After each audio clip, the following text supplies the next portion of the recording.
Peace, peace. Yes, sir. Okay, let's see. Where are we with this? What am I trying to do? I almost lost track what I'm trying to do.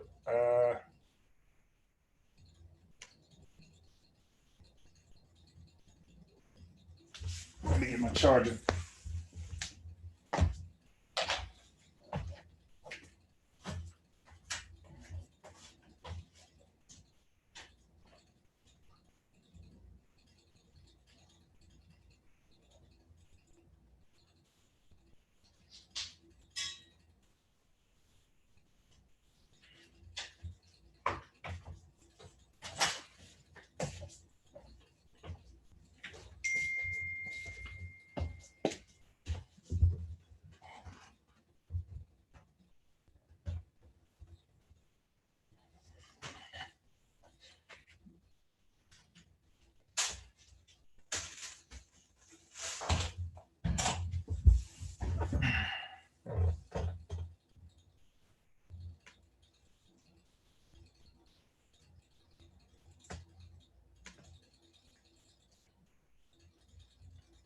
All right, so let me get something going while I'm just waiting. You dig? Let me see.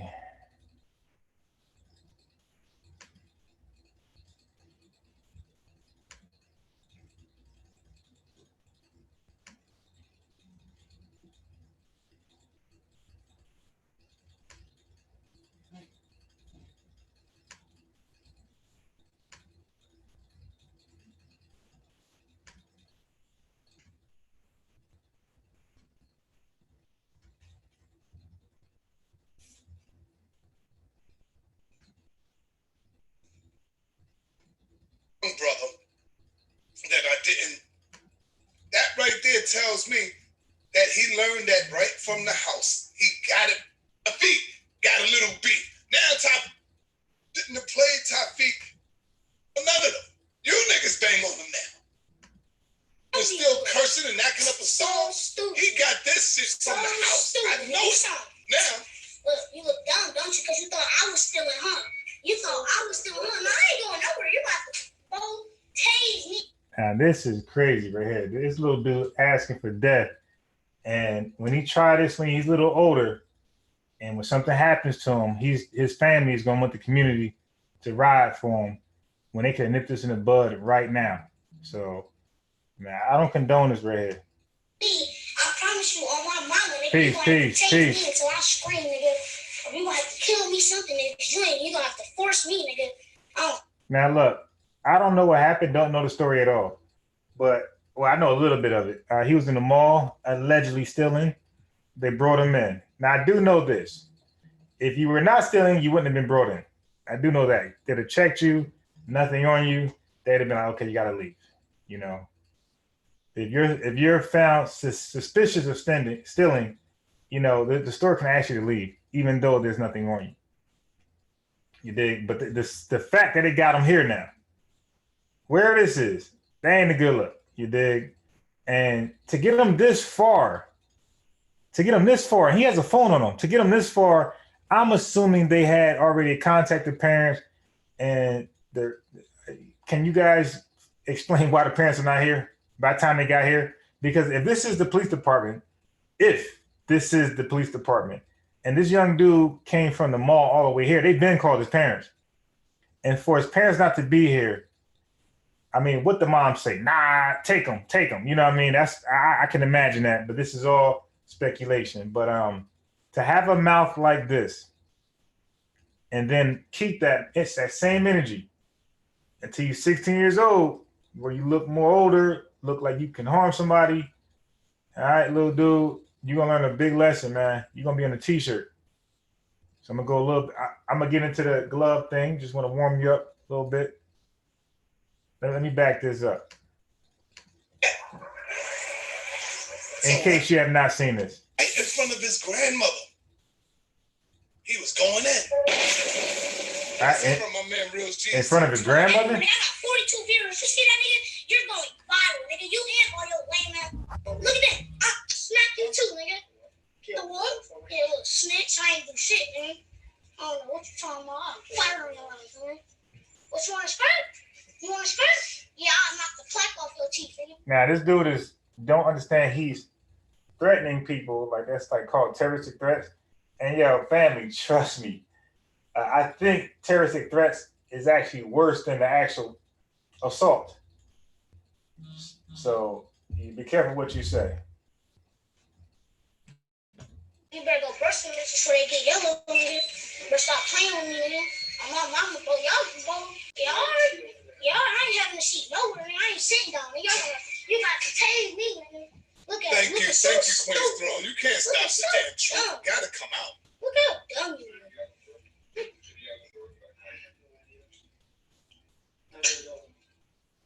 So, nigga, yup. Y'all look so pitiful, bro. You look so dumb right now. You and all your 6 other faggot boyfriends, nigga, y'all look stupid. All of y'all. Now he just talked about fighting people, assaulting, threatening, and then he did the unthinkable. He used the F word, and if you don't know today's climate, the F word is worse than the N word, and the only word worse than the F word is the S word. You dig?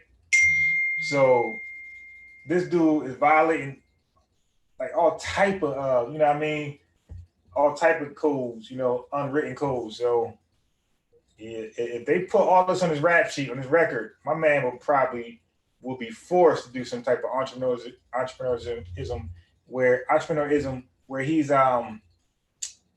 basically selling to his own. Because a mouth like that and a rap sheet like that, if that get out, the LGBT is gonna boycott you. You dig? Semitic people, everybody. So you gotta be careful what you say, and parents gotta just tell their children, and we as older people gotta remind the youth, like what you say, what you do, and what you say can like hold you down forever. Yeah, you too, man. What? You too. Look at him. Man, look what no fool out. Take your badge off. Take your badge off and step outside. Take your badge off and step outside. Take your badge off and step outside. But if you don't tase me, I'm going, bro. But you look, yeah. I would fire on you, but you know what? Don't need stress.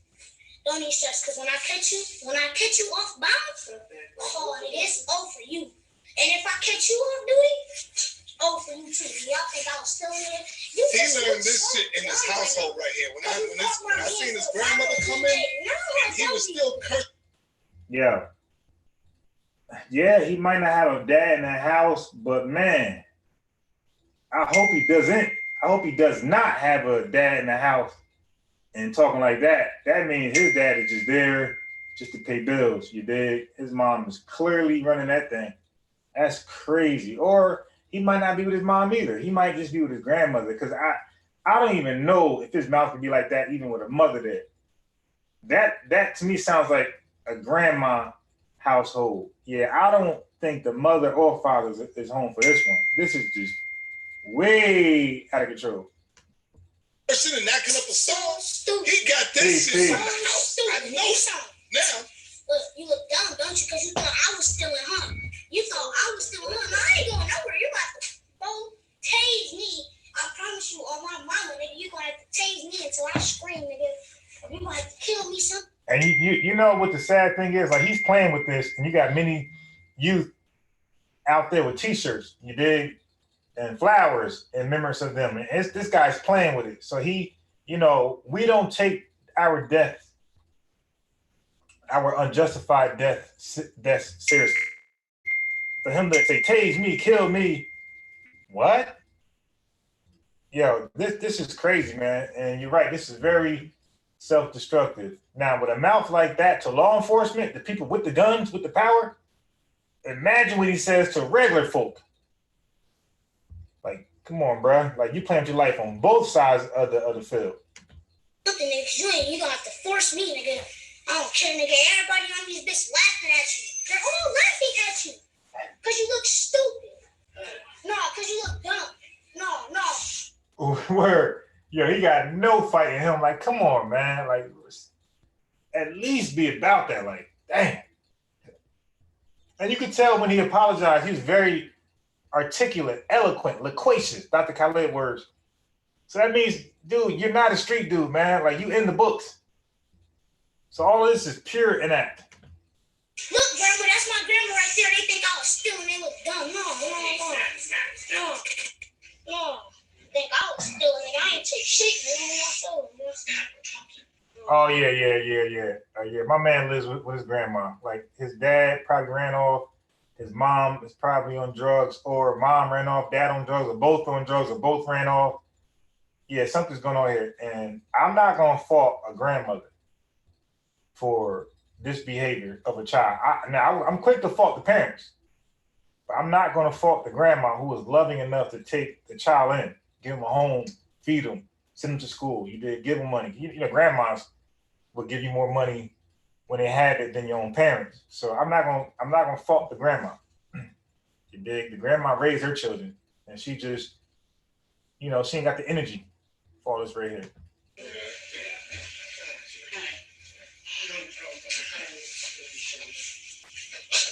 Let me get your badge number. Right there. My mom came in and beat my fucking ass. Yeah, the ENJ. Now, listen, man, I'm glad Sonetta said that. It's a touchy subject because I was, like, when I first heard the argument that we shouldn't beat our kids, I was against that wholeheartedly. And then when I heard the other side, I relaxed and I said, okay, maybe I'm just stuck in my ways. I'm older. I'm stuck in, the past times. I said, okay, I relaxed. I stopped arguing that. I said, well, maybe, maybe our way was the wrong way. So I said, well, maybe the discipline by the belt, the shoe, the extension cord, the switch, maybe all that, the broomstick. Your mom just throwing sneakers at you. Like,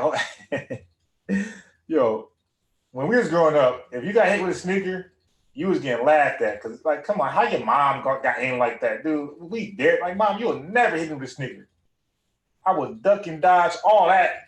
We played dodgeball. If the best thrower in the school can't hit me with a ball, you think my mom gonna hit me? Like, stop. But so I relaxed in the argument of discipline, physical discipline. But now, like, this video right here made me rethink that. Because it's no way in hell that if he knew what he was coming home to, his mouth would have been like that. He'd have went live stream. If he would have known what he was coming home to, that switch, that extension cord, those flying sneakers, you dig? That mop, all those abusive tools, you dig? If he knew he was coming home to one of them, he would have never reacted like that. So I'm back pro beatings. Yeah, all things popping. That's crazy when I read that. When I read that the NBA season was suspended, I was like, damn. Yeah, and they want to act like this ain't real. This is some small thing. Because I hear people telling me, on the streets, this is small. On the internet, we know better. You dig? We are the smartest out there. But the streets don't know any better. And I don't argue too much, but they try to play it down. And look at this. They ended a season when it was getting warmed up. Almost the end of the season, going to the best part of the season, which is the playoffs, where they get the most money, suspended. Yeah, this virus is real. Had a belt or a whip in there and smacked me in my damn mouth in front of the goddamn. Yeah, that's crazy, man. All the way in Australia. And the best thing we got going for us is time because, it's a flu-like virus. Now, don't quote me. I heard it was a flu-like virus. I do know this. I read a lot about this. I do know that the flu season it goes from October to latest April. So if we could survive one more month, we should be in the clear. Now, I don't know all the facts of this particular virus. I don't know how long it can survive, but it's being compared to the flu. So I would say, if that's true, October to April, if we could just survive this month and next month and don't contract this damn virus, we should be good. That's just me assuming. You dig? Speculation. I don't know that to be true. I'm still going out some fiends. Look at you. You look so stupid right now.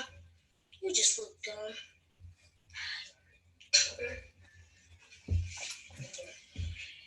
Yo, my mom would have smacked my lip off. Yo, my mom would have smacked my lips off.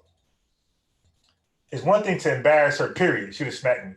But to embarrass her in front of like people like this, principal or whoever, public, period, but authority, my mom would have smacked my head backwards, man. I would have never, ever did something like that ever. No matter how mad I was, no matter what my mom did to me, I would have never, ever did something like that. And you could thank beatings, you dig? You look so stupid, dog. You don't understand. Grandma, look, you see that? I got 99 views on Facebook. My whole Facebook. No. I got all their badge number. He got 99 views on Facebook. That's crazy. Yo, we would do that's crazy. We're in this time that we'll do anything for views. What about the dude who licked the ice cream and put it back, the black dude that licked the ice cream and put it back in the freezer? That dude got, 90 days, I think 30 days in jail? Yeah, in between 30 and 90. Yo, he got 30 days in jail for that. And he had to pay the brand of that ice cream some dough for putting a bad name on their brand. You did? Because you're going to think about that ice cream when you go buy it. Like, hey, dang, was this licked? Yeah, man, oh man. Times are so hard for us that we are just doing the unthinkable for a chance at fame and fortune. It's crazy. No, I don't care. They thought I... And yo, from his voice, he got to be from the South. I don't care. He damn sure ain't North. You dig? He is not Philly, PA, New Jersey, New York. I can tell you that right now. My man somewhere, Missouri, that old Kerr over there. Yeah, that's over there somewhere. I guarantee it's over there. I was stealing, nigga. No, they thought I was stealing, nigga. I ain't have nothing in my bag. That's how. Yeah, okay. So how'd you get here then? How'd you get all the way here from the mall if nothing was in your bag? And who goes to the mall with a bag? Like you already, when I go to the mall just with a shopping bag that I already bought already from another store, I already let them know, like, yo, you know what I mean? You kind of make it obvious. Like you could walk in with a bag, but you are mindful that you have a bag. I know he's 10, he don't consider this, but we know. If you go to any store with a bag and you're allowed to shop, you know that if they ask to look in the bag, you already will accept that. You have a bag going in. So you know what I mean? Young dude just a product of his household. You look dumb, yeah. You better go out there with my grandma before I knock your ass out. You told me what you want to do. Looking at me like you got a problem or something. Yeah, smack your ass on live in front of everybody, nigga. What you want to do, nigga? What you want to do? Oh, bitch, I'll beat you. Now, family. Sometimes I think I'm a pseudo-psychologist. You dig? Really, I think I'm a pseudo-psychologist. I believe he only went crazy because he was actually caught stealing. And he's embarrassed and he just flipped out. Because I'm thinking, like, why? Like, what would push me to go crazy? And it would be that I was actually guilty of something and caught, and I'm embarrassed. I wouldn't go crazy if I was correct.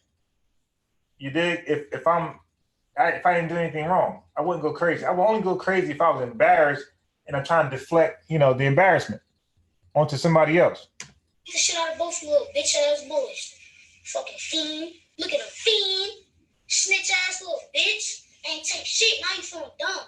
So off-brand ass jean jacket, bitch, and your shitty ass Nike. Boy, if I catch y'all niggas off bound, nigga, on my mama, nigga. If I catch y'all niggas off bound, nigga, I'm beating the shit out of both of niggas, nigga. Fuck is you talking about, nigga? I'ma choke blood up both of niggas' throat, nigga. Nigga, on my mama, I wasn't stealing, nigga. That's how dumb they sound, because they caught my mans with a thing to E and J, nigga. The fuck, nigga? Wait, this 10-year-old kid had a bottle of E and J? Oh, I'm done. What the fuck? E and J? His man had E and J. You want scraps? You only turn my live on the other camera so we can box?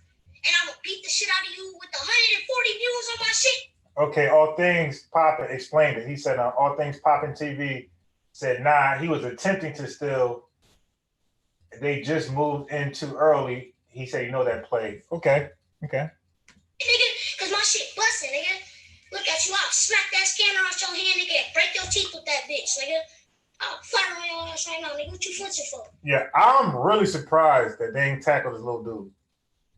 Cause remember, these principals and cops had slammed children in the school for less. You dig? Like we seen black girls get slammed and smacked for less. We seen, you know what I mean, teachers swing off on children for less. I'm really surprised that they held that thing in. Scary ass nigga. Scary ass nigga. Look at him. Bo, AJ, I'll fire on this nigga right now, Bo. Don't look at him. Hey. Yeah, but the All Things Poppin' in D Centavo out here in where I'm at. If you're underage and you get caught stealing from, like, let's say Walgreens or Walmart, like, you don't necessarily get locked up or arrested. Like, sometimes they bring you in the back. They got a back room, and they just take a picture of you and call your parents, let you go, and you're no longer allowed back in. How do I know? Because I worked at Walgreens, and we seen all like the Polaroid pictures of everybody who was caught stealing. So I mean, I don't know how the rules, you know, they might have been more aggressive nowadays. That was about 20 years ago. But you dig? You feel me? Let me get your badge number. No, let me get that badge number. No, you gonna have to tase me like I told your mans. Like I told your mans, you gonna have to tase me. Nigga. You gonna have to tase me.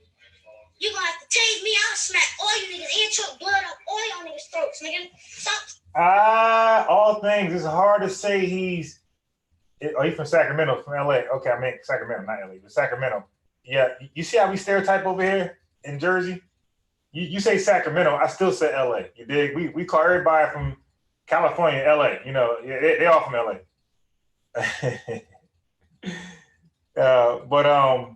But bro, he can't be too smart talking like that. I mean, I get you, but bro, listen. We got to follow up and see what the charges actually was. I don't know how they gonna let him go with all this threatening, bro. I do not see that happening. He's very disrespectful. I don't think they're gonna let this dude just go free of charges without some type of charge for like the violent threats.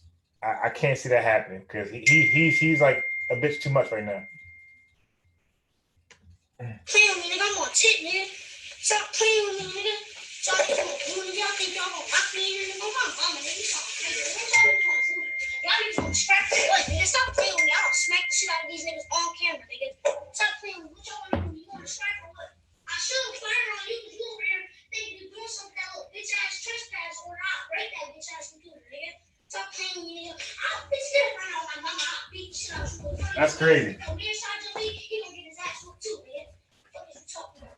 I'm gonna tip, nigga. What you wanna do, nigga? I'll put some hand sanitizer on my hand and open hands your bitch ass, nigga. Talking about, oh, he got a firearm. Bitch, I ain't got no firearm. Stop lying on my leg, nigga. Bro, knock your teeth out, bitch. You ain't gonna be able to show you, nigga. Looking dumb as fuck. And like, oh, out. What you looking at? You wanna scrap? You wanna scrap it? You wanna get at it, nigga? Hey, yo, if that's smart, then I'm the dumbest black man in this country. What are you talking about? What you wanna do, nigga? Step over here, nigga. Step over here, and I promise you, nigga, you gonna have to change you, nigga. Because I'm gonna be on top. Join your shit, nigga. You better stop playing with me, nigga. You know who I am, nigga? Fuck with you, nigga. Ain't gotta steal shit, you know my son, nigga. My wallet at, nigga. Stop playing with me, nigga. Stop playing with me, nigga. My wallet at, nigga. Ain't never gotta steal nothing, nigga. Big roll around this bitch, nigga. Stop playing with me, nigga. Big roll around this bitch, nigga. Ain't gotta steal shit from these bum ass niggas. Stop playing with me. Yeah, he showed two 20s, a 110, 2 5s, and 4 1s, 4 singles. Now that is a lot for a 10-year-old, but damn. What y'all niggas talking about, nigga? Stop playing with me, nigga. What is you talking about? And my shit busting, nigga. I got 2. Nigga, my shit busting, nigga. I got 2. Bro, y'all got 3. Bro, y'all got 300, nigga. What you gonna do? Nigga, I'll walk up on you right now, nigga. Go my mama, you touch me. I'll fire on your ass. Nigga, what? Because you know I'm beating the shit out of you, nigga. I'm beating the shit out of you, nigga. Now step over here. Step over here, because you a bitch, nigga. Bitch,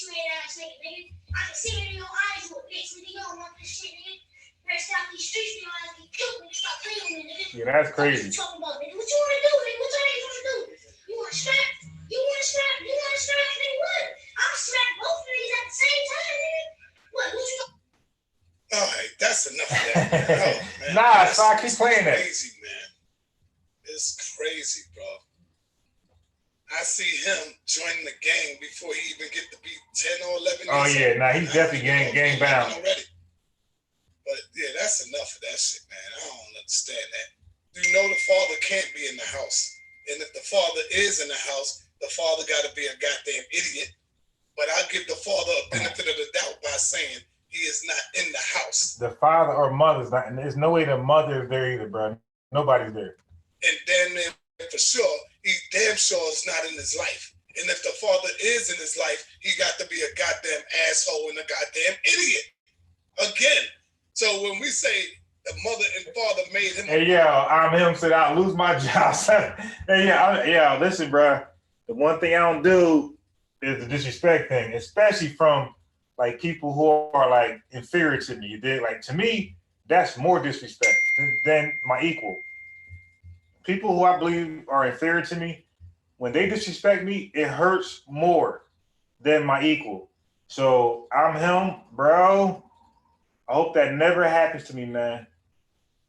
Because, damn, man, like you said, bro, I would go viral for what I would do to him or somebody like that.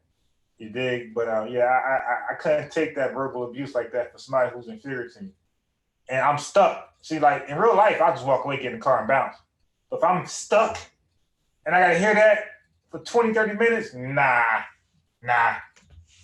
Apologize. I didn't see where the mother and the father came out and made him apologize. Oh, yeah, man. That music is crazy. You see, I seen him reading the paper, reading something off the paper. Anybody could have made him do that. But wait, hold up. He got heart? Hey, yo, contrary thinker. You watched the video of my man talking trash to the people who you say killed the youth, killed the adults with immunity. That's not hard, bro. He don't have brains. Yo, we can't have it. See, that's the thing. Like we champion this as some type of trophy, like as a win for us. This is a loss for us, man. Yo, you don't understand, like laws get passed behind stuff like this. This is a loss. This is the L we gotta hold. This is embarrassing to the entire race, man. Then we get mad when the ripple effects. What about the ripple effects? Because he's representing the black race as a whole.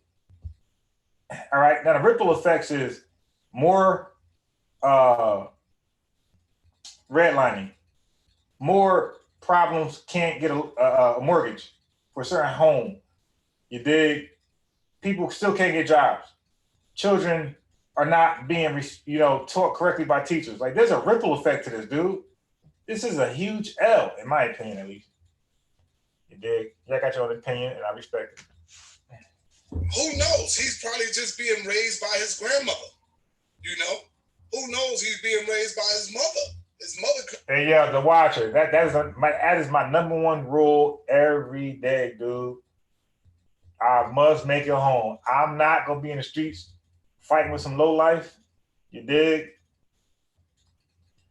I know my life is way better than theirs, and they ain't gonna put me down. No way, no how. You dig? Like you gotta force me into some. Nah, I got a happy life, man. Easy going life too. Could be going crack, doped up, father locked up in jail.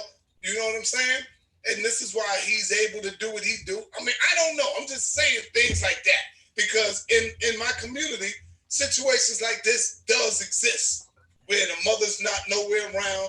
Yeah, real talk. Yeah, I used to wild out on cops. Well, this before all the mass killings of the motorists and, all these Sean Bells, way before all this. I used to wild out on cops for getting pulled up for traffic tickets. Sometimes it's racial profiling. Sometimes it was me just being wrong. A traffic violation. Didn't matter. If a white cop pulled me over, I was doing what he was doing. I was calling him, all the words that, that we would use, the words. You know, I'm not gonna say it on the live, but I would call them everything from the Nation of Islam jargon, Garvey jargon, street jargon. I would call those cops every name in the book. Sometimes no tickets, sometimes 10 tickets. You did. And to me, it was like worth it. But I stopped when I couldn't pay for any tickets. I mean, when you got paid $800 on tickets, like, you know what I mean, you're gonna relax. And at that time, I was a 9 to 5 making like some pennies. So that really hurted me. So I fell back just because it wasn't smart financially. But right after I fell back, you start seeing all these heavy killings that year, and the years afterwards from, you know, police. So I fell back at the right time, but I was a wild one, but I was an adult though. My man's a little kid. That's crazy. Where the father's locked up in the penitentiary, you know, or the father could have got hit and passed away. Anything could have happened. And the grandmother is trying her best to raise her. So, you know, stuff like that, man. And that's when the community supposed to come and get involved, because it's a community thing, not an individual thing. Now, but let me say this though, like whatever I say, that's I'm not representing like all y'all opinions. All y'all opinions are respected as well. You dig? Like I don't have the final say so. I don't have the final word. Like my opinion is probably flawed. It's probably, you dig, one way, biased. So I understand that I'm just one individual with a simple opinion. So don't make it seem like my opinion is like the absolute word of God or word of science. It's just a random, spontaneous opinion. So y'all opinions, when y'all share y'all opinions and I read it, y'all opinions help shape my opinion a little better. So when I have an opinion, I throw it out there, I might be missing something. So when I read All Things Poppin', Decentavo, The Watcher, whoever's out there, when I read your opinions, it helped reshape my opinion. Cause I started thinking about the things you guys just said. So I add that to the mix. And then it reshapes my overall opinion. So I like to hear like different opinions. All right, you saying that this is super late. It may be super late for you. Everybody didn't see it, Al Baylor. See? You got. All right, I'm gonna get this boxing video ready as Sanetta talks. You sounding dumb and stupid yourself. It's not super late to everybody. Me, myself, I didn't see it. I saw a clip of it yesterday, but I didn't see the part when the grandmother came in. So you late. Check. You late. And like I was saying, man, we doomed if we don't get a hold on our children. We are doomed. Once again, in closing, I gotta leave because, like I said, I got a powerful interview today with Nature Boy. Hopefully, y'all tune in to see that. That's gonna be powerful. I asked y'all for some questions. No questions. His opinion is gold. So don't get mad and say, "Oh, son, you didn't ask him this. You didn't ask him that. You didn't ask him that." Don't get mad at me. What? I already came to y'all and said, "Yo, hit me with some questions in my email box. Whatever y'all want to ask them, let me know." Y'all didn't hit me, so don't get mad at me. All right? So, family, I'm out of here. Ain't gonna be too long. Half an hour, that's cool. And then I'm on the road. But like I'm saying, Tafik had every right to explain himself, y'all. He got every right to explain himself after the brother been going and banging on him for goddamn 5 years. And believe me, I got some stuff that Tafik was saying that I didn't even play the whole thing, man. If I would have played the whole thing, y'all would have really been going crazy. So if you sucking and hugging on her. All right, that's going into something else. You did. So I agree with All Things Popping. I think the little kid had the camera and it was showtime. I really don't believe he's lost at all. And he might not be in the game. It's possible he was just a brilliant young dude to get himself out there. He'll probably go live, you dig, on YouTube and probably have 105,000 subscribers in no time. So sometimes we can have gimmicks as well. You dig? So we can look at this two ways. We can look at this as a guy was just brainless and he didn't know what he was doing. He's headed towards the wrong path, or he, he had a good ploy. My man had a hell of a strategy to get himself out there because he did mention his Facebook Live views. So that means he's conscious of the social media game. You dig?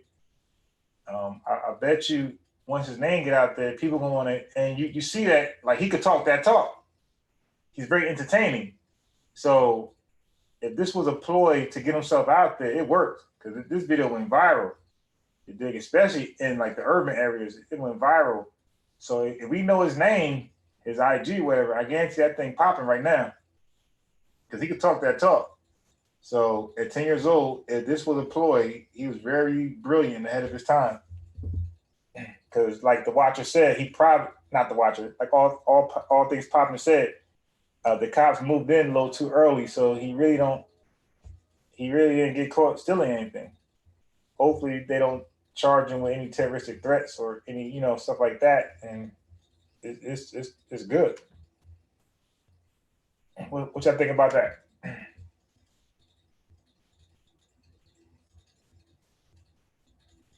Y'all think this was a master plan to get himself out there?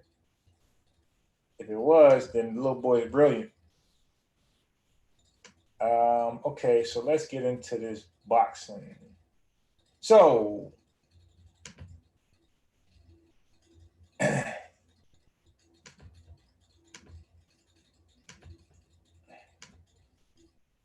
okay.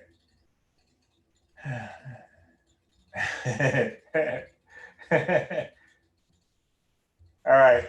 So, Deontay Wilder, Tyson Fury, they had a boxing match not too long ago. I think it was stopped in the 7th round, TKO. You dig? I think it was over in the 2nd round though when Tyson had hit Wilder with the right cross. I think it was slightly in the back of the head, which was a legal punch. Family boxers, when they throw a punch, if your head is not already turned around, or if he's not intentionally going after your head, it's legal.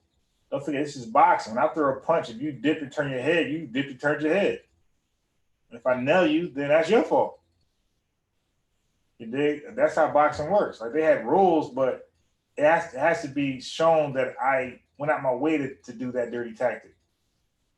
They showed the first fight Wilder caught Tyson, knocked him down, hit him in the back of the head. So it happens in boxing, but it can't be intentional. Yeah, my concern with that little kid, that little 10-year-old, is that they had that Hennessy, whatever that was, that strong liquor. It wasn't even a beer. It's like a strong liquor. Like that was my problem. And the watcher, why did they have strong liquor, not beer or wine? That's hip hop right there.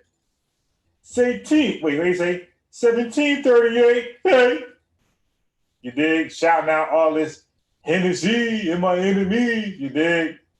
They ain't saying Budweiser. I'm a rider. They ain't doing that. Heineken. We stay on that. Driving. Nah. It's the hard liquors they talk about. So it's plausible that the liquor was probably influenced by hip hop. You dig? But the little kid looked, I don't know. But let's get into this. So I think Farrell has some good evidence.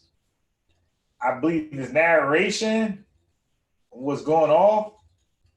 I mean, like all together, it was good. He did because he got a lot of exposure from big channels and heavyweights in the game. You dig? So he got exposure. It was very intelligent. And like he said, he's not even a boxing channel. He got like a lot of buzz for a boxing incident. So, success is contingent upon those who are ahead of the game, not late. Like I'm late trying to do this, so I don't expect to be successful from this because I'm late. But success are for those who are ahead of the game. You dig? So, but I think Farrell went off too much with the conspiracy theories. Yeah, I think if he would have stayed 2, 3 places, he'd have done good. But he did everything. So then he had a call in, and when I think he's doing good, but like I said, he reached a lot. He reached a lot. So he had a call in guy. Guy called in and asked why would he said when the gloves are he said the commissioner signs off to the gloves, Wilder's side sign off to the gloves. He said, so why would that happen? Young Farrell, I mean, like that was like an easy, quick question. Like, yo, man, maybe they signed off to it and maybe he adjusted it after all that. Walking into the ring, he adjusted the glove. Because when the commissioners check your glove and when the other team check your glove, from my knowledge, they're checking to make sure there's no illegal hand wrapping and that the gloves have the correct cushion, padding. I don't think they're checking to see if the glove is on. You know what I mean? So he could just unloosen it after they checked to make sure the glove was legal and then unloosen it. So that's all he had to say. But you won't believe what he said. He said, well, why? He said, well, these are the same people. Or he said something along the lines, well, what about 9/11 when the planes clearly didn't crash into the building? I was like, what? He said the planes clearly didn't crash into the building. But all that to even question it was some craziness. But he went off like, yo, Farrell, if you stay on subject, if you don't get caught up in those rabbit holes, you have some good points that they have to deal with. So, but young Farrell, like him or hate him, love him or hate him, you have to admit the dude was ahead of this curve. He hopped on it first. He went viral, so much so that Eddie Hearn, Fury's trainer, was asked a question about the glove thing. So, like young Farrell, did his thing on this one. You dig? Oh man, I was watching his subscribers too. He had 200,000 before that. Who knows what he got now?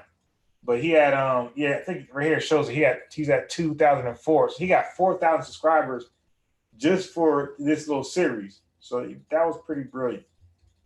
You dig? And then now he got those 4,000 extra subscribers, and he's not a boxing channel. Now he can introduce them to his content, what he normally talks about, and that's today. He's talking about the baby and allegedly slapping somebody. So it worked out for him. No. Hey, B. Gaddafi. Look, what I'm saying is the first person who did it, I don't know who he is, but can you tell me if he had 200,000 subscribers? See, it's not about who does it first. It's about who goes viral. Because whoever goes viral, that's who did it first, according to the country. Because I'm pretty sure a lot of us did a lot of things first. Certain dances, certain, rap lyrics, certain bars, certain hooks. But if you ain't go viral, dude, nobody knows about you. You're erased from history. It's the person who goes viral first. That's the person who has did it. So most of it is from the first fight, and he shows other fights as well. So we're going to tackle a lot of things. So at the very least, we have to say it's at least entertaining. At the second part, it has to raise at least one eyebrow. I'm not saying we got to go full conspiracy, but at the very least, it is entertaining. And at the very least, it has to raise at least one eyebrow, because some things are just like we need answers for. So, you got blocked by who? Centavo? Who blocked you? Yeah, Gaddafi. NBA season is Jermaine. Yes, the NBA season is suspended. That's crazy. That's crazy, man. That means they are serious. That's how contagious I'm trying to tell people. Jermaine, I don't know if you know or not, but I'm the guy who usually debate vaccines, the validity, the safetyness of vaccines. And I've debunked all the myths that surround vaccines, you dig? And all the false news, and all the pseudos, and all the anti-vaxxers. That's what I do. So I was trying to explain to people why this is worse than the flu. It's because how contagious it is and nobody has an immunity for it. We have, to a degree, an immunity for the flu. Check out my video. I explain the flu. Check that out. So I'm not gonna go too depth here, but if you go to my video, I explain the flu and the vaccination, the flu vaccination. But we, at some degree, we're exposed to the flu every year. You think some of our immune system fight it off and do well. We don't die, whatever. We don't get too sick, and we have an immunity, even though a new strain comes out every year. But we have some immunity. Our body was exposed to it one way or another, so it's not that contagious as compared to the coronavirus. There is no human immunity to the coronavirus. So that means, like, okay, now I'm just speculating. This is not fact. I'm guessing that it will be way more contagious than the flu. You dig? Almost guaranteed. So a lot of us, I never had a flu shot, and I don't even think I ever had the flu. But the coronavirus is so contagious, is that it's almost like guaranteed you're getting it. You dig? I know measles like probably is the most contagious disease, but I'm hearing like the coronavirus is like damn near that. So if you come around it, it's like almost a guaranteed exposure. If you are contaminated. So yeah, I didn't get a chance to watch Joe Rogan. I'll check it out in a second. Mika, peace. Hey Mika, yo, what happened to our wrenches inside of the TV? I went on there today. I'm looking like, what happened? You dig? I guess he's cleaning the house or something like that. But yeah, man. So yep, they canceled the games.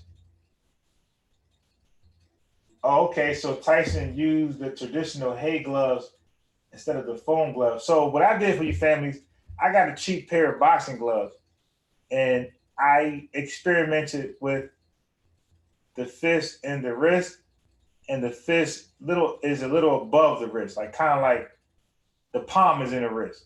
No. Yeah, something like that, where I like try to see both sides, and my fist is also in the actual glove. So I wanted to experiment. And when my fist is inside the glove, it's not going to be flying around like a balloon, like how you see. Okay, so that's a fact. So his hand couldn't have been in the glove. I don't think nobody's arguing that. It's impossible. So now I think the argument is now whether was it his fist in the glove, in the wrist part, and nothing in the glove, or was his fingertips in the glove and his palms in like the open area where you lace up at, and he's using that to maybe stiff arm Wilder. And that I'm going with that one. I'm going with his palm was used to hit Wilder, not his fist. But Farrow says the fist and palm. He says both.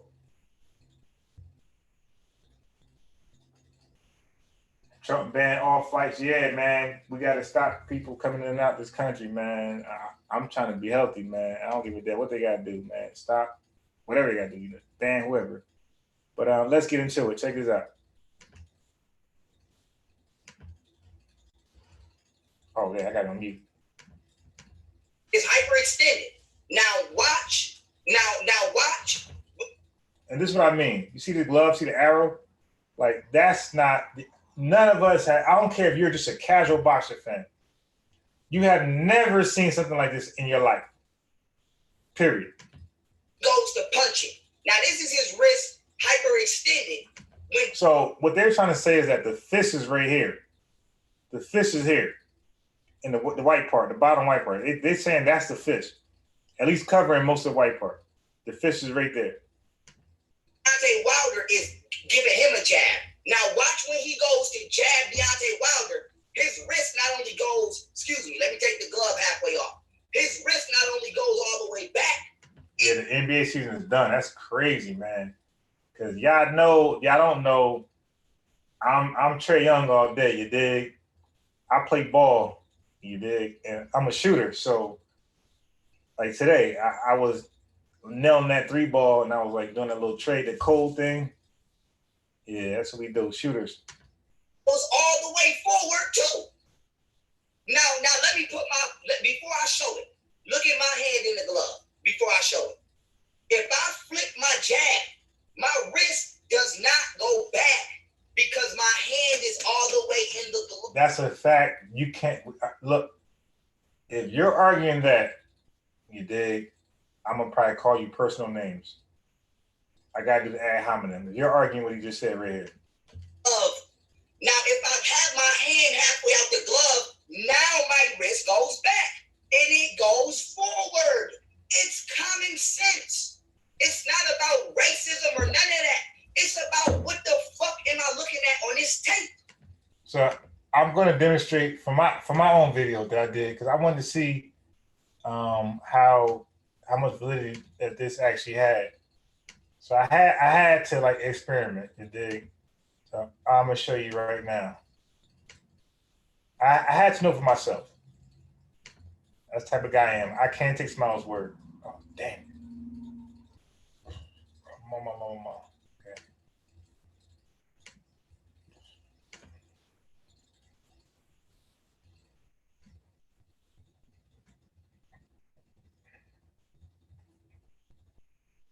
Oh, what's going on here? Why am I not at my account?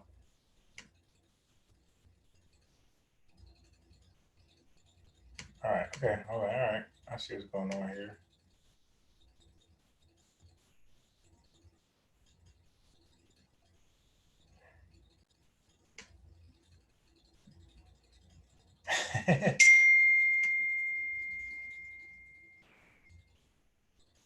All right, here we go.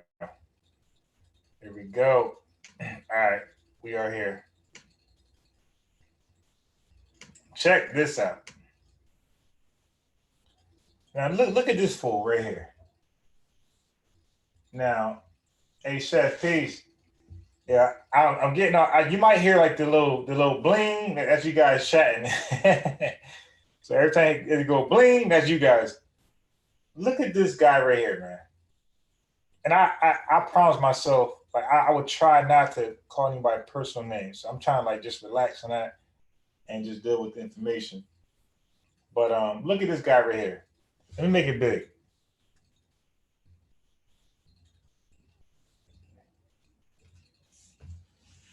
Like this guy right here, like this guy has to stop. He got 544 watts in this right here. That's crazy, man. Like, yo, we love lies. Bling bling. King Life, peace. Craig Suggs, you dig? What's going on? Gary Hart. Hey, look at this guy right here. Coronavirus solution and cures. He says, now, nobody got a solution or cure, but he has it. This is the same guy who has a diploma, a college degree, a bachelor's.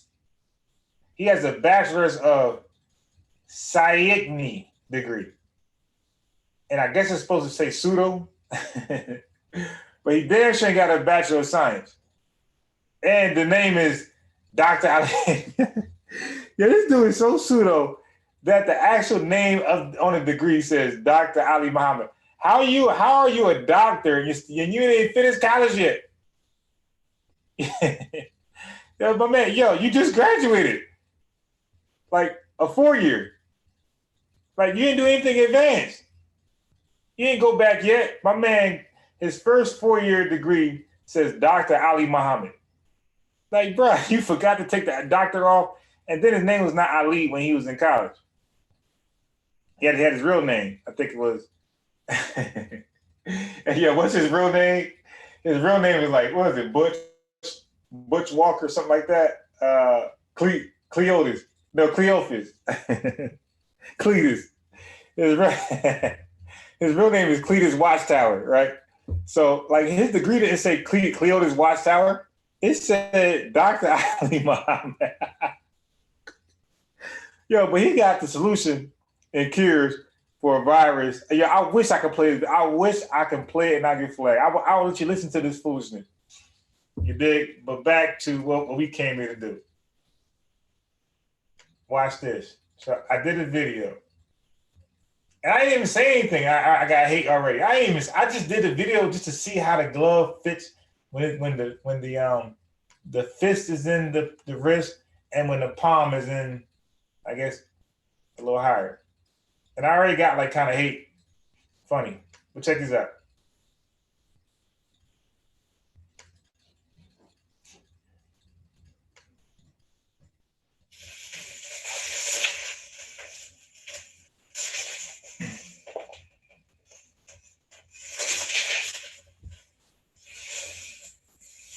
So as you can see, my fist is clearly and so now I over exaggerate with the thumb right here. But I just wanted to show you guys that my fist is in the wrist. There we go. So I fixed it. So here we go. My fist is in the wrist area. So now my second one, the palm will be here. The palm will be here, and the fingers will be slightly touching like the crease where it curves in. So my fingers won't be able to go here. It'd be right here. It'd be in the crease. Okay, so that's the palm, and the palm is right here. So I believe the palm was here. I don't believe the fist was here, like everybody else, because with the palm being here, it still flaps and flops. Now, mind you, this is not a real boxing, like world championship glove. This is some regular crap you buy from Walmart. But I had to do it myself. I had to figure this stuff out. So look how shaky it is. I just want to show you how shaky and loose it is. It's shaky and loose. It looks crazy, right?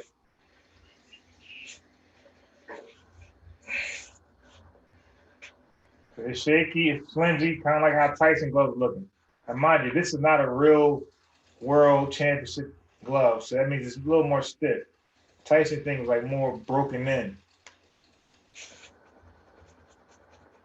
Man, look how flimsy it is, just like his glove. It's probably more flimsy because it's probably a little more flimsy, but it's just as flimsy as his glove.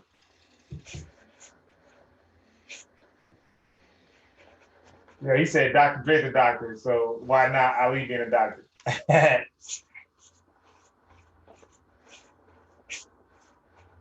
Look at this. Now, you might be saying, what advantage is that? Well, Tyson Fury's strong hand is not his left hand. That's for his jab, right? So his strong hand is his right hand, his right cross or whatever. So what advantage is this? Well, if I know Tyson Fury's reach, then my sparring partner is going to be somewhere near his height and they're going to have his reach. So I can know how far to distance myself from his punches. So I can be in a comfortable area. Fighters always, good fighters, great fighters, always want to know the reach so they can know just how far to stand back from the punch. So if a punch was landed, it'll be a barely insignificant punch. Mayweather was a master of distancing himself from the reach. Andre Ward was good at it. Timothy Bradley and possibly even Pacquiao. You dig? So there you go. And Canelo and guys like that definitely there too. So I took a picture when I put my fist in the glove, in the wrist part. There's a 5-inch difference. So let's say if Tyson Fury hypothetically has a 73-inch, well, with his fist only in the wrist part, that's 5 inches added. Now he has a 78-inch reach. You dig? So now if I'm Wilder and I'm practicing and sparring with people with around or near or close to a 73-inch reach jab, I know how far to get back, where I can punch and get back real fast. You dig? Now let's say if Tyson's fist is in the wrist part, he has a 5-inch added advantage on the reach. So now in the boxing match, when Wilder is swinging or getting back and the glove is still touching him, that can possibly mess up his game plan. Like, yo, how the hell am I getting hit? I just practiced for this reach. There's no way I should be getting a full glove in my face. Now, casual fans and boxer fans, that glove in your face, no matter if the fist there is not, that's counted as a point. And it's going to surprise the boxer who is thinking like, why am I getting punched? I'm at a distance or I prepare to throw a punch or do something, throw a jab and get out the way where the punch should not be effective at all. But a 5-inch addition, I think we all can admit, that would cause, a problem for a guy who planned on a 5-inch additional reach would cause a problem for a guy who prepared for, a certain reach without the 5-inch addition. So this is just speculation. Let's relax. Just going over some things.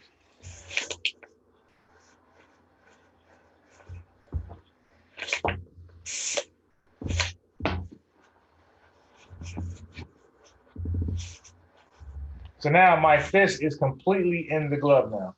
There's no shakiness at all. No bag, paper bag or empty plastic bag movement at all. Look at this. Glove is stiff. It's very stiff.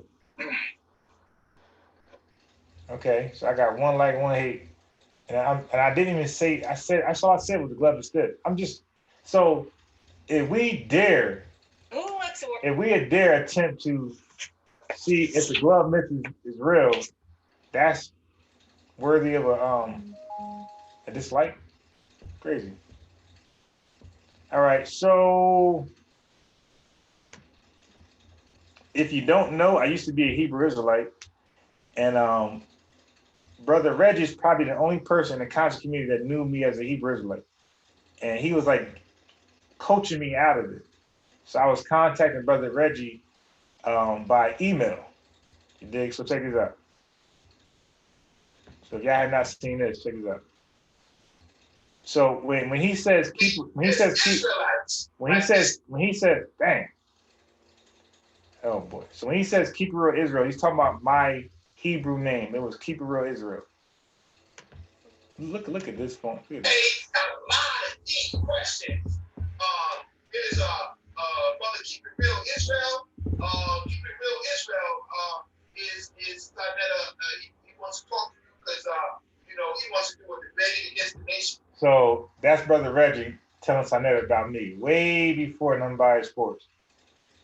About Islam or some of the doctrine and doctrine of the nation of Islam. So he's gonna get in touch. So this was like this was pretty old. It wasn't crazy old, but it was significantly old. But that's Keep It Real Israel. There is, of course, so that I was Reggie shouting out my Hebrew name. So at that time Hebrews was on trial, so Reggie wasn't really rocking with any Hebrews like, but he knew I was trying. He was coaching me out of that foolishness. Now, he said, wow, there's one trick pony. Yo, we all know, hey, yo, Craig, now, listen, mind you, I'm not saying that Wilder would have won without this tactic, Craig. That's not my position. I'm not even saying that the belt should go back to Wilder. I'm not saying that. I'm saying that I'm just pointing out that this was highly suspicious, highly against the rules of boxing. You dig? If this is all true, and something needed to be done, a fine, a suspension, you dig? Something. I mean, I don't think like nothing should be done. Like I think something should be done. So now this is a video where my palm is in the wrist area. As you see right here, my palm is in the wrist area, and my fingers go up to the crease, but it's not in that part. It's not in the hook part of the whole punch. It's like the puncher's part. So I'll show you.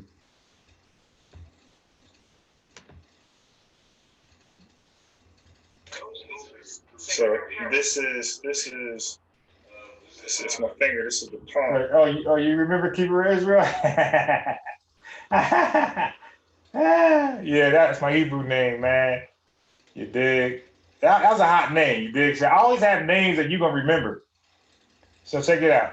Look, so you see my fingers are clearly in the glove. My palm is here. My palm is high. It's in the wrist area. And my fingers, my top finger probably made it like right here. So I didn't have enough finger to go over the loop and cuff the glove. So now my palm is here. So when I had my palm here, the glove still was shaky, as you're going to see.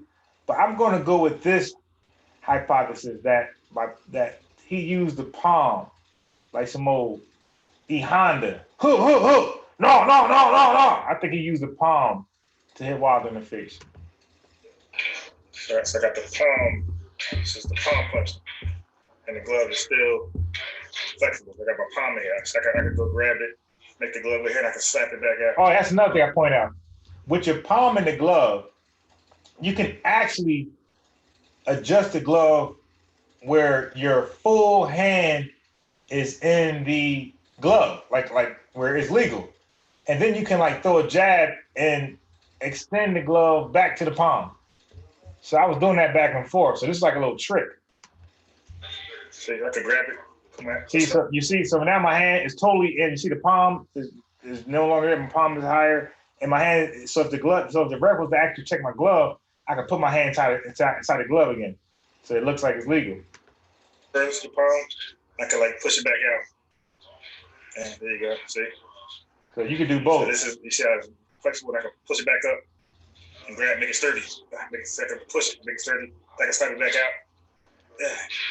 There you go. So now I want you guys just to see for yourself, so you don't gotta believe young Pharaoh or whoever else. You seen for yourself from one of your own, show you that you know, if you put your hand a certain way in a glove, it can be floppy, and other times it could be sturdy. You can go back and forth depending upon how you want to do it. So now let me go back to the damn video once I see it. Oh my God.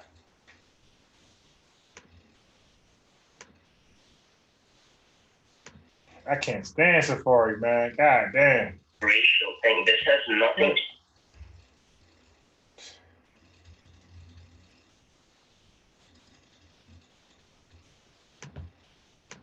All in here talking about who you like better. I don't care about none of that. We deal with facts on this channel.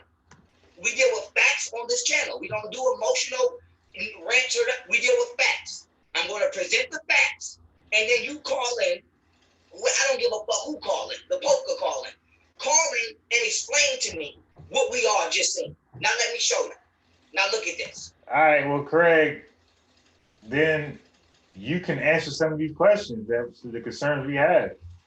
You did, because look, as soon as Wilder lost, I went live and I said he got beat up, no excuses. You dig? So I was just crowning the winner, and you know I didn't have any excuses for Wilder. Like I said, I just said that I don't believe the belt should be given back to Wilder because he lost. He got punched in the face with the right hand. So although the left hand was used for a tactic, it was the right hand would finish Wilder. So now if the left hand finish Wilder, then I'll definitely be on some black algae stuff. Look at this. Look. Now Tyson Fury about the flags. Now look. Before he even get his jab off, the force from his fist coming from the wrist part of the glove is making where the knuckle part of his hand should be retract. So it's like he's whipping his glove. It's not like he's flicking his jab. He's whipping the fucking glove. Look. He said he got blocked on Pharaoh's channel. Yo, some of these channels, Centavo, I don't say anything. I just watch because I know how sensitive they are. As he's punching out, the glove is behind. Look, my fist is right here. Look. My fist is right here where it say fear text. Now I don't believe that. The glove is behind my fist. I believe the palm was there, like I demonstrated. I don't believe the fist was there, but I could be wrong. Just my opinion. See Tyson's Fury glove behind his fist. Now let me play the tape a little more. Now watch this. Boom. Now watch this. Watch. Look. You see the wrist? You see the glove again? All the way bent. It's like he's flicking the motherfucking glove. Now you see the glove all the way bent back. Now watch this. Now watch this. Now watch this. Now watch this. Watch this. Look at his wrist. Look at his wrist. Hey, Craig, who throws a punch like that, Craig? Like, only a certain type of man would throw a punch like this, dude. He's coming around Deontay Wilder. And that man would be a non-boxer. Who throws a punch like that? Guard. With his whole wrist is bent. That shit damn near 90 degrees. Your wrist do not bend 90 degrees unless it's broke. Now look when I put my glove. Look when I put my fist in the glove. Look it. Let me take this off. If I throw a lead hook like Tyson Fury, right? Look, I'm literally bending my wrist back. I'm literally bending it back. You don't see my shit bent like that. Now, if I take my wrist out the glove, now it's bent. Now it's bent. So we're not on here to talk about. Haskell, what it do? Haskell, did you send me a Facebook request, dude? Who's a better fighter? Somebody explain to me what's happening. Now, I don't want y'all to say, oh, Pharaoh. Oh, that's it. Oh, next one. That's it. Because at this point, he's just going to rant. So let's get out of there. Let's make sure I got the right internet. Yep, I got the right internet. Okay, so he's just going to rant right there. My God, I can't stand Safari, man. Safari, it's crazy. It's crazy. I can't stand Safari.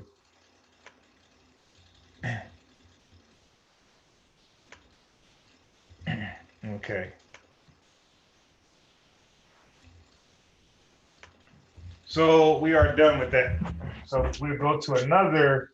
Oh, dang, I wasn't done. Oops.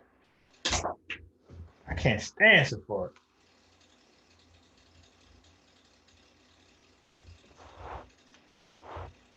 Okay, so I had one more piece of evidence to show you guys. All right. And again, we just showing you some evidence, draw your own conclusion. You dig? I'm just narrating more sensible than YP. I thought he went a little off on some of his conspiracy theories. So I'm attempting to explain the evidence a little better, more scientifically. You dig? Let's pull up this way. So we got a man that's been accused of doing funny things with his gloves. Okay? Now, this is the first fight. You see Deontay Wilder got the blue, he got the blue tape on his gloves.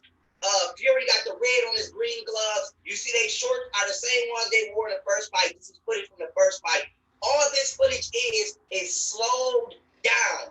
If you don't believe me, go get the highlights off of YouTube from the first fight and slow the shit down yourself. Okay? It's just slow down footage. Now watch when we play the footage. Okay? Okay, now as a boxing fan, when you hear the word slowed down, you don't want to hear that. You dig? So when Young Pharaoh said slow down the footage, slow it down, Young Pharaoh, bro, you're diminishing your argument. The Pacquiao fan said Floyd Mayweather lost if you put the fight in slow motion. So when he said that, I'm like, yeah, he's not a boxing fan. That's what you don't want to say. Because we were getting on Pacquiao fans for talking about you watched the Mayweather fight in slow motion, Pacquiao won. You're like, what? Like, nah, I'd rather just watch him in regular motion. You dig? Watch this. Let's go. Let's go. Boom. Hold up. Here we go. Look. I'm cutting this out. Now look. Yeah, it looks like the fist is right here, though, to be honest. That's a big bulge right there. When I had my glove on and I had my fist in the wrist area, it made a big bulge over here. Look, that's not natural. That's not natural. That's not natural. This is not about who like who or none of that. This is about what the hell is going on with that left. And the reason you might say, bro, why you keep bringing up the left? Because nothing is by coincidence. You're not going to tell me this nigga left hand just be doing this in both fights. Okay? Okay? How is the right hand not flapping, but the lead jab is the one that's flapping in both fights? You going to tell me that's a coincidence? And no disrespect to white people, but y'all not the most honest motherfuckers on the planet. Y'all not the most moral people on the planet. So if you think I'm going to take y'all word, you can kiss my ass. The only way I'm going to believe this nigga did not cheat is if Tyson Fury himself or his team take a lie detector test and pass that motherfucker. Oh my God. Other than that, no. He knew that glove wasn't right. Because I can clearly see that glove not right. He's flicking it. I know he know it's not right. Now let's keep the tape. Let's keep the tape. Let's keep the tape. Here we go. Let's go. Now look. scene finna change. The scene finna change. Now look at this. Look. Look. You see the glove flicking? Look. You see it flicking? It's definitely flicking. Look at that. You don't see his right hand. You don't see his right hand bending like that. Now let's go to footage from the first fight. Let's go to footage from the first fight. But we're gonna go to fast. We're gonna watch it in regular speed, and then we're gonna slow it down. Right? Slow it down. We're gonna watch it in regular speed, and then we're gonna slow it down. Now this is from Sports Center. This is from Sports Center. Now watch this when you watch. Watch. This is the same footage I'm going to show in regular speed. Watch this. Slow it down. I can watch. We're going to watch it one more time in regular speed. Watch. Okay. It looked nice. It looked good. Now let's slow that shit down.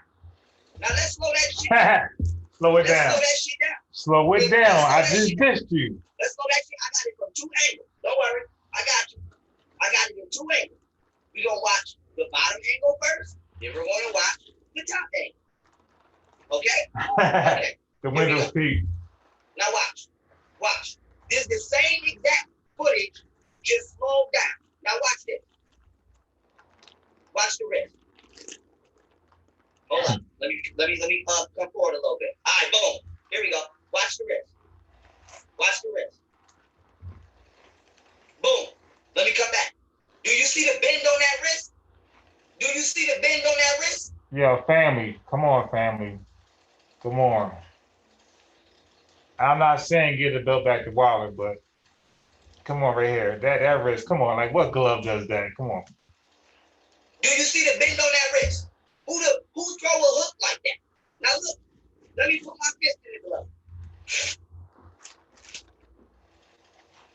Let me put my fist in the glove. My fist is in the glove. Okay? You don't see my shit bent. Like, do I gotta turn this way for y'all to see? You don't see my wrist bent. The wrist. What's happening with that? What's happening with that?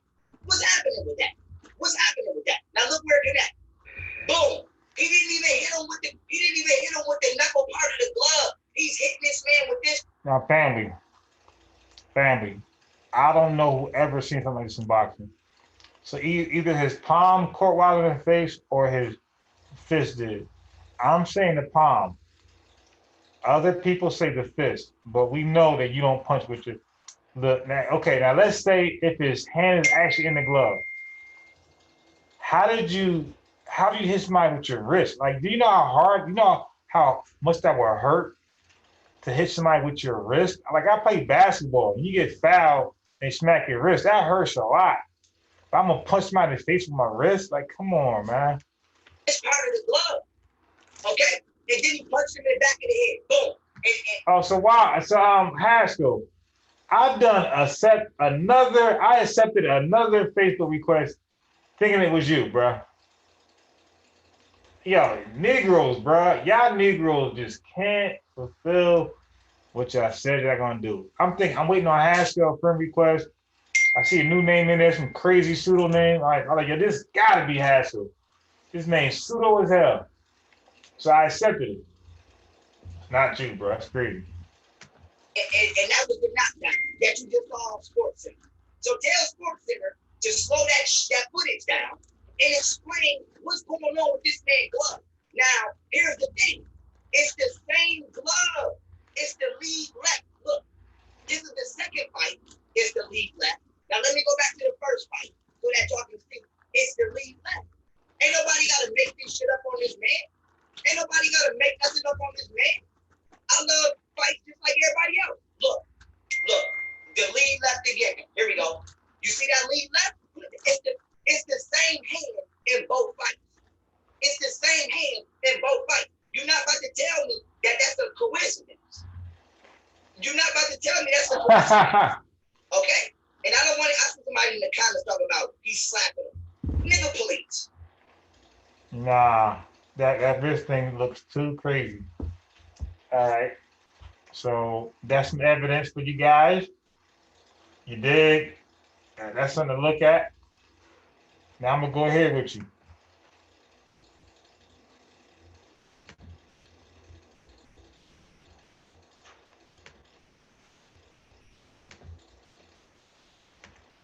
I'm gonna go ahead with you. All right.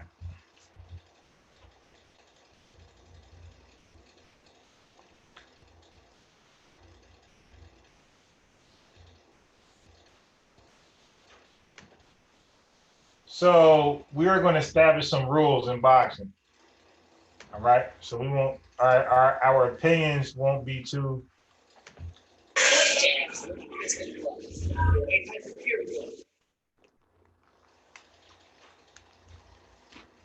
So right here it shows the rules of boxing.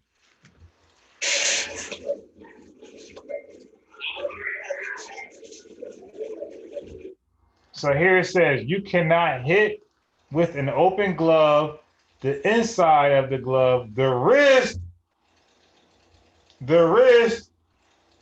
and Tyson was hitting him with the wrist or the palm or whatever that was, the backhand or the side of the hand. Okay, you cannot punch your opponent's back or the back of his head or neck. Again, a rabbit punch or they're in the kidney punch. Now Tyson did hit Wilder in the back of the head, but it was legal. Wilder ducked and his head was like that. So that was not Tyson's fault. That was Wilder's fault.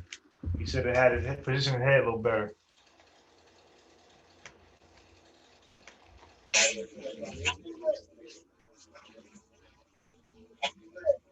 Now,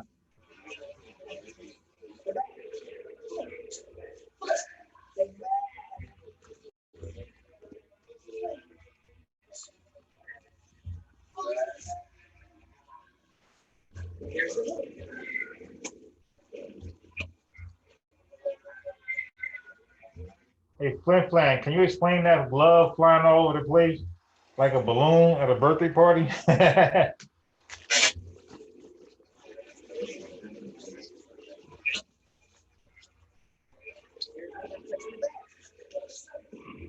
Hey, Craig, my Facebook name is Ron Harrison, R-O-N Harrison. But you guys, when you send me a Facebook friend request and when I accept it, you gotta let me know who the hell you are. Like I'd be like, okay, who the hell did I just accept? I had no idea who it is.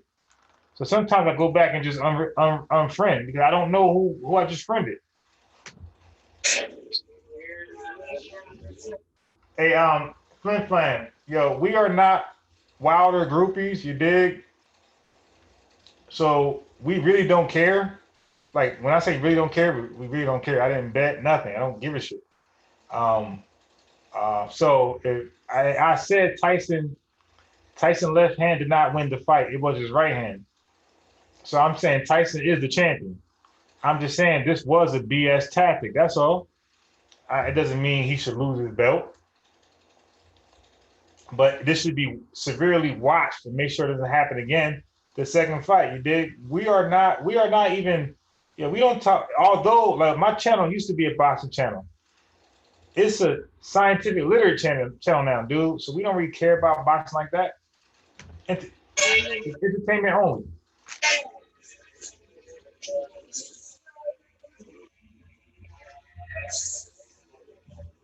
Yeah, so it's like Rudy Gobert got the virus, and they shut that NBA thing down.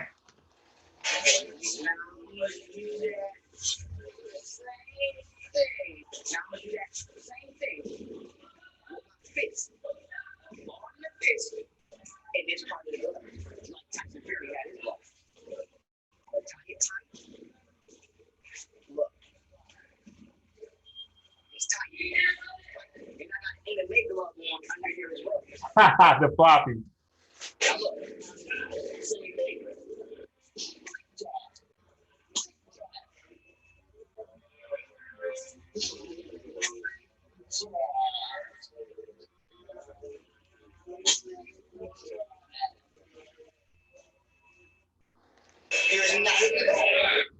Yeah, I was supposed to send somebody a Facebook link when I do this.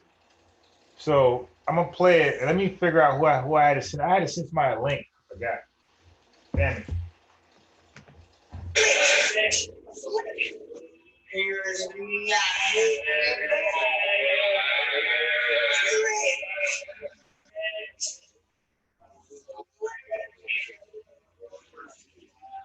Here's the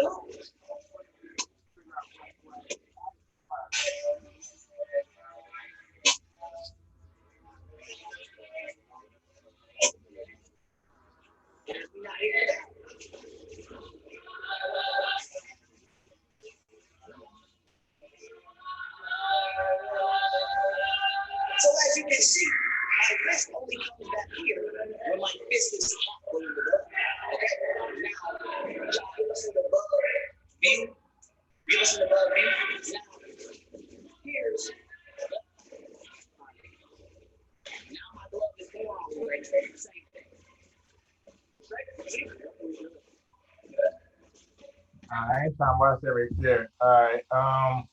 I think he got his point. So let's just move further.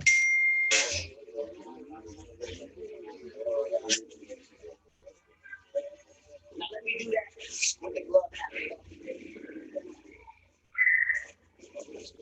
It's tight. See how tight? It's tight. Now, this is right here in the middle of the glove. Here's the same thing. Here's the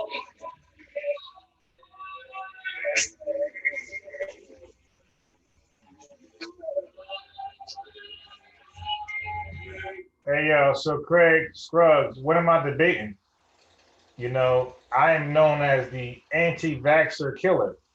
So, what topic am I debating? Like, I'm not proficient in every topic, but if a nigger out there is anti-vaccine, I'm the guy for you.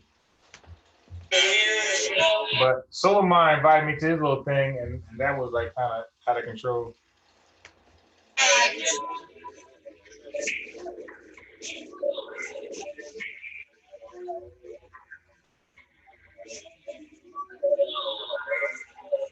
here's the hook.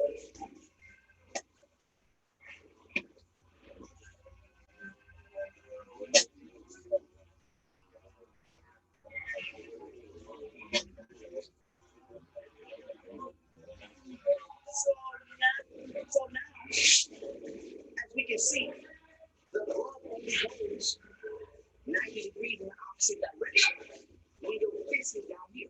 So what is my conclusion? Tyson Fury cheated.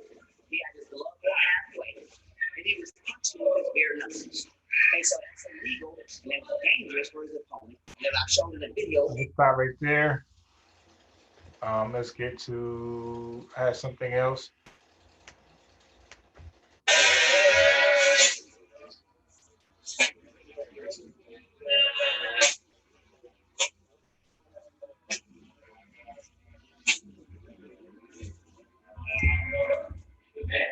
So here's the conclusion. I know Fury know he cheated.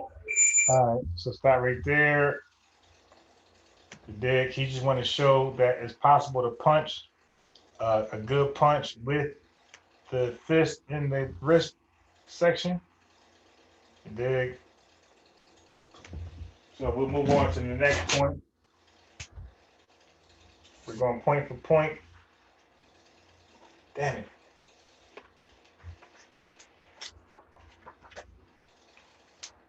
Point for point for point for point.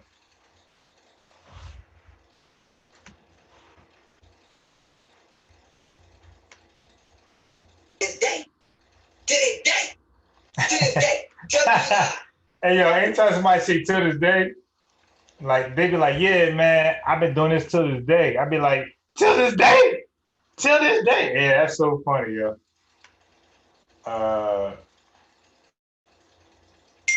So let me go to the action.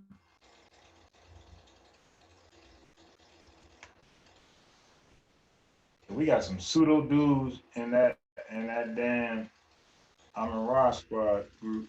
God damn. Fury can't feel some type of way. Get on the car with me and I will gladly beat this shit out of you, nigga. And I don't even fight. And I'll beat the shit out of you. So go get his belt. I'm hot. We're not gonna do my nigga like that on national television. I'm hot. Go hit his belt. And I'm posting all of these photos on my. Look at this shit. Look at this shit. Look at this shit. Look at this shit. Wait a minute. Now look. Now look. Now that looks like when I had my glove. I don't believe that's a fish. I believe I think it's the thumb right here. I believe that's the fingers. And the fingers are not in this hoof. I think they're like what I showed on my video.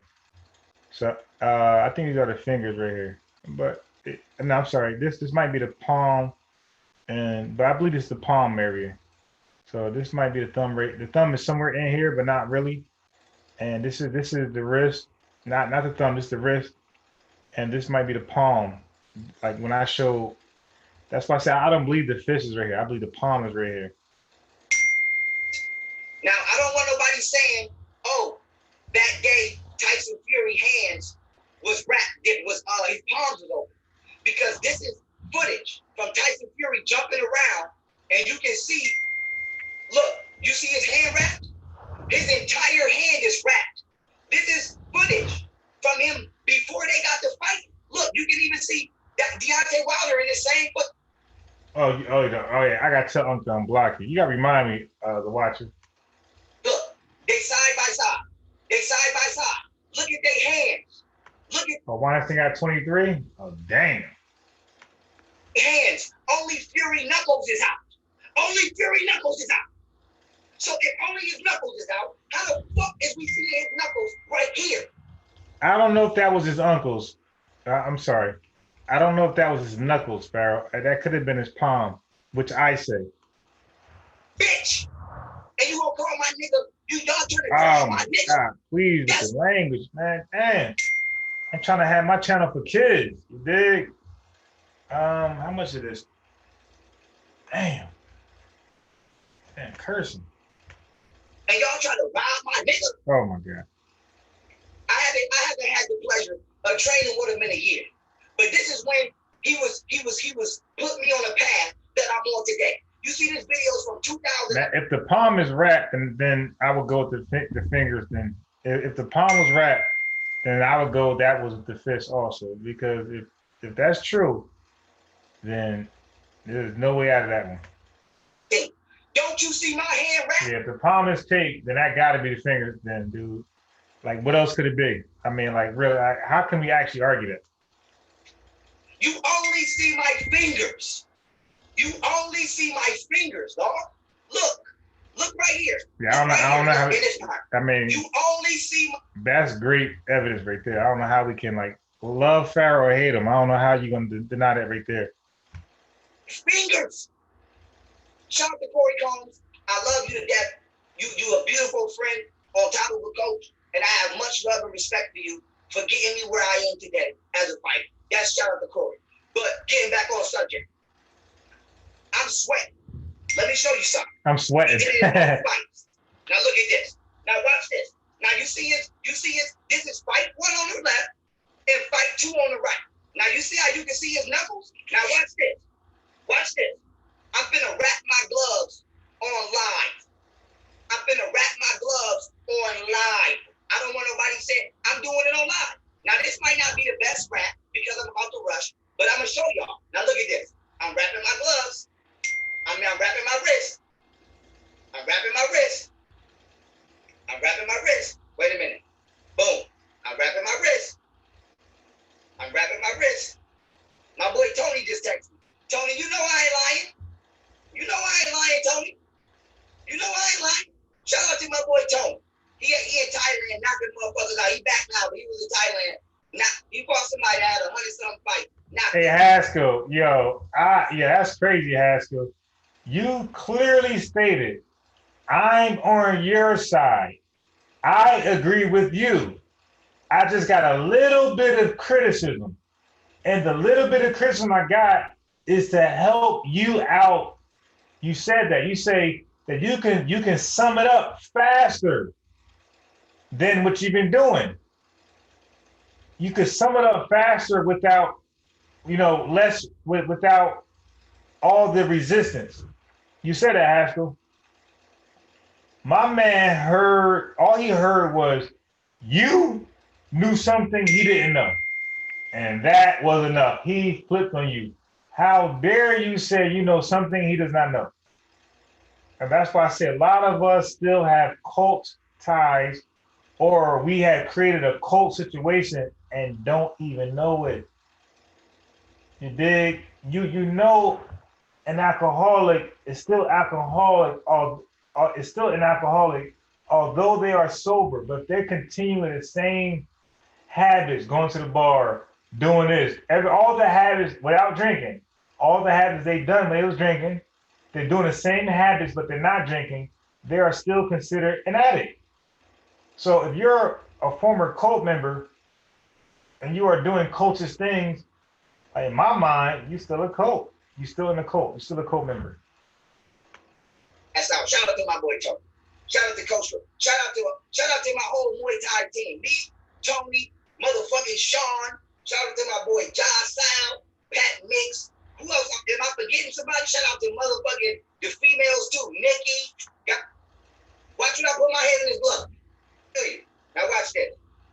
Watch that. This is sloppy rap, but I'm Russian. It's a sloppy rap, but I'm Russian. Russian? I thought you was American, bro. Now you Russian? Yeah, we need to chill out sometime. Look, do you see my shit? Now watch when I put my head in his glove. Watch when I put my head in his glove. It's all black. It's all black. Yeah. Now in Tyson Fury's case, it should have been all white. Right. But it wasn't, because it was all pale.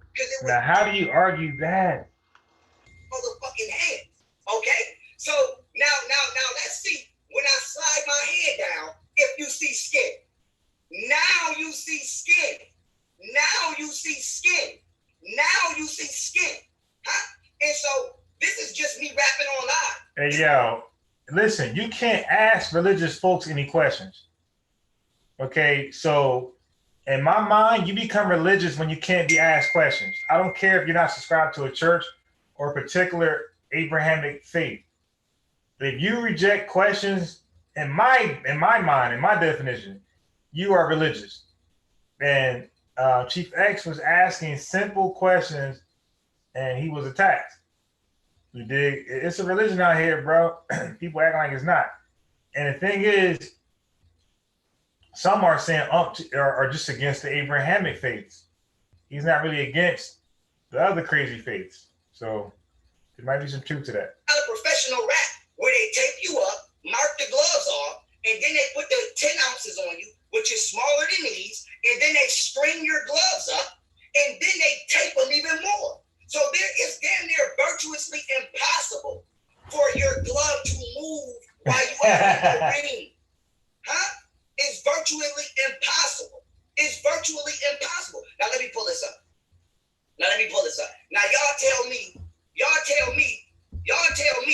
why his skin. Yo, somebody sent me a friend request. The name is Ayodele Sosu, and you got Obeni Akinwale. If that's you in the chat, let me know, because I'm not going to accept these.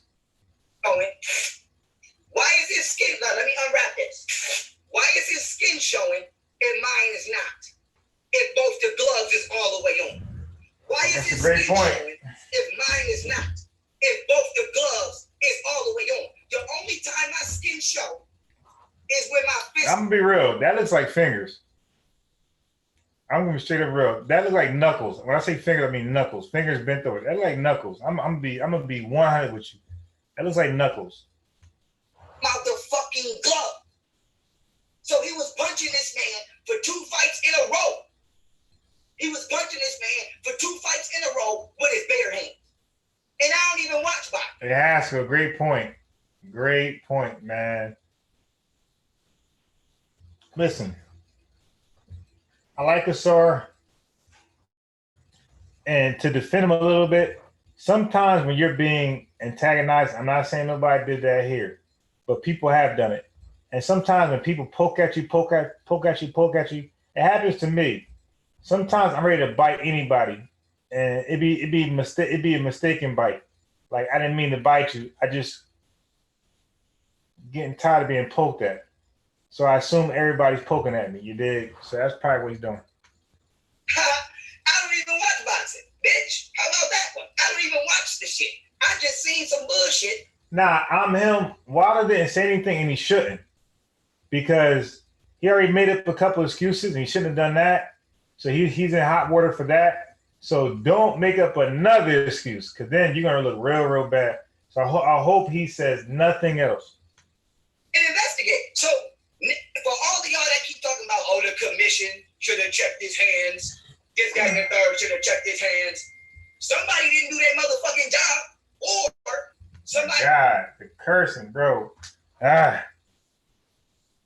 So you guys gotta admit, I'm not saying you gotta roll with his hypothesis, but you gotta admit he did demonstrate how it's impossible to see flesh when your rap is done correctly. So he did demonstrate that perfectly, you know. Come on now, let's be real. That was an excellent demonstration. Okay, so now next evidence. Now you guys are the juror. You guys in the chat and everybody who watches this video, period, are the jurors. We're just providing evidence. You look at it and you tell us if it's good or bad. And Chief X is all over Asar. You dig? He ain't letting them live. And Chief X is talking about paying some linguists to peer review Asar's book. I wonder if he is in the process of doing that. I would even donate to help get that done, to be honest. Just so we can nip this in the butt. Like, if Asar's book is legit, then we can move on. If it's pseudo, we can say it's pseudo and move on. So I'm just with that. I'm with, let's just get this out the way. Okay, so undeniable. I think I just did that one. All right, so here's the next piece of evidence that we will go into. Peace, family. We back again. We back again because they playing games. This episode is called Me Responding to Tyson Fury's Cut Man. Okay? We responded to his cut man because apparently his cut man knows all. Apparently his cut man is the Tyson Fury's sparring partner complained that he took the padding out these gloves. His sparring partner name was Nicholas Asbury. Now here's the article. Tyson Fury denies claim that he took the padding out the gloves in sparring. Now watch me prove that he lied. Now watch this. The 29-year-old collateral damage. American who was Fury's sparring partner before his fight with Deontay Wilder last year uploaded a video claiming to show the Gypsy King's gloves after their session. Now watch the video and then I'm gonna bust Tyson Fury out. Hey Gary Hart, I agree with you. Those are knuckles, bro. Watch this. Now watch this. Watch this. Watch this. This is allegedly Tyson Fury's ex-sparring partner. This is Tyson's shit, and these are his bag. Hold on. Here we go. His sparring gloves that we were sparring with. Now watch this. As you can see, there's no fucking padding in here, and all the padding's in the back of his fucking glove. See that? Shit. I can touch my other side of my finger with this shit. Wow. And there's shit falling out from the middle of the glove. You see that? Now, does he know who the fuck I am? Now watch this. This is sparring. His sparring partner said this last year. This is from last year. This is from last year. Damn. This is from last year. Now Tyson Fury said that they didn't take the padding out, right? Now Tyson Fury said, look, Tyson Fury denies claim he took the padding out of his gloves. Now watch this. Now watch this. Now watch this. Now this nigga now what's his name? His bum ass cut man. Okay? Talking about we would never do that. Now watch this. Watch this. Okay. That's it on that. So the sparring partner said that Tyson Fury took out the padding from the glove. That's a sparring partner. You know what I mean? Like, it's all circumstantial, but circumstantial evidence, as we know, can lead to a guilty conviction. You dig?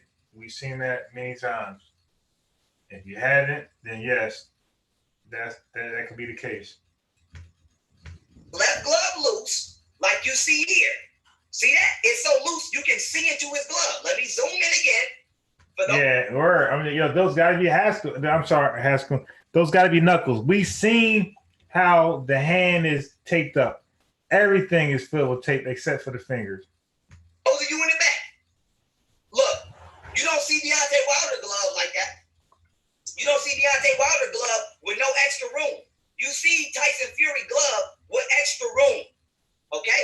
You see Tyson Fury glove with extra room. So you said is a topic in linguistic Greenberg relationship linguistic methodology of SAR. Hey, Craig, type that over because you got like a little typo and it makes it hard to read. Type that over. Huh? So his fist is not in the glove. This is why when you punch with the glove, it flap around like this.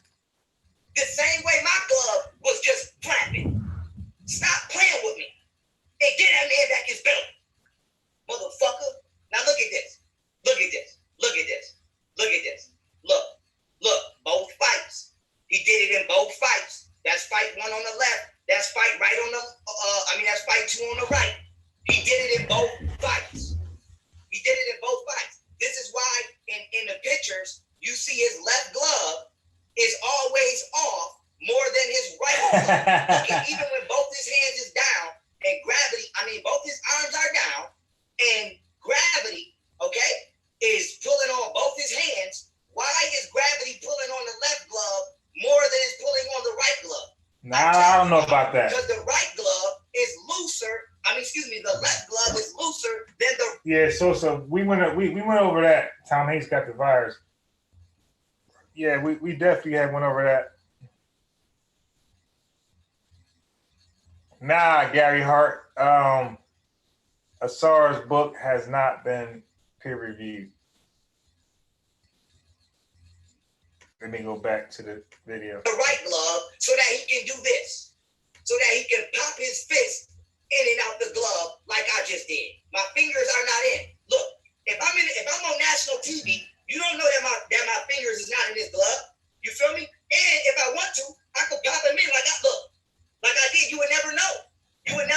Look, now my fingers is really not in the glove. And you don't know that. So if the referee was to come over and say, hey, let me check your glove, boom. What's wrong, ref? What's the matter? Yeah, my gloves is on straight. Yeah, my gloves is on right. I resume the fight. Ding, ding, ding. Hand right back out the motherfucker. Yeah. Hand right back out the motherfucker. So go get that man his belt back and stop playing with me. I don't know about all that. You'll never read the fucking articles, unless you gonna say young black YouTuber, young Pharaoh, cracked the case and he proved that Tyson Fury cheated. Niggas keep talking about the Nevada State Commission. Fuck the Nevada State Commission. Oh my God. Apparently, I got better. Let me stop that right there. Damn, man. Pharaoh, damn. Okay, so I think I missed something. Let me make sure.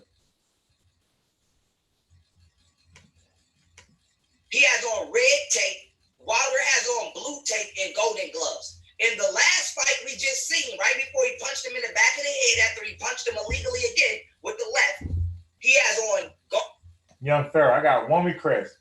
I like your video, I like the evidence, but please stop saying illegally. It's illegally, bro. Come on, man. Listen. Right on the left, which clearly says fight 1, where you see his fist out of the glove, he has on red tape. Wilder has on blue tape and golden gloves. In the last fight we just seen, right before he punched him in the back of the head after he punched him illegally again with the left, he has on green gloves with silver tape, and Wilder has on black gloves with white tape. So please stop saying that this is the same fight and learn how to see. Now, when it comes to Tyson Fury, I'm going to show you how he's popping his hand in and out of his glove. Now, watch this. Look at Tyson Fury's glove. Yeah. Now, I demonstrated this in my video that you can pop your hand in your. Matter of fact, let me show it one more time for the guys who just got on here. Oh my God.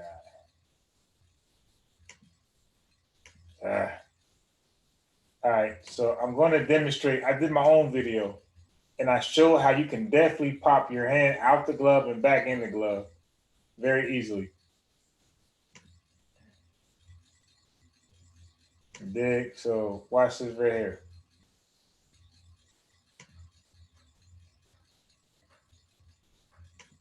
God.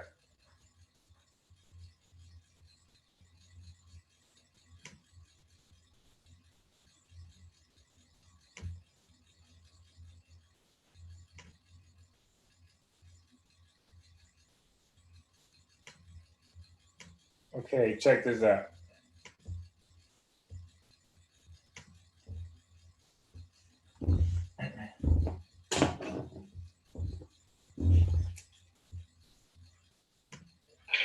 All right, so I got the palm. This is the palm punching, and the glove is still flexible. So I got my palm in here, so I could go grab it, make the glove over here, and I can snap it back out the palm. So I could grab it, come out. Yeah, Craig, I think it's about right. Furthest the palm, I can like push it back out. And there you go. See? So this is, you see how it's flexible, and I can push it back up and grab, make it sturdy. Make it, so I can push it, make it sturdy. I can slide it back out. Yeah. There you go. So I just demonstrated just now that you can definitely pop your hand out the glove and back in the glove. You dig? So what Pharaoh is saying, I have to agree. Glove is so loose that you can literally see into it. Let me see if I can zoom this shit in. Look at his glove is so loose you can see into the fucking. Hey, Craig, you are funny. But light is very slippery, bruh. Glove. Who the fuck gloves do you know is ever that loose? Do you see Deontay Wilder gloves that loose? No. Why the fuck is this part of his glove so loose? Who did that? Yeah, he definitely. That's so he could pop his fist. Now, young Pharaoh, you know, I believe other channels was sending him information, videos, but because they know that he has the platform for it. So there was other guys who exposed this before young Pharaoh, but their subscribers was like low, wasn't nowhere near his. And people have a lot of subscribers like young Pharaoh, but their subscribers are pretty much dormant. You know, so when they go live, the subscribers are dormant, like almost like bots. They don't come out and support the channel. So young Pharaoh is one of those channels that his subscribers actually support. They come out in droves and they actually support. So he got a different type of channel. So it makes sense to send it to him, you know, and not ego trip. If you really want this to reach the right people, you got to get on code and go to the right and best channel. And they all definitely designated Pharaoh's channel as the right channel. In and out the glove, I'm finna show you. So stop with all that can spit. When you address me right, dog. I don't give a fuck if you sports, Bible, ESPN. When you put. Yeah, Sosa, not Sosa, but Haskell is a dedicated blackologist. Me an article, put some respect on my name. I don't do conspiracy. I come with receipts. I would never accuse. Listen, I have 200,000 subscribers on YouTube. Do you think I would accuse somebody on a bigger platform than me? And yeah, Pharaoh, you've been, you know, jeopardize the integrity of my platform for clout? Who does that? Nigga, I fight. I know when a glove is not right. What are you talking about? I hit harder than Tyson Fury. I know when somebody throwing a bullshit left hook. Now watch this. Watch this. Look at this. Who the fuck glove do you know bent like that? Who do you know punch like that? Nobody. That would mean this nigga hand was broke for 2 fights. Who do you know punch like this, man? I cannot bend my hand that far back. That is a 90-degree angle. Stop playing with me on this fucking internet.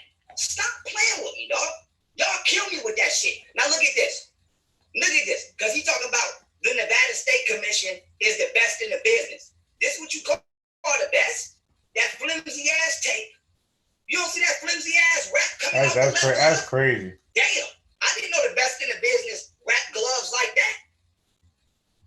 I didn't know the best in the business wrap gloves like that. The best in the business. Now look at Deontay Wilder glove. Do you see tape coming out of it? Yeah. Young Pharaoh said he hits harder. Young Pharaoh said he hits harder than Tyson Fury. Deontay Wilder glove? No. Do you see the wrist, the entry portion of Deontay Wilder gloves open? No. So why the fuck does Deontay Wilder glove look different from Tyson Fury glove if the Nevada State Commission overseeing both gloves? And why did they only fuck up Tyson Fury's hand magically in both fights? Huh? Now look at this. Look at this. Look at this. This is Tyson Fury left hand before the fight. You don't see no tape. This is Tyson Fury hand in the middle of the fight. That's you see his glove slid down.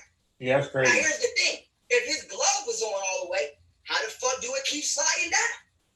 How do it keep sliding down? Right. Now before I show you his trick, okay? Let me show you something. Do you see Tyson Fury hook right here? Do you see his left hook? Do you see his left hook? Now look at Andy Ruiz's left hook against Joshua.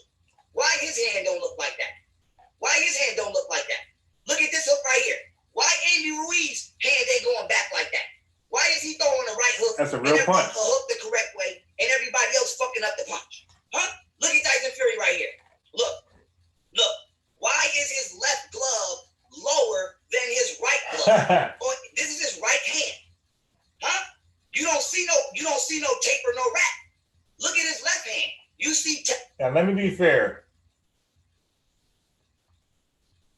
If Wilder is truly the better fighter, that wouldn't have mattered. Like, there's no fighter out there who could have did that and beat Sugar Ray, Robert Duran, you dig? Even right now, Spence, Crawford, Canelo, Mayweather, like that would not work versus like good real fighters. And you see rap. But nevertheless, it is illegal. And it's loose. You can clearly see it's loose. Look, it's like at least Haskell, I want to say that, but I can't. You dig? An inch off his damn wrist. Now look at Deontay Wilder's glove. Let me go back to Wilder. You don't see no goddamn area. I mean, no extra space in that area. But look at Tyson Fury glove. You see all the space in the world. He's a cheater. Now let me show you what he did. Let me show y'all what he did. First of all, let me show y'all this. Now y'all see that space in the glove? Now y'all might say, damn, Pharaoh, that's not a you might say, damn, Pharaoh, that's not a lot of space to slip your hand out. Watch this. Watch this. Watch this. Watch this. Look. And I'm gonna leave a little bit of space. I got less space than y'all can't even see in this. You can't see inside this glove. Y'all cannot see inside this. So my glove is technically tighter than Tyson Fury's. Now watch me pop my hand in and out this glove. Now my fingers are right here right now, right? Look, these are my fingers, look. Y'all see my fingers in here? Now watch me pop my hand out. Watch this. Hand out. No, look. My fingers ain't. How do you argue that? That's the question I had. How do you argue that? My man is demonstrating pure evidence, facts. In there? Look, I'm gonna do it again. Look. My fingers are in the glove. You see my hooks? I'm fighting. I'm fighting. No fingers. No fingers. Look, no fingers. I'm not lying. Look at this. Look at this. Look.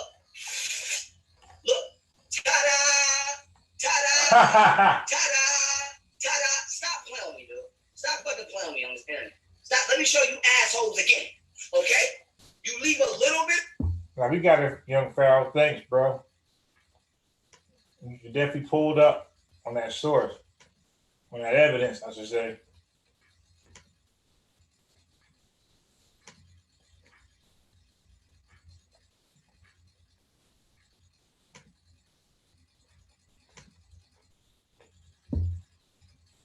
Okay, so let's go back.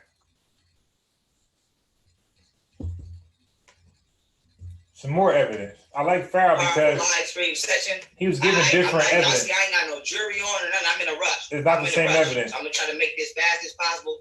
I'm in a rush. Baba TV, what's up with it? Listen, I'm about to respond to Eddie Hearn, and then I'm gonna provide even more evidence. And I'm telling y'all now. Now watch this. Watch this. Watch this. Look at this. It's not no evidence. Now the top left is Tyson Fury's most recent fight with Deontay Wilder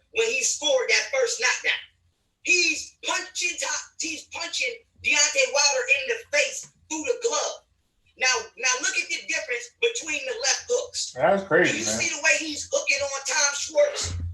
Huh? Do you Tom see the way who? he's hooking on Tom Schwartz? Tom who? He's connecting with the right part of the glove on Tom Schwartz. Who? But he's punching with his fist. Hey, yo, Tom Schwartz might not even be a licensed boxer. Through the glove on Deontay Wilder. Huh? Stop playing. Now look, let's get another angle. Let's get another angle. Look. Let me blow it up. Let me blow the picture up. Hey, yo, everybody here support me. What channel does it like this? Like, there is no cap to what we talk about. We talk about it all, man. We're talking about a damn conspiracy theory on a glove. We can go from some hardcore evolution talk, you dig, to a conspiracy about a glove. Crazy. Because apparently you motherfuckers is blind. Let me blow this up. Not no evidence. It's not no evidence. Man, stop playing on me. Look at the part of the glove that's landing. Yeah, that's clearly against the rules we read. That's the palm and the face, man. That's crazy. And he's arguing his knuckles there. But that's clearly, this is the fist. That's illegal. Like whether this punch hurt it, whether it didn't hurt, this is illegal. We read the rules. It's illegal. He's punching through the fucking wrist part of the glove. That's bare knuckles. What do you mean it's no evidence? No, bitch. You don't want to do your job because you're a fucking racist. And bitch, we're not stopping. We're not. Now, he shouldn't have said that. The race part, dude, keep with the regular narrative that he was cheating. We caught him, and there was no, violations. There were no warnings. He got away with it. Not being quiet. We're not letting it fall under the rug. None of that. None of that. You're not about to do a black man like that. You're not. You're not. You're not, bitch. Talking about no evidence. No, fuck y'all. Now, I ain't gonna lie, Wilder got triple support because he came out to that Blackology song. Black fish, black mist, black clouds, black growl, black lions, black kings, black gums, black guns, black Acura, black mascara. You dig? Everything black. So that song got Wilder some new fans and supporters supporting this theory. This not theory, but supporting this hypothesis. This is the people taking over this. The people taking over it. We're not waiting on them to do their job. Let me show y'all how far I went. I got even more evidence. But let me show you something. Before I continue. Because y'all got me really pissed off, dog. Y'all racist, and you set that man up. And we are not going for it. Set up. We I don't know about boxing to clear Tyson Fury's character from being deemed a cheater. Exact way Tyson Fury is landing on Deontay Wilder's face illegally with his fist. Illegally, bro, not Here's illegally. Here's another look. Now, in the first fight, where'd he go? Hold on, let me find the loose glove. Yeah, that intro was fire though. I think remind me. I gotta find that damn song. Let me find the loose glove. I got a lot of shit in here. Let me find that loose glove. Where's that? Hold up. Bop. Where's that? Hold up, y'all. I'm looking for the loose glove. Yeah, my man said black face, black bootleg plague, black space. He was going in. Black ace. Yeah, I like that. I hope I ain't deleted on accident. Let me reset. Look, here's another angle. This from the first fight. See? He landed on Deontay Wilder with his fist the first fight, and then he did it again in the second fight. These are better angles. Now let me find that picture where he got the whole. Here we go up here. Here we go. Hold up. Let me move these so I could be in there. Here we go. Now look. Now this is from the first fight. The man got so. Yeah, look at Wilder's defense. That's horrible, man. That's horrible. That's horrible defense right there. so much room in his glove, you can look into his glove. Now, I don't want nobody to say that's normal because not only don't we see that in Deontay Wilder. Oh my God, Haskell. Okay, so damn it. Glove. Watch this. Now watch me fuck y'all up. Watch me fuck y'all up right now. Watch me fuck all y'all up. Watch this. Promise you I'm about to fuck y'all up. I promise you. Not the language, bro. The Watch language. this shit. Watch this magical shit I'm about to do. Watch this. Here we go. I'm pulling it up now. Here we go. Boom. Share my screen. Watch this. Watch this. Watch this. Watch this. Look. Now watch. Now look. This everybody can do this at home. I didn't know that you can do this. If you go to settings and click playback speed and turn it from normal to 0.25, it'll play in slow motion. So anybody can do this at home. Don't let them lie. I didn't know that. Watch when I rewind this hook. Watch the way he throw this hook. Now watch this. Watch the way he throw the hook. Now look. Boom. Boom. He threw it properly. He threw it properly in this fight. But what do we notice about this fight? His gloves are not loose. Look. Let me go to a zoomed in part of the fight. Look at his gloves. They're on right.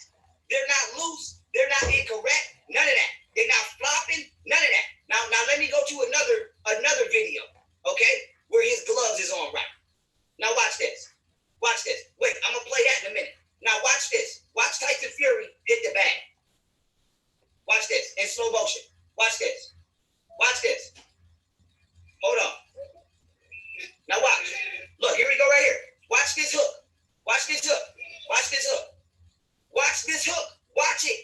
it. No flat. Watch the hook. No flat. Watch this. Hold on. That's too fast. Here we go. Watch this. Boom. You didn't see no flat. You didn't see the glove flat. Now here's another video. If that's not convincing, here's another one. Watch this jab. No, let me go back. Hold on. Here we go. Watch this. Watch the jab. Yeah. Watch the jab. Let me slow it down. Watch the jab. Watch this. Bro, if Muhammad Ali was doing the same thing, yeah, but this is what I'm trying to say, Craig. This is why I don't believe he should lose the belt. I believe he should win. You dig? Or keep the win, keep the belt. But the third fight, they should watch out for that. That's all I'm saying, Craig. I'm not saying that what Young Pharaoh is saying, that the belt should be returned back to Wilder. I'm not saying that. I'm saying Tyson won with these tactics. Next fight, they need to just be, on go. You know what I mean? Alarmed. That's all. Watch the jab. Tell me I'm tripping. Look. Watch the jab, man. Watch this. Y'all can go do this yourself. You can go do this yourself. Watch this. Look. Boom. You don't see no flap. You don't see the glove flapping, do you? No, you do not. What do you mean there's no evidence? What do you mean you're not going to do an investigation? What do you mean? Let me run it back for you motherfuckers in the back. Look. Watch the jab. You don't see a flap. Now look at this jab. Now tell me the difference. Tell me the fucking difference. Tell me the difference in the jab. Look. That the gloves on Fury seem to be flapping. Do you see that? Look at that. Now why is his glove doing that there, but it's not doing that here? Why is it doing it against Wilder, but it didn't do when he do it in training, and he didn't do it when he fought Don Schwartz? Why is his glove not loose in no other fight except the ones against Wilder? Okay, so let's look at Muhammad Ali allegedly using the same cheating tactic. Hold on.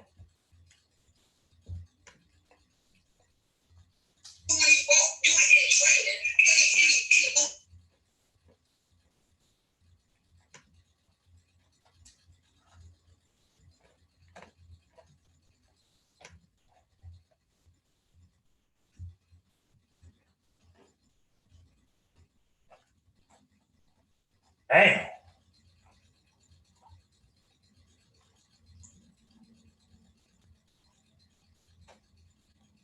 Damn.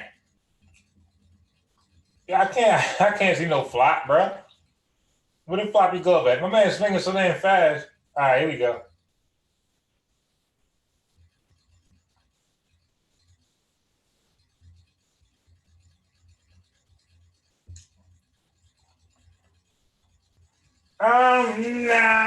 Nah.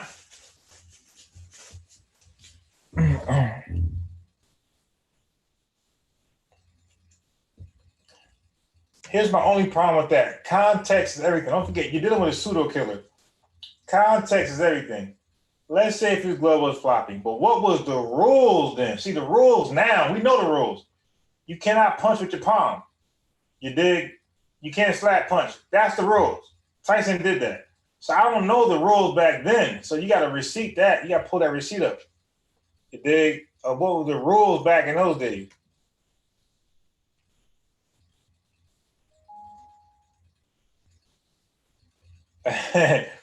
Now, I wouldn't put it past Muhammad Ali for something like this. You dig? At all.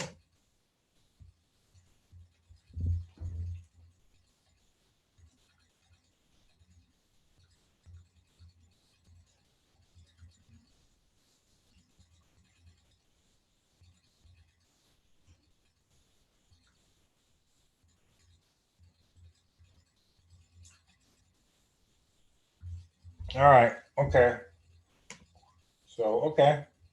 So that was some evidence. You dig?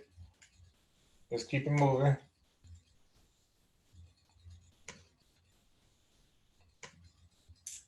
It appears he had the floppy glove too, but we don't know the rules back in those days. You dig? Find those rules. We know our rules.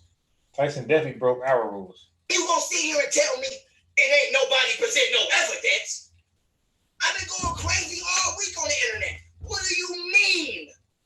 What do you mean, WBC? Huh? Bitch, I want my... Okay, so when niggas start asking for their money back, maybe you gonna do an investigation. Because I paid for that fight. And I think I'm about to want my fucking money back. I think I'm about to want my fucking money back. The cursing, maybe that's though. Damn, bro. Get my man his belt. I think I want my... I watch this. Because y'all playing with me right now.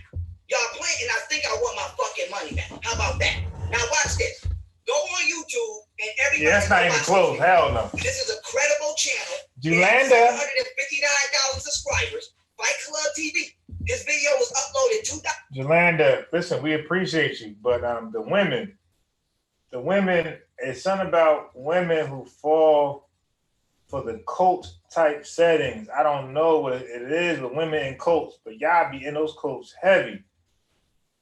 Yo, women, please be very hesitant and reluctant to like take information hook, line, and sinker, man. I don't care if they right. What happens is y'all fall for the trick. They're right 4 times in a row, 5 times in a row. So you automatically think they're gonna always be right because they built a good repertoire or whatever, reputation. So yeah, but we really can't fall for that. Because you was right 3 times in a row, and now everything is just perfect. No, listen, that's not true. When people get in this chat and they talk and we disagree, let us disagree. We don't need y'all interfering and getting in between. Y'all make it worse. You know, men be dying over women. Like when women get involved and start heckling and instigating, it gets worse. So either you know what you're talking about, you can add to the conversation, or not. Let us hash it out because you dig. You know what I mean? Like there's some legit questions in the community that we need answered, and we don't feel like the questions are being answered. We feel like these guys are doing what the pastors do. Don't ask us any questions. Evil is Eddie Murphy. Evil is good. Say it with me. Evil is good. 2017, so y'all can't say that I had them or contacted them to upload this and do some weird shit. Now this video is called How to Tie Your Boxing Gloves Like a Professional. Now before I play the video, I just want y'all to see, do y'all see how tight that glove is on that man's wrist? Yes. Do y'all see how tight that glove is on that man's wrist? Huh? Do it look No, sir. So why the fuck is Tyson Fury gloves not that tight and secure? Now watch this. Watch this. Watch this shit. I'm gonna do it from the beginning. Watch. I'm gonna play it from the beginning. Watch. For sparring, it's meant for use. Okay, skip. Let me skip one. The old days, Look. in the old times, what they used to do is they used to Now, tie and this is why I want to know who the fuck tied Tyson Fury gloves. Because if we can find out who tied, I mean, it's nothing to correct. I was just like saying in advance. I wasn't blaming anybody for anything. I was just saying in advance because I see like we have a lot of intellectuals in the community. Jabari, Polite, and this is not me saying this. This is the community saying this. You dig? Whether you agree or disagree. Polite, Asar, Ujawu, you dig, and a few others out there. And because they're considered intellectuals, and then we got the elders too. And because they're considered an intellectual or an elder, all of a sudden, all the information is accurate and correct. So nothing, this is just, that's what happens. So now when somebody challenges them and challenges their information, that person becomes a bad guy immediately. And that reminds me of church. When you question that pastor, Satan has bitten you. You did. You have bitten the apple of the tree, Adam. And the same thing is community. When you question one of these quacks, we have an agenda. Like my next Islam friend is telling me when I question his doctrine, that he doesn't call me the Antichrist. He says, "What's your agenda, brother?" Like I got a real agenda. Like I have some little paid duty to take down his organization. Nah, man, we just need to question the faulty doctrine.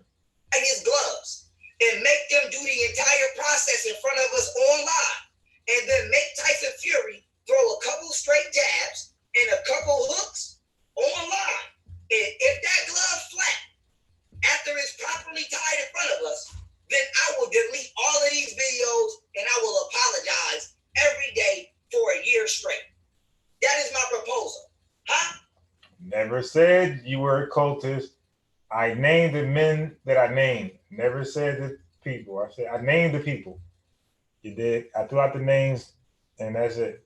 You did. I will promote Tyson Fury for a year straight every day. All right, stop right there. We're going too far on that one. Actually, we are not. Let me skip past that. He tried to let the ref be. He tried to tell the ref like, "What the fuck?" And the ref ain't. He didn't catch on. Fury gloves was tied properly. Why the fuck did we see a big ass hole in his glove, and why his glove is flopping in both fights? There's no excuse. Let's keep it moving. So we are done on that one. That's some more evidence of how the gloves should be tied. You see, there's no room for anything to go in there. Even bacteria can't get in that glove. That thing is tight. You dig? Yeah, the NOI asked me my agenda when I question some of that doctrine. And it'd be like, I'm not even being an antagonizer. I'm really asking, like, dude, what is your economic plan, your program? I know you guys say you have one, but have you actually read it to see how superficial it is? Like, it's like, how's your economic program one page? So our problem economically is answered in one page? Like, damn, you are good. You dig? And we know that's pseudo. All right, so let's move on to this one. So here's some more information, family, that we have to weigh in. Hey. Here we go. We coming on our gang, right? And we're almost done. We coming on our gang. Look at this fool. Huh? We coming on our gang. Let's get it. I will not stop. I told y'all I will not stop until my boy got his belt back. Peace, family. This is another episode, okay, of exposing. I called you a fool only because you're promoting that gang. Evander Holyfield and Jeff Mayweather believe that he cheated. Now, Deontay Wilder knocked Tyson Fury out, and they didn't give him the 10 count. Now, Oh, yeah, Haskell, family, this Centavo, watcher. Check this out right here. Okay, Jolanda. Now I'm gonna call you a cult member. She said I'm scared to call in yeah. Right now you're a cult member. Yeah, so now I'm gonna call you it. You are a cult member. Haskell called in and said he sided with Asar and got cussed out. Chief X just asked a simple question and got cussed out. Why the hell would I call in when I just witnessed that right there? That's savagery. Why would I call in and ask a question when I see two guys get mutilated, but just simply saying he sided with him, and then the other guy saying, just asking a question. Nobody actually opposed the guy. They asked the guy a question, and you see how that went. So no, I'm smart enough to not call into something where I know I'm not going to be heard out thoroughly, like Haskell and Chief X. You dig? So no, I don't call into anybody's platform like that.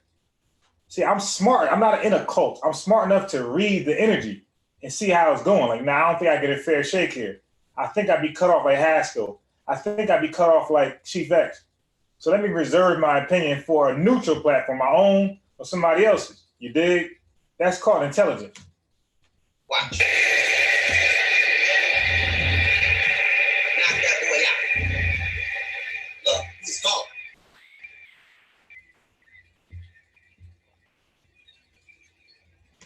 Jolanda, you're emotional. You're part of a cult, and you're emotional. You dig? And I don't have feelings like that for anybody to like, oh, no. I do what you do. You dig? I don't waver. I don't beg. I don't plead. I speak my mind. And hopefully I'm speaking the truth. You dig? But I call it how I see it. I didn't mention your name. You wanted your name. I mentioned you because you was in the chat room. So, but the analogy was on the 4 men I named. It had nothing to do with you. I called them the cult leaders. And that's all. But you wanted your name to be there. And when you mentioned my name and said I was afraid to call, now I got to get you. And no, again, Haskell said he was on their side and got cussed out. How do you say I'm on your side and get cussed out? If I go into Young Pharaoh, if I call in Young Pharaoh's phone line and I start off by saying, Young Pharaoh, I'm on your side, then I go to talk and prove I'm on his side, I highly doubt I'll be cussed out by Young Pharaoh. But Haskell calls in and says he's on the dude's side and still get cussed out. That's some cult-like behavior. He's gone. Now they robbed my boy right there. Now, matter of fact, let me see something. Because I'm going to show you his eyes was in the back of his head. Let me show you something. Let me show y'all something. His eyes was in the... Dude, if you think Chief X is cutting him off, then that's what you think. I think Asar was cutting Chief X off. Okay, now hold up. Don't mention Chief X. What about Haskell? Hey, Lamar, forget about Chief X because we're even there. I say nay, you say yay. What about Haskell? Was Haskell being cut off, Lamar? Yes or no? The back of his head. Watch this. Wilder knocks. Wait, we're done right there.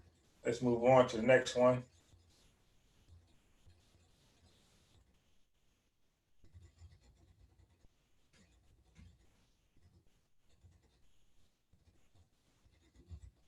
Where's his eyes? Here we go. He's gone. Okay, let me hit play. Watch this. Now, hey, I need your honest opinion right here on this knockdown. This was I said this during the fight. I said this was a knockout during the fight.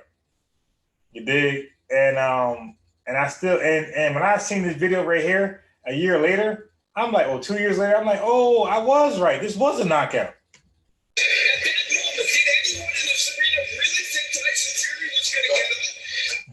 Look at his eyes. He's asleep.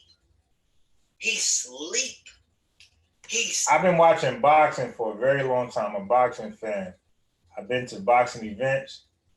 Caught Errol Spence, caught Broner a couple times. You dig? That's what I do. When you fall like this, 90% of the time, the ref gonna call it off. when you're that unresponsive after a mean punch like that, 2 punches, the ref waves this off. Sleep. He sleep. He should have never got up. He should have never got up. He should have never got up. Oh, Lamar Pope. When I say cussing out, apparently cussing isn't really cussing. From what I heard from the community, cussing I heard comes from the word cursing, like a curse. So if we're saying cussing out like that, like no. But when I say cussing out, it's not profanity. When I say cussing out, I mean like rude, unnecessary language. That's what I mean. That's what I mean by cussing out.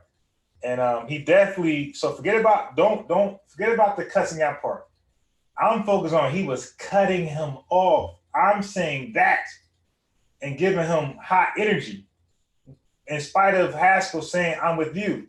Now I'm going to send Haskell a link in a minute. He can speak for himself. You dig? That's how we do that. He should have never got up. Look. He sleep. He is sleep. Centavo, everybody who's not in that cult know what happened. You dig? I'm not going to convince anybody. He is sleep. They robbed my boy out of a knockout. They robbed him. Look, he sleep. Yes, man, I can't. Look, he go. Hey, yeah, I don't. That's not Jolanda. I think somebody's is in Jolanda's account. Gone. He's gone. He's gone. Look, and credit to Jack Reese for not stopping it. You know, everybody forget my nerve and don't count when it goes down like that. Credit to Jack Reese for counting. That's the best count that anyone's made on. He's gone. He's gone. Now let's look at it in fast motion. Let's look at it in fast motion. Watch this.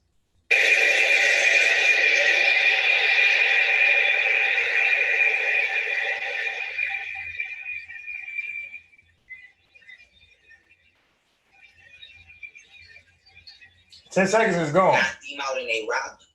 Now let's see what Evander Holyfield got to say. Let's see what Evander Holyfield got to say. This is before we even get to Jeff Mayweather about the current fight. We're gonna go in order. We're gonna talk about the first fight that he cheated in. He cheated with the glove and they robbed my Jolanda. boy out of his knockout. Now let's see what Evander Holyfield's take is on that knockout. Nah, because he just a mere guy with an opinion like mine. Let's move on to evidence.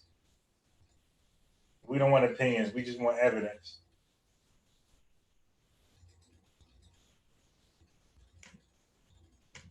Let me narrate this. He's using the flick to get his hands out. Can't deny that. And then he come around with the hook and it's his bare fist. Yeah, yeah. He's cheating. That's suspect. He did it in both fights. Look, I'm going to do the exact same shit he doing. Look, watch this. And my fingers is out. And you see my glove flail. Go get this man belt. If y'all don't go get this man motherfucking belt right now, if y'all don't go get this man... No, we're not going to block you. You can leave if you don't want to be entertained with this right here, or you can stay and watch. It's up to you. Motherfucking belt right now. What are y'all not understanding? And I'm just trying to figure this out. This is what I'm really trying to figure out before I go. We got all of these professionals. How the fuck nobody seen this but me? Why did a YouTuber who don't even watch boxing, I'm not even a boxing fan. I don't even fucking watch getting hit in the back of the head and the neck is what affected me more than anything. And I showed him getting hit in the head and the neck. But all right, so those are just wilder excuses. All right, so let's cross that out. You dig?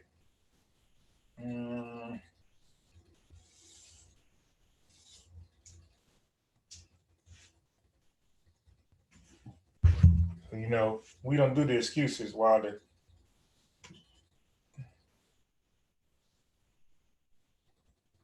Damn it.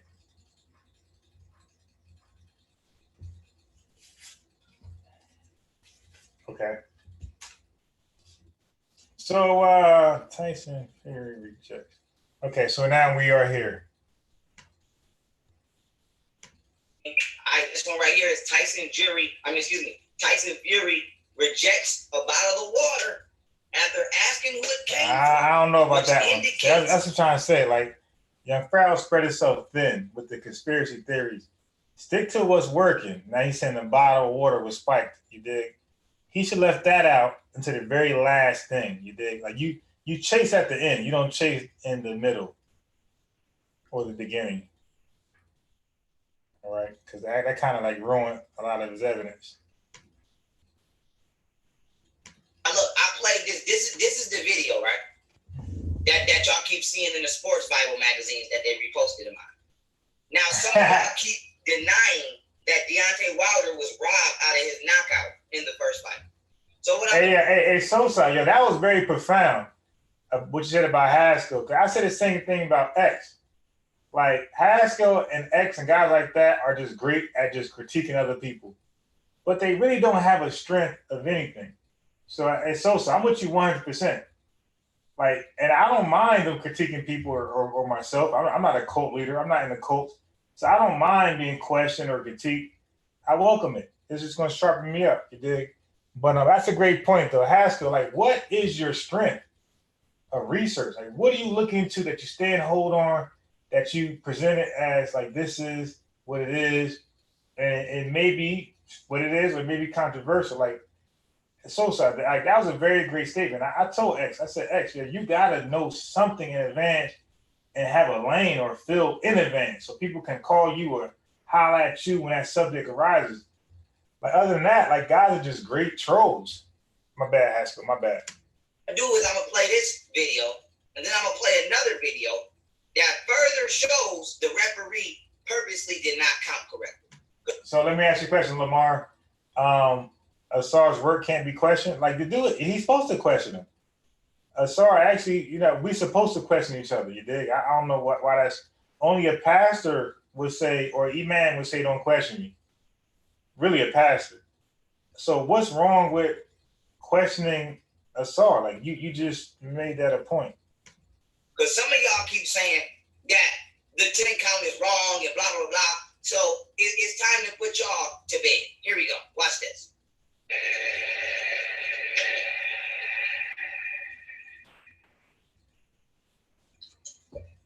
And so I'm glad you said that. Everybody should really have a field of interest and desire to try to have a lane. And that's how we really each one teach one, you dig? But if we got a few lanes and you guys just listening, that's when you become cult. My bad. That's when you become cult susceptible, you dig? When you don't really have a lane, you're real susceptible to fall for a cult. You see that? He's been down for 6 seconds, and the referee is just now starting to count. Watch this. Watch this. Watch this. Let me go back. Watch this. Boom. He hits the canvas. Now watch the referee. He's not counting.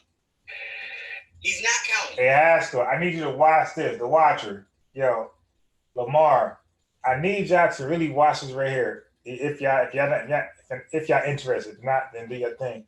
But this is very important. Why didn't this will caught my attention? Why didn't the ref count? Boom! He hits the canvas. Now watch the referee. He's not counting. He's not counting. He's still not counting. 3 seconds. He's on his knees checking him. He's been down for 3 seconds, and that referee is still not counting. Look, he's still not counting. Now that was 1. He's still not counting.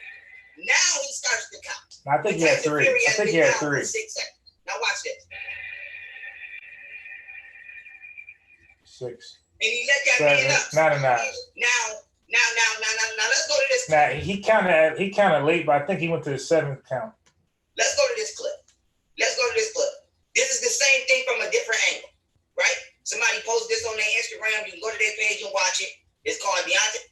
And Jolanda, what is Chief X wrong? What is Chief X wrong about? So he's wrong about asking the question. And what am I wrong about? I don't even have an argument. You dig? I'm just against black algae and pseudoisms. You dig? Wilder gets cheated versus Tyson Fury. And Tyson versus Tyson Fury fight 1 down for more than 10 seconds. Ref cheated. They posted this video in 2008.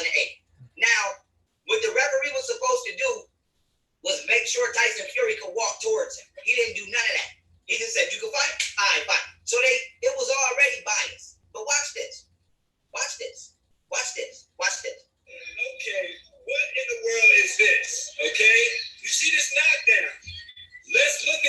Hey, yo, watch this right here. This is crazy. Look, he was getting ready to start counting.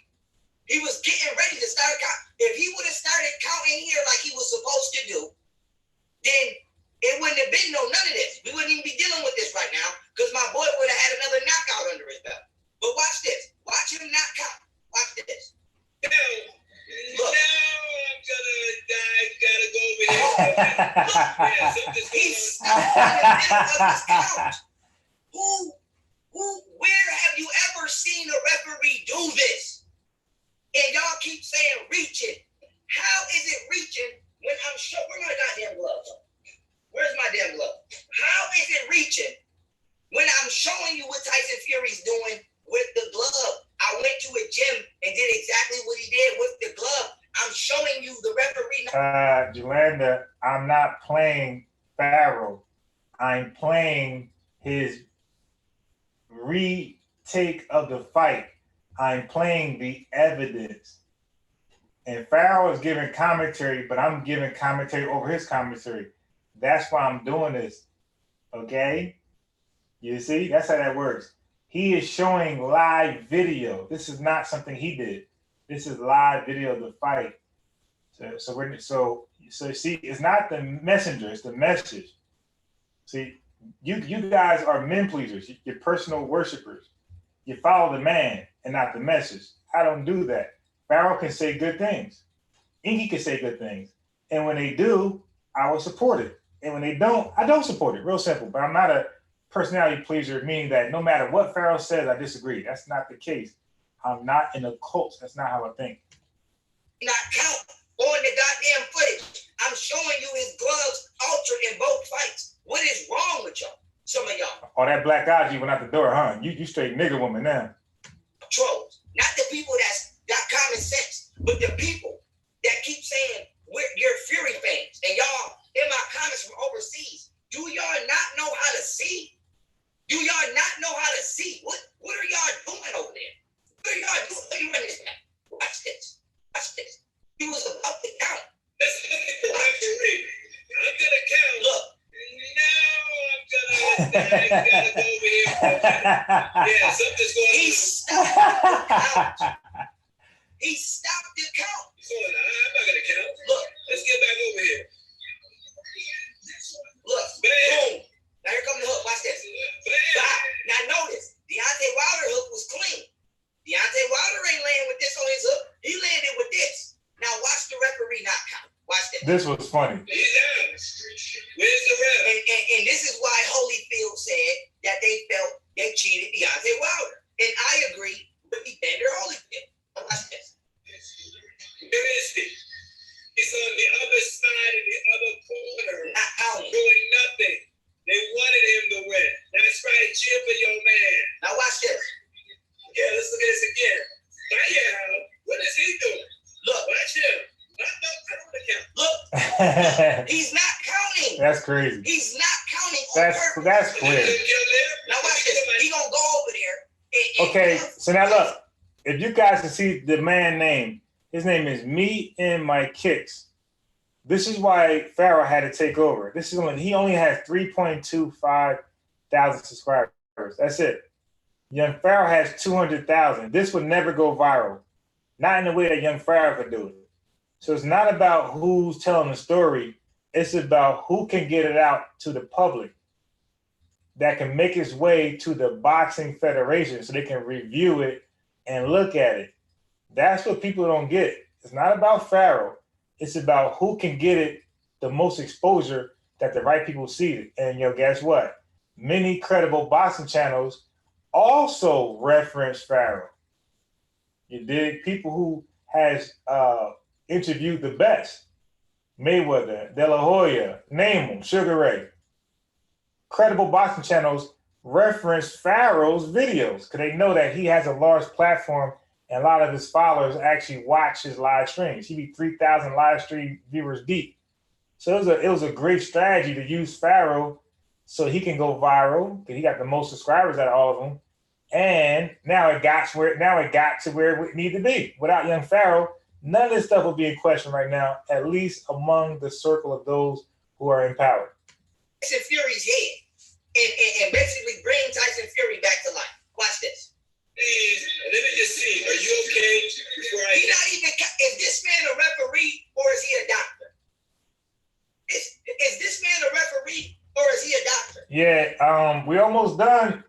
Lamar. And when I'm done, I'm gonna send that live stream link. I guarantee you don't hop on. And I'm not saying it as a debate. I mean hop on to defend their position. What I'm trying to say, not to debate you. We don't have an issue with you, but you're like, what I mean, you are co-signing their position. So since you're co-signing their position, we want you to defend their position. You dig? So not about you. We're not attacking you. We want you just to speak on their behalf, like you're doing right now. But on the live stream, you dig? We can hear you. Is he a referee or is he a doctor? Huh? Is he a referee or is he a doctor? Even Evander Holyfield said they robbed Deontay Wilder out of this fight. Now, man, that doesn't mean. I get it. Let's see. Where are we? You okay, buddy? Okay, now I'm gonna count. Look, he went over there, cuffed his head, and then started counting. That's crazy. Robbed my boy out of his knockout. Now I got some surprise proof for y'all. Watch That this. was crazy. I got something for you. I got some shit for you before I even get to the spike water. Watch this. We on this. We are on this. There's a cult out there, an unofficial cult, and only those that's in the know how cults work, know how Ponzi schemes work, know how pyramid schemes work. Only we can identify what's going on. If you're unaware of this stuff, you don't know that you're in a Ponzi scheme, a pyramid scheme, or in a cult. You don't know that. It'd be too late. And you'll find yourself on the land of York not knowing you're in a cult until you either get locked up and be charged as the single largest pedophile in United States history. And then it's too late. But we, on the outside, we can see the cult building like a tornado coming to fruition from the funnel. You can see it coming. You just got to be on the outside. We are not going anywhere. Now, I just posted this on my Instagram. Go to my Instagram, my Twitter, and my Facebook. I'm telling y'all now what round this is, okay? But I think I showed the time. Okay, let's see. Understand. Go watch this fight over and listen to Tyson Fury's corner help him cheat. His corner is now, I don't know about this right here. I'm going to be honest. Emphasizing that he used that left hand. Now this is the first fight. Let me refresh your memory on what fight this is. Let me refresh your memory. This is this fight right here. Look, let me share my screen. Hold up, here we go. Let me share my screen. His corner knows that he was cheating. See? Now this is this fight where his hand looks like this. This is this one where you can see in the glove. Huh? Let me see. This is the same fight where he was fixing his glove on the corner, on the corner post. Okay?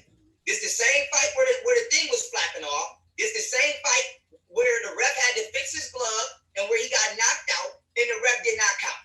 Huh? And this is the same fight where you can see him catching Deontay Wilder with them illegal ass punches, just like you can see him doing the same exact punches in the second fight. But we on the first fight right now. Now watch his corner tell him to cheat. Excuse me, insinuate for him to cheat. Huh? Watch this. All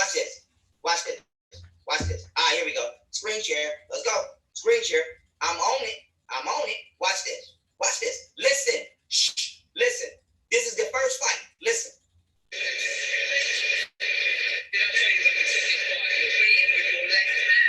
You heard him? He said, what did I tell you before we took this fight? You're going to beat him with your left hand. I don't know about him, that. Then he just fought Wilder again. Now, this one over here is from ESPN. You see that? Now, this article is from ESPN, and this article is from CBS Sports. Now, when Wilder fought Otto Wallin, it say, what they do us? Do y'all see how they do us? So they basically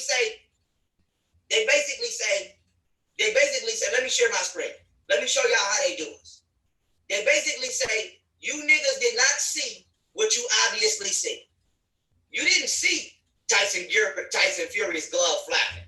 He would never do that. He would never. You didn't see a hole in Tyson Fury's glove damn near big enough to stick this goddamn Carmax in. We would never do that. He has great character. He has great character. How this nigga got character and we watched him lick a motherfucker? what kind of character does he have? And he licked somebody that was drugged and unable to properly defend himself. Drugged? Pharaoh. I don't know all that, bro. I think he's reaching. That he was illegally punching. What kind of character is that? Huh? So we didn't see Tyson Fury do this shit in both fights. So you telling me both these fights on the left and the right, 2 different fights, we didn't see it. So okay, so we are pretty much almost done. Just a few more pieces of evidence, and another live stream. It's fair to draw our conclusions. You did. Okay, George Groves admits that Tyson Fury's gloves are not on the way. Now he tries to put a spin on it, but we gonna kill his spin. But you can go play this interview. You can go watch this interview. Okay. And so I'm gonna show one small clip of Floyd Mayweather. Right. Go watch this. When Floyd Mayweather checks Medina's gloves. Okay. And it wasn't Maidana, the boxer Maidana. This is Floyd Mayweather. Look. And we're not gonna put that bullshit on this. Yeah, the conspiracy. You know, we gotta stay on the glove. You stay on the glove, you do good. You add other things into the element of the glove, everything falls apart. I'm not fighting them gloves. The gloves I told him had no padding. See? There's no padding. I can tell you right now. I can tell you right now. Now you see Floyd Mayweather put no Medina gloves. McDonald. And he's expecting a glove and there's no padding in the glove. Now you might say, Pharaoh, why are you playing this video? To show you that people do weird shit in boxing with their gloves all the time. And it's so known and it's so big to the point where Floyd Mayweather literally got to inspect the nigga gloves that he about to fight to make sure you're not doing no bullshit. And so this is not far-fetched that Tyson Fury found another loophole to fight dirty with altered gloves.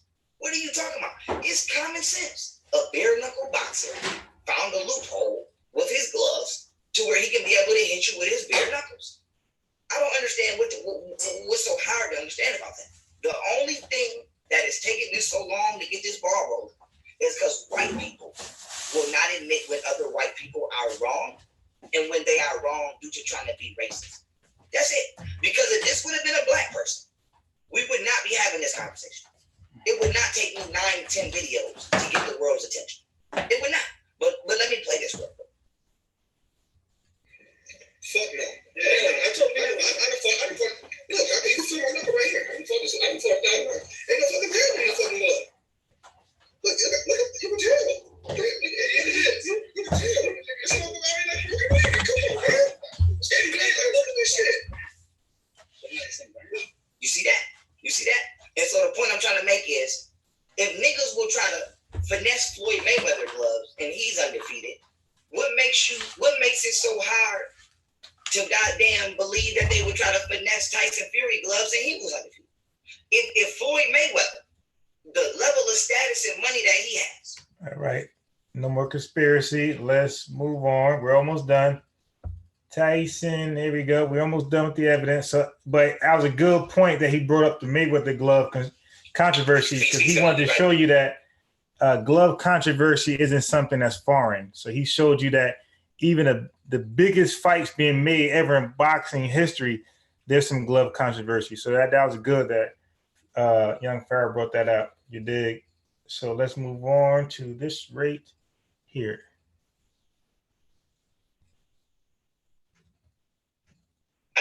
Fury, when what's his name knocked him out, when Wilder knocked out Fury. Now, if you zoom in, and I'm working on the PowerPoint, y'all. Look, I'm putting everything together. Right now, I'm at 46 slides. I got 46 slides of evidence. The only thing I got to do now, I'm supposed to go to the gym. I'm not going to the gym, and I'm not doing nothing. I'm going to go rewatch all my own videos and take the clips of the parts I got off YouTube and put them in here too. So that way, not only is the photos going to be in here, the video is going to be in here, and the screenshots of where I got them from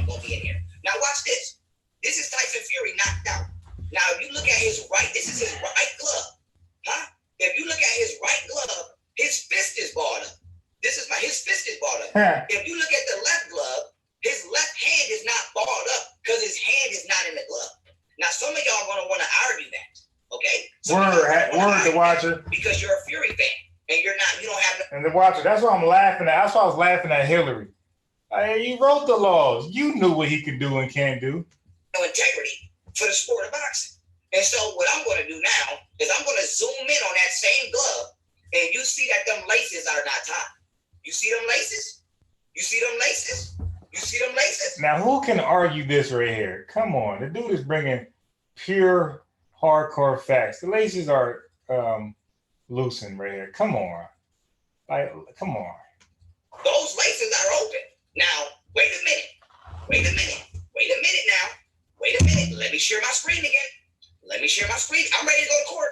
I'm ready to go to court. I'm ready to go to court. That's another thing Farrell should have strayed away from. The word court. Because last time you heard court, he was talking about polite. And that didn't pan out. So, that wasn't a good statement. You dig? Does Tyson Fury glove look like that? Does Tyson Fury glove look like that? Does Tyson Peace, King Life. Fury glove look like that? No, it does not. No, it does not. No, it does not. Now you might say, Pharaoh, okay? Why is that important? Because we can prove that his glove was untied. Not just in that fight, but in both fights. But I'm gonna stay on that. I'm gonna stay on this fight for right now. This is the same fight where he's punching Deontay Wilder with his bare knuckles. This is the same fight. I didn't even get to the second one yet. He's gonna get to the second one. This is the first fight. See the red tape on the glove? He's punching Deontay Wilder in the face. Now look when Deontay Wilder knocks him out. That glove is open. I told y'all what he's doing. He keeps his glove open so that way he can pop his fingers in and out of the fist part of the glove. Listen, I'm ready to go to court. I'm ready to go to court right now. I'm ready to go today. I need paperwork in here next week. Let's get it. Let's get it. And we still ain't seen no drug test. We still don't know who laced up them gloves. Okay? I'm ready to go to court. I'm ready to go to court right now. Where's an attorney at? Who wants this? I did all of the work. I did all of the footwork. All you got to do is go to court and argue this. Damn it, I can argue it. Just get me in the courtroom and I will argue this. I will get on the stand myself and argue this. Come on now. Let's get it. Now look. Now here's matter of fact, I'm gonna get on the referees in a minute. Let me get on point. Let me prove Tyson Fury was planning to cheat. Now watch this. I got an article and I got an interview from Tyson Fury out his mouth. Okay, out his mouth. Now this right here says playing with fuel. Tyson Fury dipping his hands in petrol 5 minutes a day to toughen his knuckles before I think we are too far on that one. So we're winding down. I think the evidence was overwhelming. Tyson Fury, watch this. Okay, what in the world is this? Okay. You see he knocked out Fury, right? Now watch him knock out. Look. Oh my God, I gotta share it. He doesn't. Damn it. Let me share it. Rookie mistake. So you're really missing anything so far. And he doesn't count. And then he goes over there and wastes time doing nothing, looking at Deontay Wilder. Huh? Look, boom, Deontay Wilder knocks him out. Okay? He knocks him out. Okay? You don't see Jack Reese counting. So he robbed him out of his knockout. Now watch this. From another angle. And I'm going to play this one last. From another angle, when you look at it, okay, let me cut the sound off. When you look at it from another angle, he never wiped off Tyson Fury's glove. He never checked his gloves after the knockout. Watch this. Bing. Bing. Oh, no, I'm too far ahead. Hold on. Hold up. Here we go right here. Let's speed it up. Boom. He knocks out Fury, right? Let me go back. Okay, he finna knock out Fury. Now watch this. This is the first fight. Boom. Fury's out. Jack Reese, he acted like he was about to count, then he didn't count. And he looked, I don't know who's over here, but he looked over here to somebody, right? Now look, he's still not counting. Then he goes over there and checks on Fury. Now he's counting. Now look at now this right here. What you seeing when Fury's on the ground and his hand is open, this is where I zoomed in and I showed you the laces was open. Now watch when Fury gets up. The referee never checks his gloves. Fury puts his hands on the referee's shoulder so that the referee doesn't check his gloves. Watch this. Watch this. That was very clever. Watch this. Ooh, my bad. Hold up. I ain't mean to do that. Hold up. I zoomed it up too much. Here we go. Now watch when Fury get up. Watch when Fury get up. You see Fury getting up? You see Fury getting up? Now the referee has not grabbed Fury's gloves yet. Now watch this. This is Jack Reese. Watch this. Boom. You see Fury put his hands on the referee so the referee don't touch his gloves? You see him put his hands on the referee? Now what? Can I zoom this in? How do I zoom this in? Watch when the referee checks Fury gloves. He doesn't wipe them. He slaps him on his side. He slaps him on his side. I'm going to download this and put it in my PowerPoint and zoom in on it. But watch this. Watch this. How do I zoom? Oh, here we go. Zoom. Can I zoom in on this motherfucker? Okay, hold up. Okay. Y'all gonna have to wait till I put it in the PowerPoint to zoom. Y'all gonna have to wait on the zoom. Y'all gonna have to wait on the zoom, family. I'm sorry. Y'all gonna have to wait on the zoom. Hold up. Yeah, y'all gonna have to wait on the zoom. I'm sorry. Y'all gonna have to wait on the zoom. Let me get out of this. This is acting up. Let me get out. Let me get back to normal. Y'all gonna have to wait on the zoom. I'm sorry about that. I don't know what that's about. Now look, you see Fury got his hands on the referee's shoulders, right? Now watch this. Watch this. The referee can't. Now look.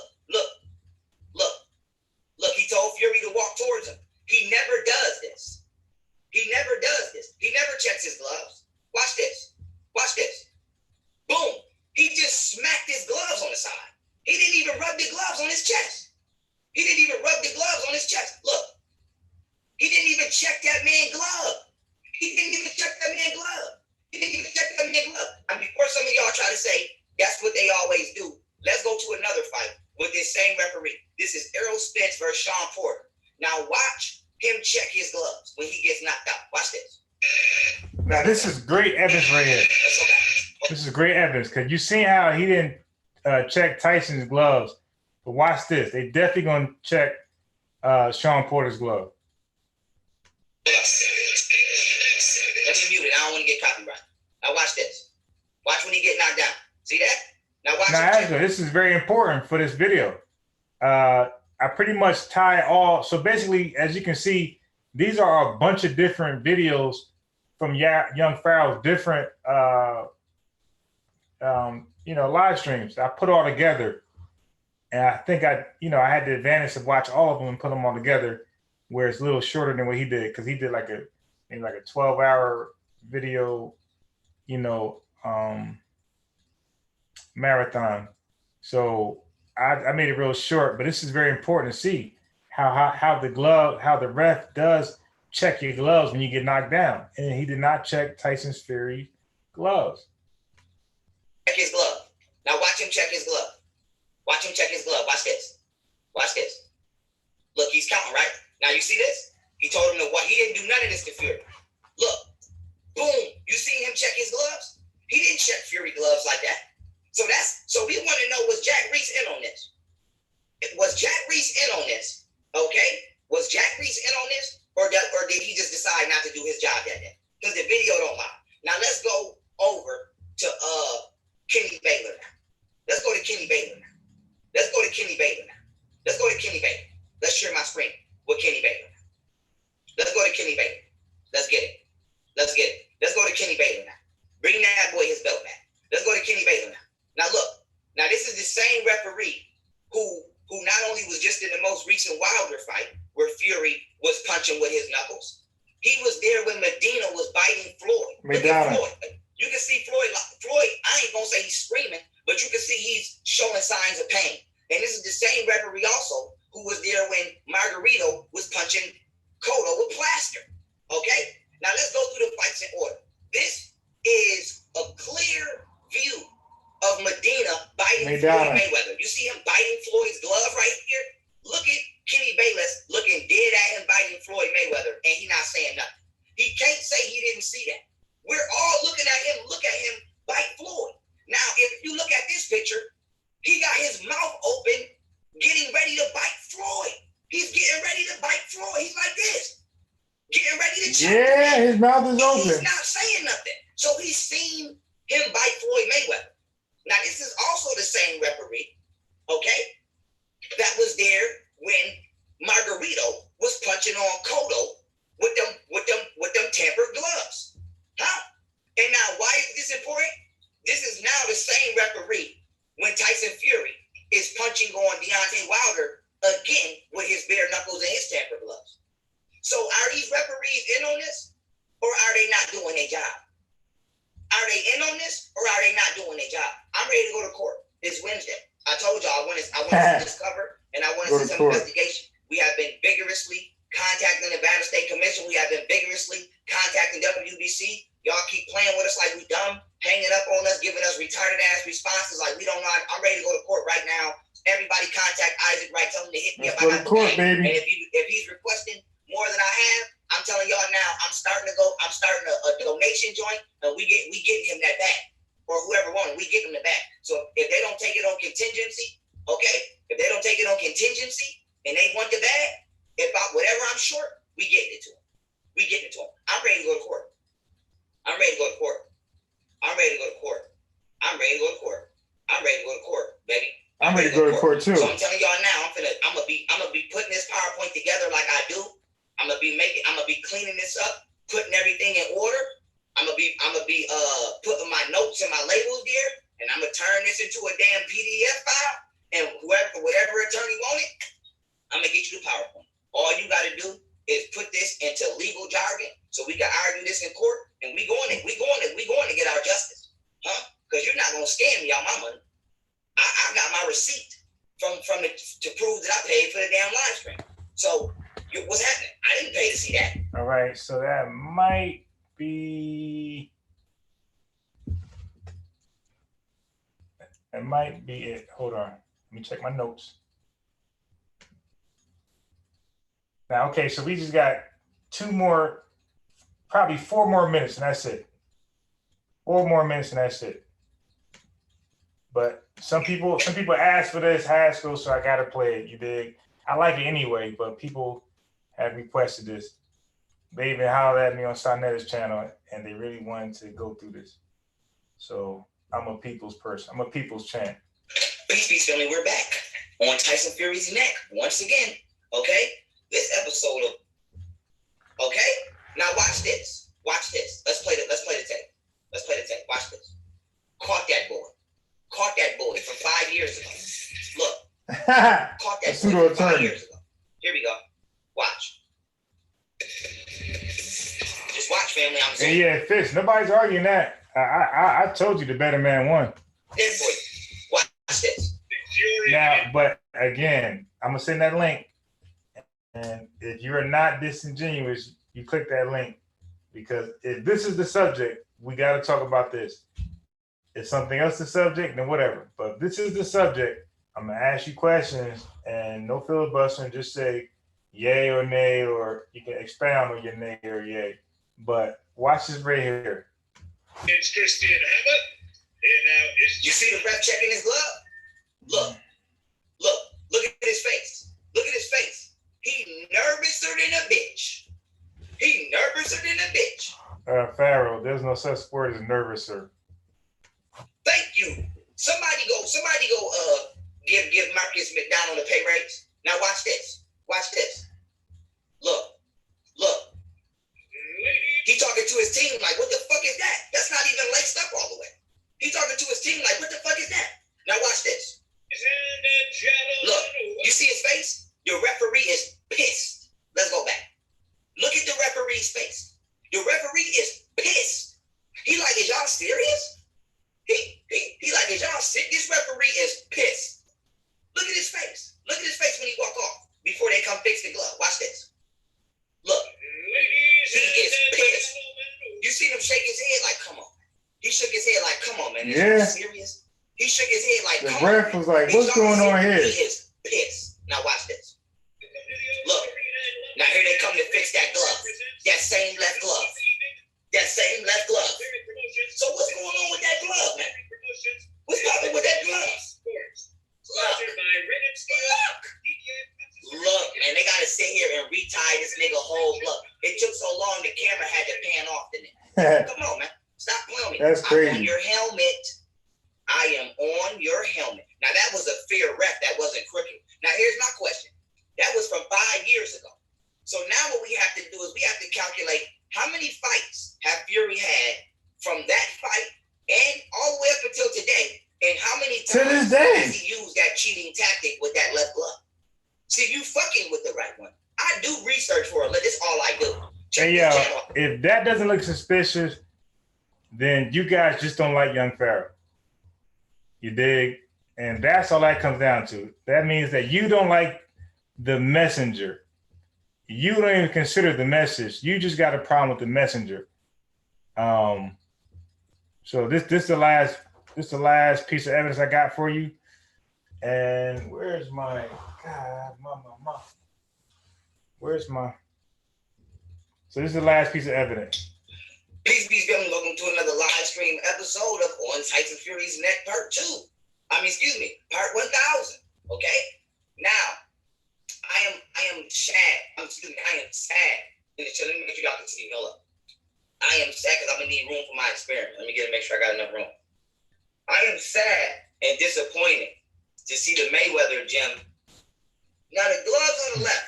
So I mean, like, if y'all can admit that he had brought up some major concerns, and we're not saying anything more than just that, then I don't know, man. I think people just got a problem with the messenger. A pair of Tyson Fury's gloves posted by his trainer on Instagram. The glove in the middle is Tyson Fury's glove actually unlaced in the first fight as it was unlaced in his second fight. Now this is their first. Exactly, Craig. That's why I did it. That's why I did it over. I did it over to show the same evidence, but give more unbiased commentary. Demonstrator. They have 4 demonstrators. As you can see, his glove is strapped all the way up. Okay. Now this is going to play a role in the biasness of this experiment, because not only is he punching soft as hell and weak as hell, the straps in the glove also prevent the glove from bending. So you cannot conduct an experiment trying to mimic me and do so biasly. This only shows that your biasness only shows your intent to defend and hide the cheating of Tyson Fury. Now let's keep it moving, right? The first demonstrator's gloves are clearly biased, okay, on the grounds that they have multiple straps, which will cause the glove not to whip, especially when throwing hooks with such low momentum. Now let's watch the video, right? Let's watch the video. Let's watch him. Watch this. Turn it up. Turn it up. Turn it up. I can't hear you. Okay, so say he put the glove on. Say he took his hand out and had a fist like this, right? So all of this is flimsy, like. You see this straight from their channel. I screen recorded. And this hand was the same for both. Now look, let's get to him punching. Look at his punches. Let's come back. Look at his punches. I can't even really get it. Look at the way he punches. Hey, but Craig, you're not saying what you disagree with. Like, he's showing you a guy punching with a glove, sort of like Tyson's, allegedly. Look, it's a good range for me, though. If I was like, you give me a little extra range. So that's it on that one. And his latest video was this.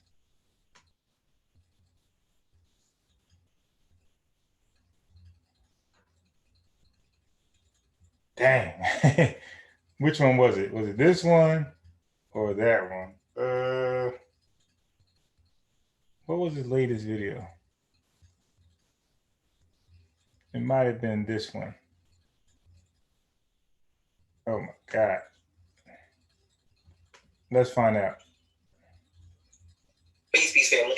Back with another episode. Word. At the watcher, that's all I want people to admit to, is that he raised reasonable doubt. That's all.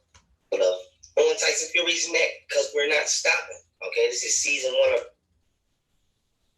I got something for you. Hold on, what's that? So this might be my last video. I want to make sure that this is exactly what I want to bring out. I got something for you. Hold up. Hold up. Yeah, this is it right here. Okay. This is the last piece of evidence. Now watch this. Now what y'all are about to see, this is from the first fight.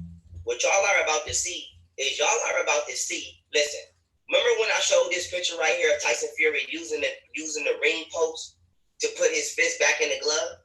Okay? Because apparently when he popped his fingers out when his glove was flapping, he was having a hard time putting it back on. Now this shit right here I'm about to show is even crazier than that. This right here is Tyson Fury pushing his fingers back in the fucking gloves. Look at this. Look at this. Look at this. Look. Am I making that up? Oh, I'm making that up. They're going to say that's Photoshop. They're going to say that's Photoshop. They're going to say, let me zoom in for you niggas in the back. Let me zoom in for you niggas in the back. Let me zoom in for you niggas in the back. Watch the man push his fucking fingers back in the glove. Now, this is from the first fight. And every time I come on here, I hit a little bit of the second fight and a little bit of the first fight so that it can stay in y'all minds that he cheated both fights. Watch this nigga put his fingers back in the gloves. Watch this. Watch this. Watch this. What is he doing? The Watcher. Did you just see that, bro? I mean, now he already pointed out a series of videos that he believes that his hand is not always in the glove. I mean, damn, he's pushing his left hand back in the glove. I mean, the Watcher, is this not the icing on the cake as far as that? This is enough doubt to say, let's investigate, at least. Look, he's pushing his glove. I got something for you. Hold up. He's pushing the glove back on, bro. Hold up. Hey, Fish, I already explained that. You always come late. I already explained that young Pharaoh was going too far in his conspiracy theory. I already explained that. And I already pointed out the things I disagree with. You dig? I definitely, was vocal on the things I disagree with. But are you telling me this right here, Fitz, Haskell, Centavo, everybody who's up right now, Craig, the Watcher, are you telling me right now that this ain't suspect? Pharaoh already pointed out through a series of videos that his glove is not on the left hand. So he pushes his, explain this right here, Craig. Okay. Now watch this. Now what y'all are about to see, this is from the first fight. What y'all are about to see is listen, remember when I showed this picture right here of Tyson Fury using the ring post to put his fist back in the glove? Okay? Because apparently when he popped his fingers out when his glove was flapping, he was having a hard time putting it back on. Now this shit right here I'm about to show is even crazier than that. This right here is Tyson Fury pushing his fingers back in the fucking glove. I mean, come on, guys. This is overwhelming. Gloves. Look at this. Look at this. Look at this. Look. Am I making that up? Oh, I'm making that up. They're going to say that's Photoshop. They're going to say that's Photoshop. They're going to say, let me zoom in for you niggas in the back. Let me zoom in for you niggas in the back. Let me zoom in for you niggas in the back. Watch the man push his fucking fingers back in the glove. Now, this is from the first fight. And every time I come on here, I hit a little bit of the second fight and a little bit of the first fight so that it can stay in y'all minds that he cheated both fights. Watch this nigga put his fingers back in the gloves. Watch this. Watch this. He put his fingers back in the glove, man. That's crazy. What is he doing? The Watcher. What is that? The Watcher, what is that? What is he doing? Cracking his knuckles? Because some of you motherfuckers is so racist, you would make up any excuse. Oh, he was cracking his knuckles. Who the fuck you ever seen crack their knuckles to a boxing glove? Boy, y'all not about to fuck with me. I do this for a living. You see this number? 109. I have 100. All right, come on. So the point made. The guy was caught pushing his fingers back in the glove. So now I'm gonna skip forward. Like I said, we're winding down like literally like 3-4 minutes left, and that's it.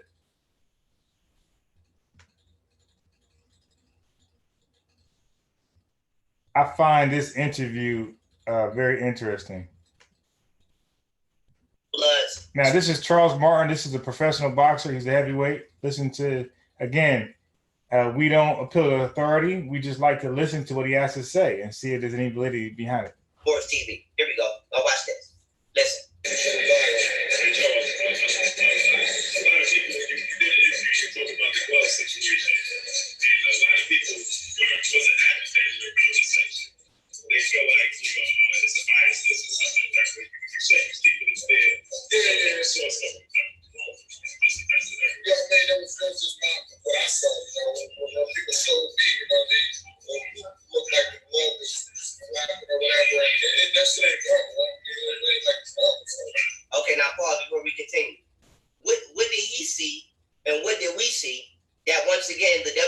WBC or the Nevada State Athletic Commission is not seeing? What is he seeing? He actually is a professional boxer. I'm an amateur in that scene. Come on to interview. Come on, Farrell. Let's go. Now let's keep the tape on. Let's keep it moving. You know, maybe they need to look a little more deeper in depth into that. Heard what he said? Maybe they need to look more deeper in depth into that situation. So I'm not the only one saying it. Let's keep it moving. At the end of the day, it was a heavyweight title fight. It's very important. So whatever was not fixing with the gloves, that shit happened at the dark three. That's for sure. You ever saw the gloves do that? I never have seen it in my whole history of boxing. Heard what he said? They said, have you ever seen a glove do that? He said, I've never seen it. That's interesting. So if a professional boxer has never seen it in the history of boxing, and an amateur boxer has never seen it in the history of boxing, and all of these motherfucking boxing fans from America and overseas is saying we've never seen it in the history of boxing, what the fuck is the Nevada State Athletic Commission talking about they don't see anything irregular for? How the whole, so basically you saying the entire United States. Let's go, man. Let's go to the video. People making this about rape.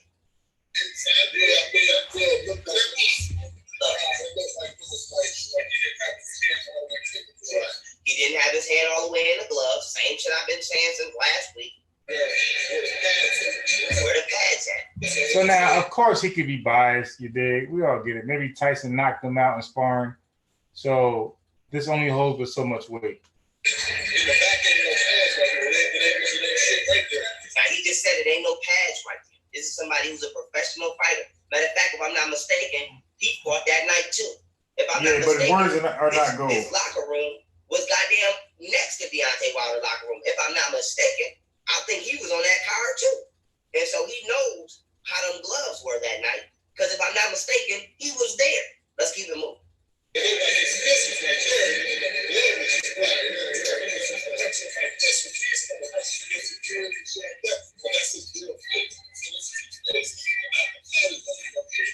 Okay, thank you very much. So he just said it looked like he was punching with his bare. All right, so now I'm gonna go to his recent interview, and we're out of here. So what is it? Once again, before I continue, what are these people talking about?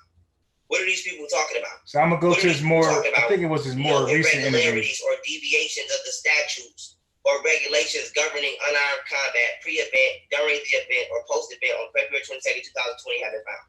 What are y'all not seeing?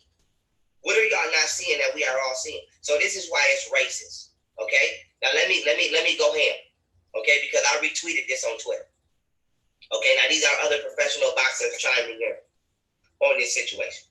I think this part is important. Other professional boxers, but again, they could be biased. Now this is Errol Spence. Okay. Errol Spence right now, I believe, is 25-0. You see him with that WBC belt. Okay. Now go to my Twitter or go to his. I retweeted his. I said, that's right, family. Now this is the tweet that Errol Spence tweeted. Now this is from the first fight. Okay. Now he cheated both fights, but this is from the first fight. Now his glove is half off. You can see that Errol Spence tagged ESPN and he tagged Max Kellerman. Max Kellerman, you had everything. You had everything to say about Deontay Wilder and his suit. You had everything to say about the fight. But why are you not chiming in on this goddamn glove? Now, Errol Spence also feels that this glove is suspicious. So if Errol Spence feels that this glove is suspicious, once again, why does the Nevada State Athletic Commission not feel that this glove was suspicious? Not in the most recent fight. I mean, not in the first fight, but in the most recent fight. Now let's go to another boxer. This boxer is Steve Cunningham. Steve Cunningham actually fought Tyson Fury before. Okay? Now, this is what Steve Cunningham tweeted on Twitter. He made 2 tweets. Okay? The first tweet, I think we're pretty much done here. Hey, Haskell, if y'all want to come on, you can, but only one contingency. We got to get off at like 2:30 the latest. You dig? I got to get into the gym. So we got 1 hour. If you guys want to talk about anything you want to talk about, it could be this fight, it could be the Asar, it could be the Bujab, whatever you want to talk about. We have 1 hour, not because I'm too good at anything, because I go long, but because I do want to play some ball in the morning because sometimes I sacrifice the gym to build with you guys because it'd be fun. But we lost today in the gym, so I want to get my get back. I definitely want to get in there tomorrow and play some ball. All right, so let me find, where are we? Where's this link? Oh my God. Where Spencer Butt? Here we go, right there. So mind you, the sending the link, and we are. Fitz, click that link. Hey, Craig, click that link if you can. Emotep, you dig? Peace. The deal is we're getting online to get off in 1 hour, 2:30. Cause you guys know how I do. I'm gonna be knocked out 2:30 anyway.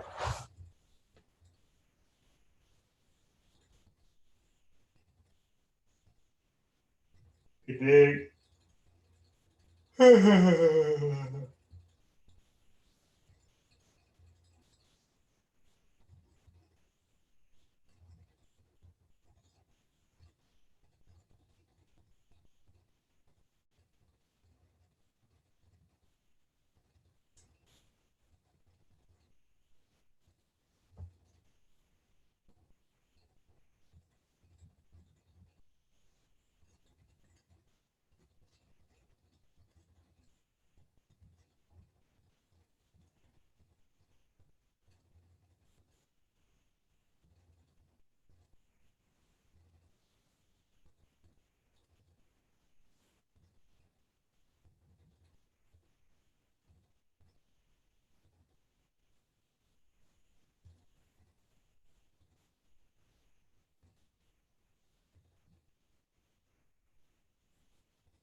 What it do? What it do?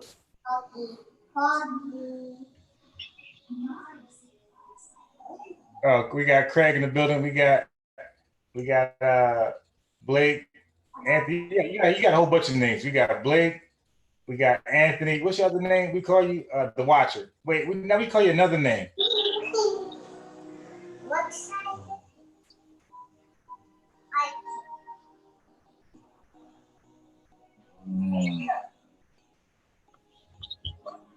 Yeah. So what you want to talk about? Hey, where's Haskell, man? Yeah, Crawford is dangerous.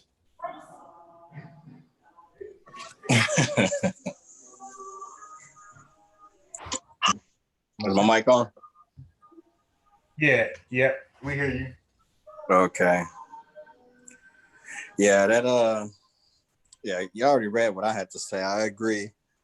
Even though I am biased against the kid, he did raise suspicion and he did have a lot of circumstantial evidence and he did present his case properly. Right. I still wouldn't take the belt away from the guy. He straight lost the fucking fight. Right.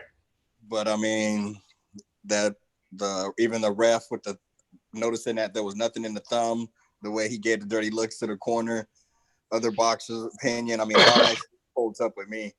Yeah. But I mean, it is what it is. So I'll leave that there. I did have well, actually, it's probably long-winded and there's not enough people on here. But I feel like the turmoil that's starting to rise between a lot of the guys or your group that I'm seeing with you and the atheists and that other camp. What is that camp? Is it Mozzie Warrior or is it Amon Ra? Mozzie Warrior, Amon Ra Squad, yeah. Yeah, because I felt like it was, honestly, I feel a lot of it is misunderstanding or people not being charitable with each other. Right. Like I think the homie what was his name? Sean. I first got introduced to him when he just ran up on the Dagger Squad one day, and he was amped at you and a couple other guys for coming at him uncut. And I didn't know where it was coming from, but then I saw the second part of the response that you kind of was not fucking with him because he came at you. Right, exactly. Right. Yeah, let me get it out because I want you to respond, but I want to put my point of view out there. Yeah. Okay. So, I kind of was like, damn, he came out there Debo in the whole situation on Garfield and them. And I watched his video, and I can't say it was too disrespectful because I think he really had a valid point. You should have, if you have a disagreement or if you want to hold weight in his quote unquote arena or ring, then he would expect you to put some writing down or produce something or publish something, which is a valid point. However, everybody's not trying to be in his arena. So I felt like that was kind of Bogart and I don't want to say YouTube, but the whole conscious conglomerate or everyone's camp. I can't even find the terminology for it, but I felt he had valid points, but he can't be an overseer to that degree. So, I couldn't really fault him, but I just felt he still holds a lot of resentment towards it. Because I don't know if you guys embarrassed him. That was the guy he fucked up on the 2/3 shit. Yeah. Yeah, so I think the way you wrote him hard, and it was funny as fuck. Even the people in the chat was on him. I think that really got to him and insulted his intellect, and he just ain't rocking with you because of that until you come at him or y'all have a conversation one-on-one. So I really feel like there's some resentment there. And even in the chats, I just feel he's just coming at you. He's coming at your head. Fuck, I'm like, really? On this shit. No, but he been coming at unbiased though. Yeah. Prior to that? Yeah. Actually, that led to that. I would always peep it. You know what I'm saying? When unbiased would be on RBA, yeah. I'd always peep like dog would always kind of belittle unbiased like in a very slick kind of way. I always picked up on it. Oh, okay. Yeah, but can we be fair about this? This brother Craig right here. Go ahead. Yeah, but all that kind of came with the double X, right? How double X come on the scene, right? And I think Umbay's got a lot of that flap. They came in with the disrespectful game, like. Wait. It was just, yeah. Wait. Hold on. 1 second, because I didn't get a chance to respond because to me it's not that big of a deal. But now you mentioned that Haskell, when Double X be on his rant, isn't it the Double X show? Yeah, he take over. Right. So I don't get to say anything. It's Double X versus whoever. So whoever argue with Double X cannot tie me into the argument because I'm quiet. It's Double X. But y'all is kind of like a dynamic duo, though. Yeah, y'all is. You side with him on a lot of information, and I ain't saying this right or wrong, brother. I'm just saying that that you get a lot of flap out there when it comes to Sean, right? Cause Double X ain't on there no more. He wherever he is. You know what I'm saying? And he kind of came in the wrong way. I think it's kind of the introduction, right? We went down on the little young brother with the police on being rude and all that shit. And I think Double X came with that same type of spirit. You know what I'm saying? He can call it the elder. The elder. Yeah. No. I'm just saying, like, we put that little young boy in the box, right? And I'm just saying that, I'm just saying that Double X came in this same type of spirit, right? It became the Double X show, like because you know what, Craig? In general, Double X sees the African scholars that you see these guys in this community revere, and I'm gonna name them off. Your Dr. Benz, your John Henry Clarks, your Asa Hilliards, Chancellor Williams, whoever you want to name off. Double X sees all of those people as being quote unquote pseudo. And that's what the problem could be. They was right on a lot of things, And if you look at Darwin, right, he was wrong on a lot of things, right? If you look at who? Darwin, Darwin. yeah, Darwin, right? I'm just using Charles it on, Darwin? yeah, on natural, Oh, okay, on okay, natural okay. selection, yeah. Okay. He was wrong on a lot of things, right? But they don't point out the little petty shit, and they're not go. You gotta understand, white people got propaganda, right? A propaganda machine that we can't touch. And Okay. sometimes, I'm not saying it does in black honesty where you make everything black, but what your people was great at, that was you bring out. Like what they was wrong at, you can say what they wrong at, but don't focus on what they wrong at and Oh, okay. based off the white people narrative, of European narrative. White people narrative. Yeah. Okay. Real quick, I got that vibe from the kid, but I look at him as some Puerto Rican dude. And I felt like he was trolling just to be a jerk, and he really went to fucking with Unc just to the way he fucks with the way Unc would read or the matriculating shit. I felt like he was really trolling. So it was too, I couldn't even give him enough credit to take him serious. But if you guys are mentioning that he's really Yeah, he's smart as shit. my guy, let me finish up. I'm gonna give it back to you. Let me just finish this point. If he's coming at the black scholars, then to me that's something that really needs to be hammered down. And if he doesn't have a valid critique, not just saying I don't like it because it's too black. If he doesn't have a specific, like this point right here is false, then he got to shut the fuck up.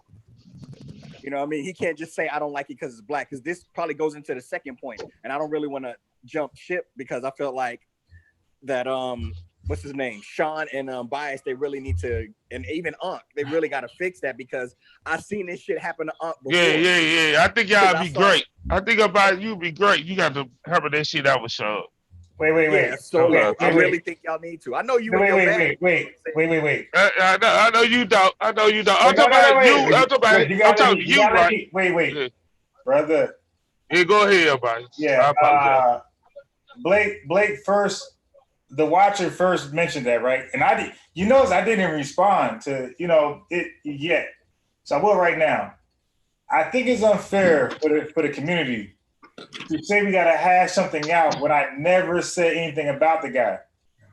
So on my end, it's like, what's the hash out? I never lashed out, my man. So now, at the Watcher, when you heard the 2/3 video, that like Haskell said, that was after a whole bunch of insults. Yo, the dude actually kicked me off a live that we were supposed to be co-hosting. He kicked me off the live. Yeah. I thought it was funny. So now I never said anything. I never said it was to me, this stuff is light. This is internet stuff. This is light. I got a real life. So like this doesn't bother me too much like it bothers him. So it wasn't until like this last thing with the whole Suitor Killer video where I actually finally said something. But I never mentioned my man's name. I let him do what he do, and I do what I do. He was actually in my group on Facebook. I got a vaccine group that he was a part of. So it was no real beef because I would have kicked him out. He unjoined. So there's nothing to hash out. If he has a problem with me, there's nothing to hash out. He gotta hash it out by himself. Like I'm just saying that because you're on the line, brother. I did not say that. That it's solely on you, right? Yeah. I'm not saying it's solely on you, but I think y'all will be pal, but I think y'all operate with each other like good. But that shit was like it for you. It even did our girl, right? What's her name? Oh. Can't be counted inside. Hey Craig, you keep muting yourself. Who, me? Craig. Who is that? Craig talking? Yeah, every time Craig talks, he goes a mute and unmute, mute and unmute. Yeah, he out of there now. I don't know where he out of there. Okay. Before, I think he was about to get on old girl, and I don't want him to jump ship real quick. What I wanted to say with is sometimes you gotta take the higher road, and I know you probably don't feel like it because you feel like you ain't did shit. But if you really want, I finally said something. My guy. He can't lie on me at this point. He told somebody that Ujabo taught me my vaccine information. That's a flat out lie. Now I can no longer hold my peace. I got to respond. If I don't say anything, that could come off as truth. So I got to. And so I feel I would, to me, because we older now, my dude. We ain't 20s, you know what I mean? We ain't even teenagers. I feel like, homie, you said what you said and you were wrong about that. So unless you have some specific evidence that that's the case, you got to renege on that shit, or you got to take that shit back, or you just got to stand corrected because Wu ain't teach me XYZ. I feel like you could just handle it a better way. I feel like all this shit just ran way left. You know, that's just my opinion. Now, again, if I know it's just, you use the analogy like someone discrediting Wu, saying that they really taught him the metal netter and he's running around caping off some BS. And I got that point. I feel what you're saying. I didn't know you held that vaccine knowledge that close to your heart. You know what I'm saying? That's what you study. And again, that nigga real about that shit though. He real about that. That nigga is the truth. Let me get this. My guy, let me get it I want to out. write a book about that. Kinfolk, Gee, that nigga real about that shit. But my guy, what I'm trying to say is I know he invested a lot of money and a lot of time and a lot of research into it. That's my point. What I mean at it. I'm not throwing shots at my guy. I'm just saying, fuck, maybe my communication not coming across, but I feel like you communicate good to me, brother. I understand perfectly where you come from. Okay, you down, bro. Right on. Okay, so let me just finish this shit up. Now I feel because what really got me upset, because I felt I've been in Unk's situation before, because I feel like Unk was he was fucking with Sean prior than fucking with old boy Unbiased. Am I wrong? Say that again. Has he been messing with Sean prior to you? Oh, Unk. Yeah. Wait, Sean and Unk, they're not beefing. No, what I'm saying is, but my point is, like, I feel like they got longer history than you. Or let me give another example. Yeah. Okay, because my point is, because I've been on both sides of the situation. I just grew up more, and I can see it more clearly. And I mean, my shit ended out with it got more violent, and people got put in different situations because it really escalated.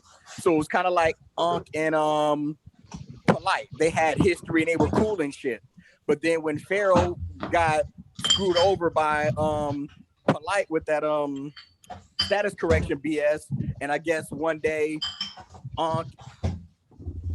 Sonetta and Pharaoh were on the phone and they were trying to get Pharaoh money back, and Unc was trying to be blunt with him, like, yeah, that status correction shit ain't legit. You know what I mean? Get your money back and stay away from that little short. He was trying to put him up on game. But Pharaoh flipped the shit and got emotional, and he just aired the nigga out. He aired them all out like Unc was being fake and phony, but Unc was just trying to look out for the younger dude. And what I feel that it kind of happened that way, except Unc is more mature and Sean is a little bit more mature, but Unc was trying to let you know something about how they were pretty much trying to school you on your situation. Like, if you want to come at them, you know, be on another situation, and then it almost blew up again like that. You know what I'm saying? To the point where he got to explain to you, like, he spent money with you. Y'all, he's a clique. He knows his people. Yeah, you in the clique, bro. Hey, but you didn't really. Let me get it out. Bias in the clique, bro. I like a bias. Yeah. My guy, let me get it out. Yeah, I just had to add that. My fault, bro. For sure. I feel you, because I mean, this shit's been bothering me for a while. You know what I'm saying? Because I feel like Hey, Watcher, sorry to cut you off. Hey, Craig, you ain't been drinking, have you, bro? Nah, I just sound like that, brother. I just sound like they got a cold and it's like you just country like that. Yeah, they're from Memphis. I know y'all don't like the country boys, you Jamaican boys, and you up north boys and east. Y'all been banging all day. I heard your slick shit about you, about the little boy. I heard it, yeah. But back to the brother information, cause he going there. Yeah, my bad, Watcher. I appreciate that, my dude. I appreciate it. I know where you're coming from. It's all love. But I feel like Aunt stepped out on the limb to try to put you up on game to let you know what was popping. But since you still had that animosity, you wanted to throw your daggers at old boy because he was really flexing. And I get his tone, the way he's been beefing with everyone, and he's really pissed because I feel like he's been slighted. You know, and even in the chat the other day, I saw he was just throwing daggers, and this was probably moving to my second point, with Asar and Chief X and Chef and who else, and Haskell. I was frustrated because they need to give me a fucking wrench, or I would have called in, because I saw this shit bubbling up and I wanted to turn the fucking shit to simmer medium, but it just blew all the way up. Because now this is my part where I need to start asking questions, because from an outsider, because all this shit is interesting to me. I don't have any dog in the fight. I haven't invested any money in any books. I don't know what the hell is going on, but to me, I'm trying to learn. So Right. when I was listening, it sounded like Chief X was trying to arrive at a conclusion. So he was asking pointed questions that were kind of disingenuous. They weren't upfront. Yeah, it was loaded. It was loaded. Yeah, exactly. You could say loaded, but I mean, like Yeah. he wasn't. Well, I don't want to get into that. I just felt they were disingenuous. They weren't sincere, and there was a debate tactic that I had to learn a while ago. Like you guys are familiar with a straw man argument, right? When someone just makes up some BS about your point, and now there's something called a steel man. Are you familiar with a steel man argument? Yep. No, break that down. Okay. Now, what people like, if you really want to get to a solution, when two people are debating, you'll ask them to steel man your argument. So if I'm arguing with Haskell about something, Haskell, like, do you know my point? Do you know what I'm trying to say? So if I want to steel man his argument, I'm going to give the most charitable understanding of what I believe he's really trying to say. So we can see I have no malicious intent in my heart. So I'm going to say, Haskell, I really believe that you're asking Nassar these questions because you want to get to the bottom of it and you don't want any fake blackology. If there is something false about it, we want to get it out on the table, but this is what I really think. And I feel like we weren't doing that. There's an honest way of trying to come to a solution, and then there's a disingenuous way where you're trying to score points. And I felt like Asar felt like he was being attacked as if it was disingenuous instead of coming at him with a steel manning his point. And I felt like he wasn't acknowledging what you guys were trying to bring to his attention. He was just overlooking it, putting it to the point where y'all not smart enough to get it. Y'all not intellectual. You're not studied enough. You ain't read enough. Right. And so I feel like he's throwing a whole bunch of smoke bombs instead of being charitable. I'm like, you know what? And if he would have steel man y'all argument, he would have came across like, okay, biased or Chevron. I feel that you guys think that I'm incorrect in my studies because I only have black scholars and I only have black people that I'm consulting with. Right. My shit could be biased. Here are the reasons or the points that you guys are wrong. And instead of doing that, we fucking just beat each other up, ran around the corner, started insulting each other, going at each other's integrity, and just it was fucking backwards. And I was like, fuck, I need to get on this shit because I honestly believe but the watcher, that some of this you ahead, saying you know, we all like to think like, because I think this way about myself too. I feel like I just have the best conflict resolution skills in the world. But you know what I took away from that little exchange we had on Sunday is that when a person is set on something, no matter how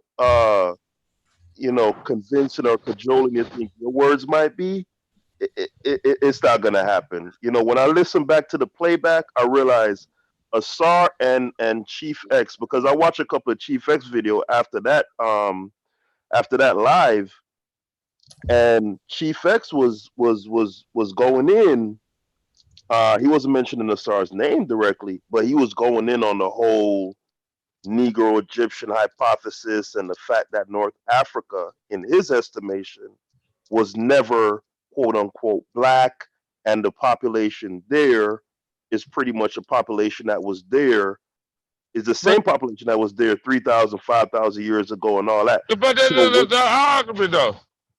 Huh? And that's what he's trying to make it. That's not the argument though. No. Hold on, Craig. But okay, I'm gonna let you go.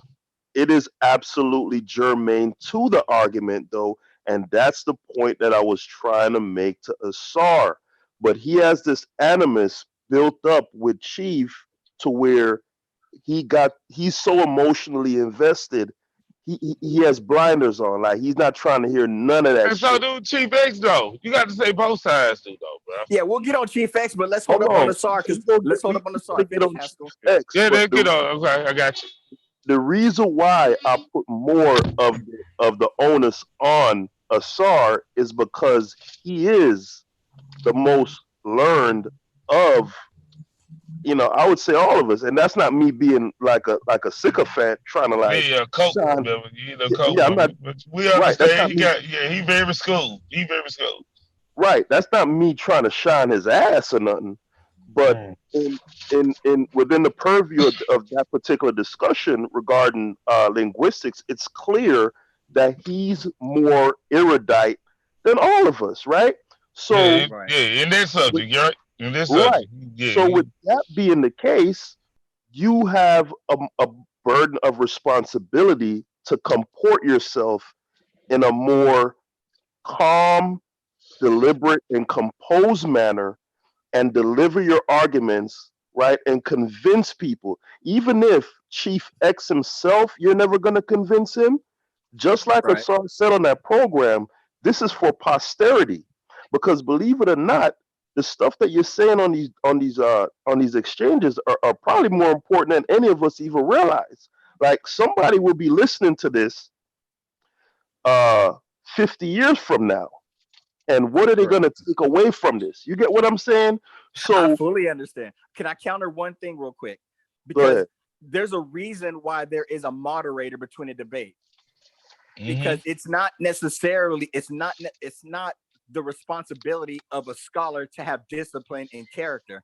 We would like them to have it, but I'm not attacking the star saying he doesn't have it, but we have to realize that X and everyone was coming at this man's life's work. So just like how I had to understand about bias and the amount of effort and the reading and all the shit he put into, and I don't mean to denote it by saying shit, but just all the effort that you put into to understand about vaccine, Asar, if not more, invested more time, more money into that. So I mean, I get it. He's going to have a certain emotion behind it, and we're not being realistic to ask him to cut that out.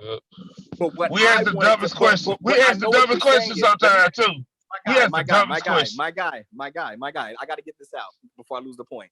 But what we need to understand is, I'm sorry, but I honestly feel if I feel I'm right and I'm learned, like if I'm talking to my daughter or one of my homies who aren't quote unquote on my level, I think if I have more bullets in my gun, I'm going to be patient and I'm going to let him throw all his shot at me, and then I'm going to respond back. And I feel like that's what Asar was not doing.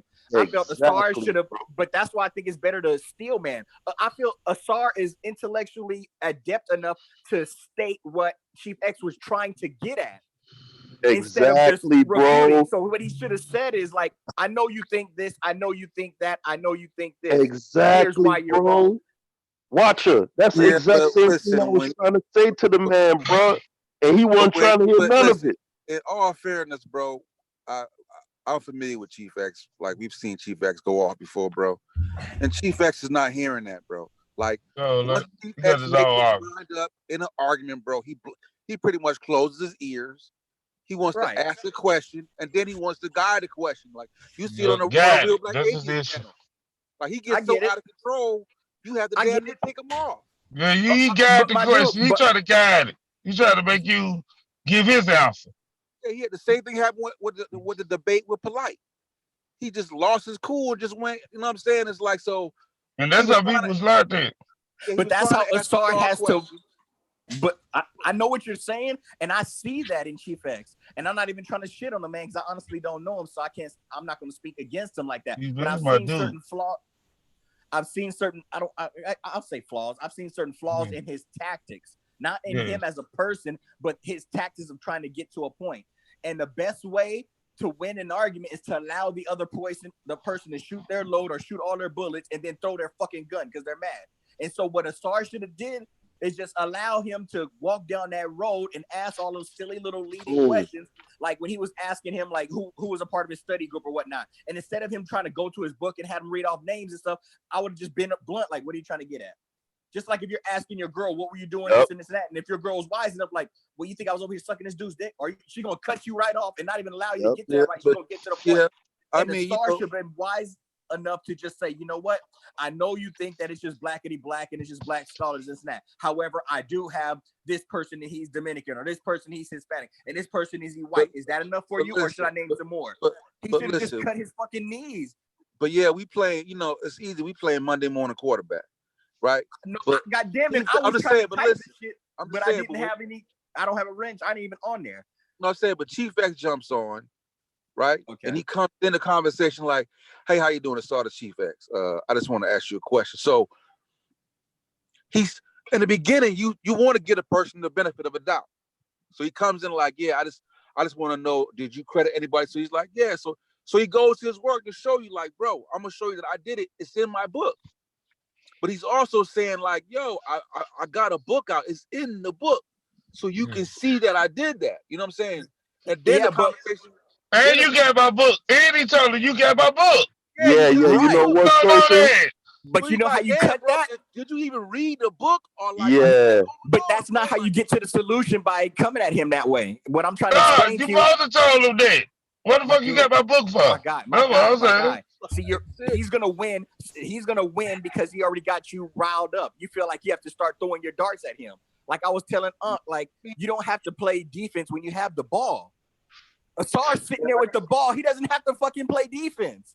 Yeah, I got like trust me. I understand what you're saying, bro. But I'm just saying, like everybody ain't gonna respond perfectly to every situation, bro. But he took an old argument though. Chief X took an old argument. They can be I don't feel like Asar was out of pocket. Like, I know you don't because you know Asar. But I'm trying to explain I don't know. Let me say this. I don't know Asar. I don't know none of them niggas. Like for real. Okay. Like, what I mean is, you know who Asar I don't know is. none of them niggas either. My guy. Yeah, like I don't have a dog in the fight with either one of them, but like I'm just looking at how things play out. And I've seen Chief X in that position before, bro. I knew he was gonna get. I knew he was gonna. That's what I'm talking about. But hold on. Do you know what Chief X was getting at? Like he was getting at Asar, you're by yourself. Like you have nobody with you. Like you're pseudo. Okay, let's go. Yeah, Shepard with him. Right. No. Listen, I'm saying in his field and what he's trying to do. That's why he asked him. He said, "What circles are you in? Like what groups are you in?" He was saying you're not serious with your work. Like you claim to be. Now this is just a Chief X. It's not me.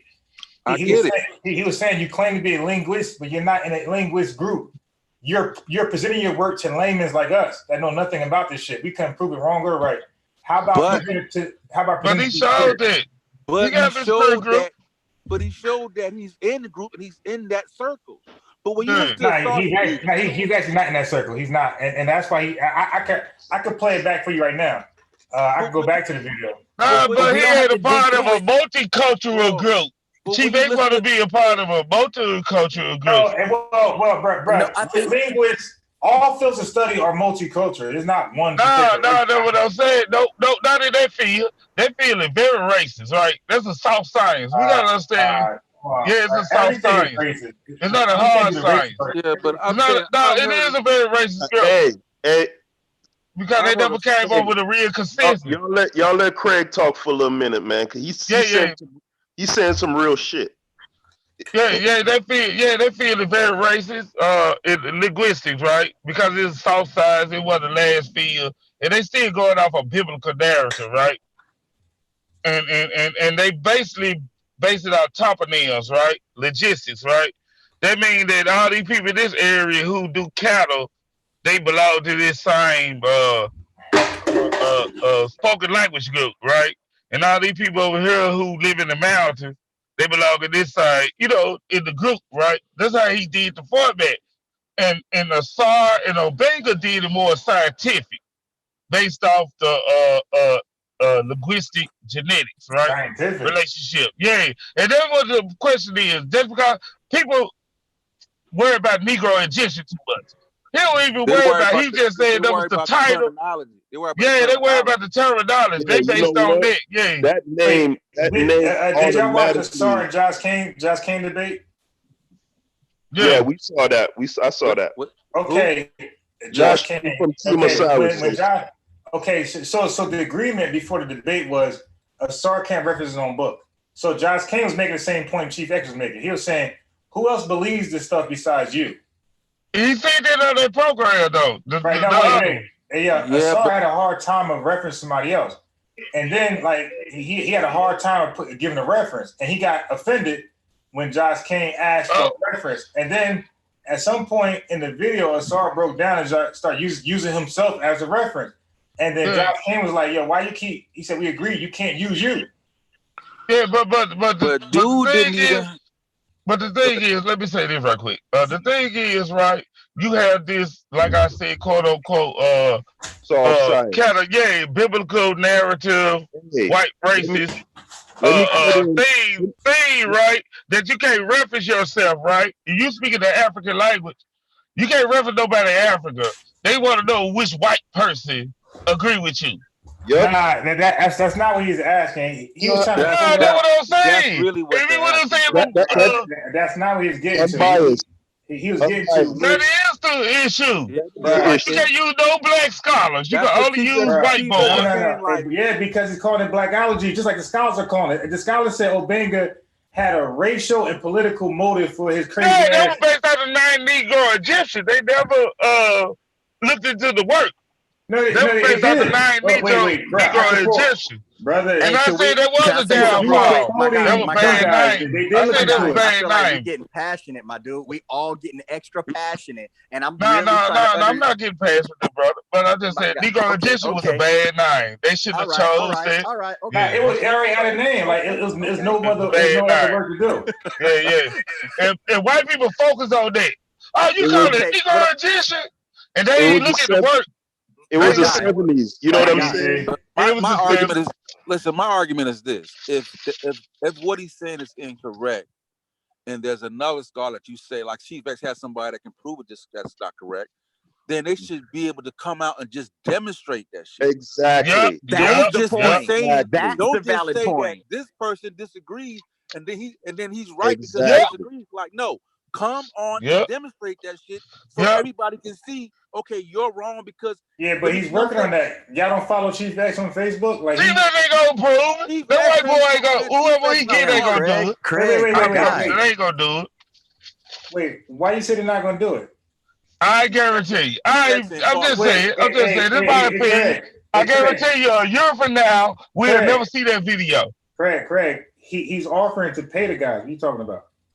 But he ain't gonna do it. Why? Wait, no. I ain't talking about Chief X. I ain't talking about Chief X. I'm talking about the guy. Hold on, Craig, slow down. If he's offering to pay the guy, why wouldn't he do it? I am telling you, right? Watch. I'm just saying, watch. Craig, what? I'm just saying, that's all. I just threw that out there. Hey, Craig, your emotion, you sound a little spooky. If the white guy agrees to a pay, why would he do it? Yeah. I want to say something real quick, bro. Because the charge you made about this Negro Egyptian thing and it possibly being politically, racially, ethnically motivated is a fair charge, right? What I want to ask you is, you do realize that the antecedent to the currently, I guess you can say, consensus accepted phylum, which is Afroasiatic, right? You do realize that the antecedent phylum to that, Hamido-Semitic, is based on race. Do you realize that? Bro, is it a political motive? Wait, bro. Hold on. Let me finish making this point. Because I noticed this with you, Double X. You didn't notice with me because it has to. One thing you don't know about me is this: you can't reference me on the video with Asar and during an interview. Do you know I don't even have an argument? I didn't research this shit. Wait, hold on, Haskell. I did not research this shit at all until like yesterday. I'm biased. The point I'm making is a general one when it comes to debates or discussions involving Black folks and the theories they put forth. Now, Craig Scruggs made the most salient point of all in this discussion, and that is linguistics is a soft science, right? So you see, I make the point all the time, I don't subscribe to X, Y, or Z, and I always compare it to pseudo. Listen, don't derail this thing. Let's not get deranged. But you're deranging. I'm making a point. Never mind me being pseudo. But when I compare those particular things, right, that give an explanation to a hard science, a definite science, like physics, right, which is the field that governs gravity, right? Those two things, you can't compare them because physics is so hard. It's so definite. Nah, that sounds like pseudo babble. That's your opinion, and you're entitled to that. Hold on. What I'm saying is, listen. Linguistics is a soft science. It is not a science in the same way that physics is. You get what I'm saying? So I'm biased. For example, I mean, we should understand. You should understand that, bro. That's why the argument's. So linguistics is the same science like math, right?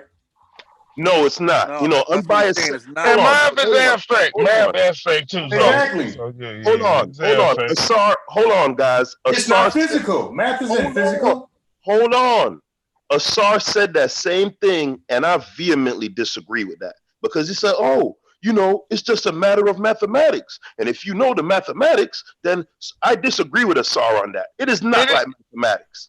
It is like math if you do the genetic relationships, right? No, It it is is like if you do the genetic relationship, it is, right? If you do the toponym, it's not.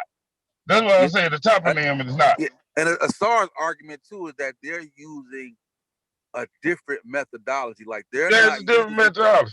Yeah, they're not using the standard methodology when it comes No, to they are though. No, there's not. No, that's why. That's no. Okay, tell me their methodology so I can pull up for you right now. Because see, the thing is, in the back chat, I'm gonna tell you what the methodology is. I'm telling you what unbiased, you can Asar is look up. arguing, bro. Can I listen to what he's saying? Hold on, guys, because he asked for something to look up. So I'm going to give you the word that unbiased. I mean, Asar kept repeating, right? Areal, AREAL comparison. There's another word that he used that was like analogous to that also, but that's one that I remember. Areal. I'm gonna give you an example, bro. Yeah, like what about areal? You just named something. What about Areal. I guess you could put that in. What about it? What about it? Well, what the aerial means is another word for area, right? It means you're comparing something on like a just a wide So who's using that? Now I'm trying to figure out who's using that. He's saying that's the Greenberg comparative method. Mass comparison. Okay, you do mass comparison. There you go. Yeah, you do mass comparison. Okay, and they do genetic relationship comparison. And that's what the big issue becomes. Exactly. That's why he's saying that they're using a methodology they're using a different methodology. That's why he's arguing that this methodology is more accurate. That's really what he's arguing, and when he's showing the relationship, he's trying to show that type of argument.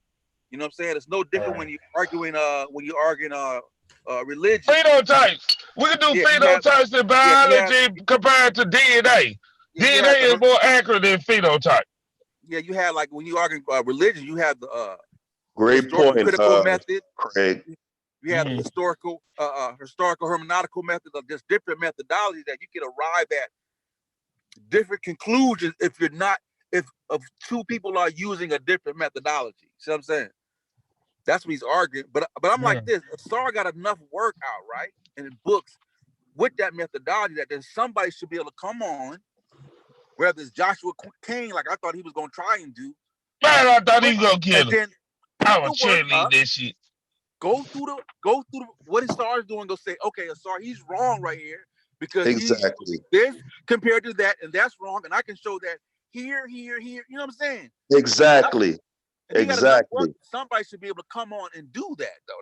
That's my argument. Exactly. Yeah, he appealed to authority too much. Exactly. And you know what? To authority. That was how Chicago was. And the person he appealed to authority to did not debunk. Not the unbiased. That whole unbiased. That whole who agrees with you? Who you have with you?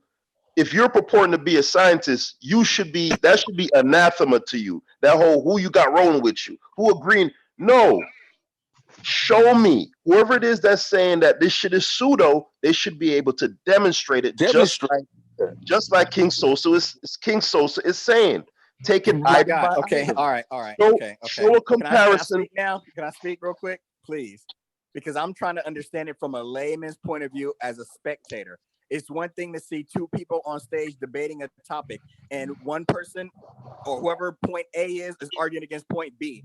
Very rarely is point A going to stand on the stage and say, you know what, point B, you convinced me, you win, in both ways. So it doesn't really matter if they're convincing each other. My point that I'm trying to bring up is they have to demonstrate their point of view to the point that a bystander will be able to understand it. And they were not trying to do that. I feel like even though we're trying to discuss it now, everyone's getting involved into the conversation instead of bringing up the main contentious points. And we're starting to it, but then we delve all the way down to it. And then we discredit each other's sources, or we're discrediting each other's motives. I understood it, though. I understood. I'm a Let me get it out, my guy. Let me get it out. Please, let me get it out. Understood. That's all I'm saying. because I know there's other people who are, I'm looking at people in the chat, and there's other people who could be watching this or who will watch this later on. And I have contemporaries who I would want to understand this, but I feel like we're arguing semantics, or we're discrediting quote unquote blackology, or a white man got to come around and validate this and that. And I feel like we're being disingenuous to the topic, because I know that Asar puts in a lot of work, and people who don't agree with what he's saying, they may have their point of view. Now, what I want to understand, maybe y'all can't help me, maybe I'm in the wrong spot, but what I'm trying to get on is, or get an understanding of, I know Asar has a point. He has a methodology to getting to his information. Now, when people are critiquing him, please hold on. Now, when people are critiquing him, it sounds as if they're critiquing him, saying that either A, the method that you're using isn't sound enough, or B, there's other people out there in some sort of a community that has a more strenuous or further background into it, and so their method may be more valid. Now, all Asar start right there, so we can at least deal with that, what you just said, bro. So we can. I'm sorry. Just stop right there, so we can get clarity on that part. What you said, that argument. But my point is, like, but I'm not expecting to teach it. But what I'm trying to explain is that Asar has to be able to wrap that shit all up in a bowl. Like, if somebody's trying to throw 40 darts at me, it'll be better if he can say, I know this community does this, I know that community does this, these people at Harvard, these people at Yale, or all this type of shit. This is the method that they're doing, and they're wrong, or mine is an alternative to them. But yeah, he have on his own shit, though. He have on his own shit, right? If you listen to, of course, a debate, you ain't gonna get that type of information. But you listen to his own shit after the debate, he let you know that this is what it is, right? What you talking about? Because there's no interference. There's no interference thing. The people that's arguing against Asar, though, like, you've never. But that's my whole point, though. You've never seen anybody come on with a demonstration. You've only heard people come on and say, I got a guy that says your shit suit up.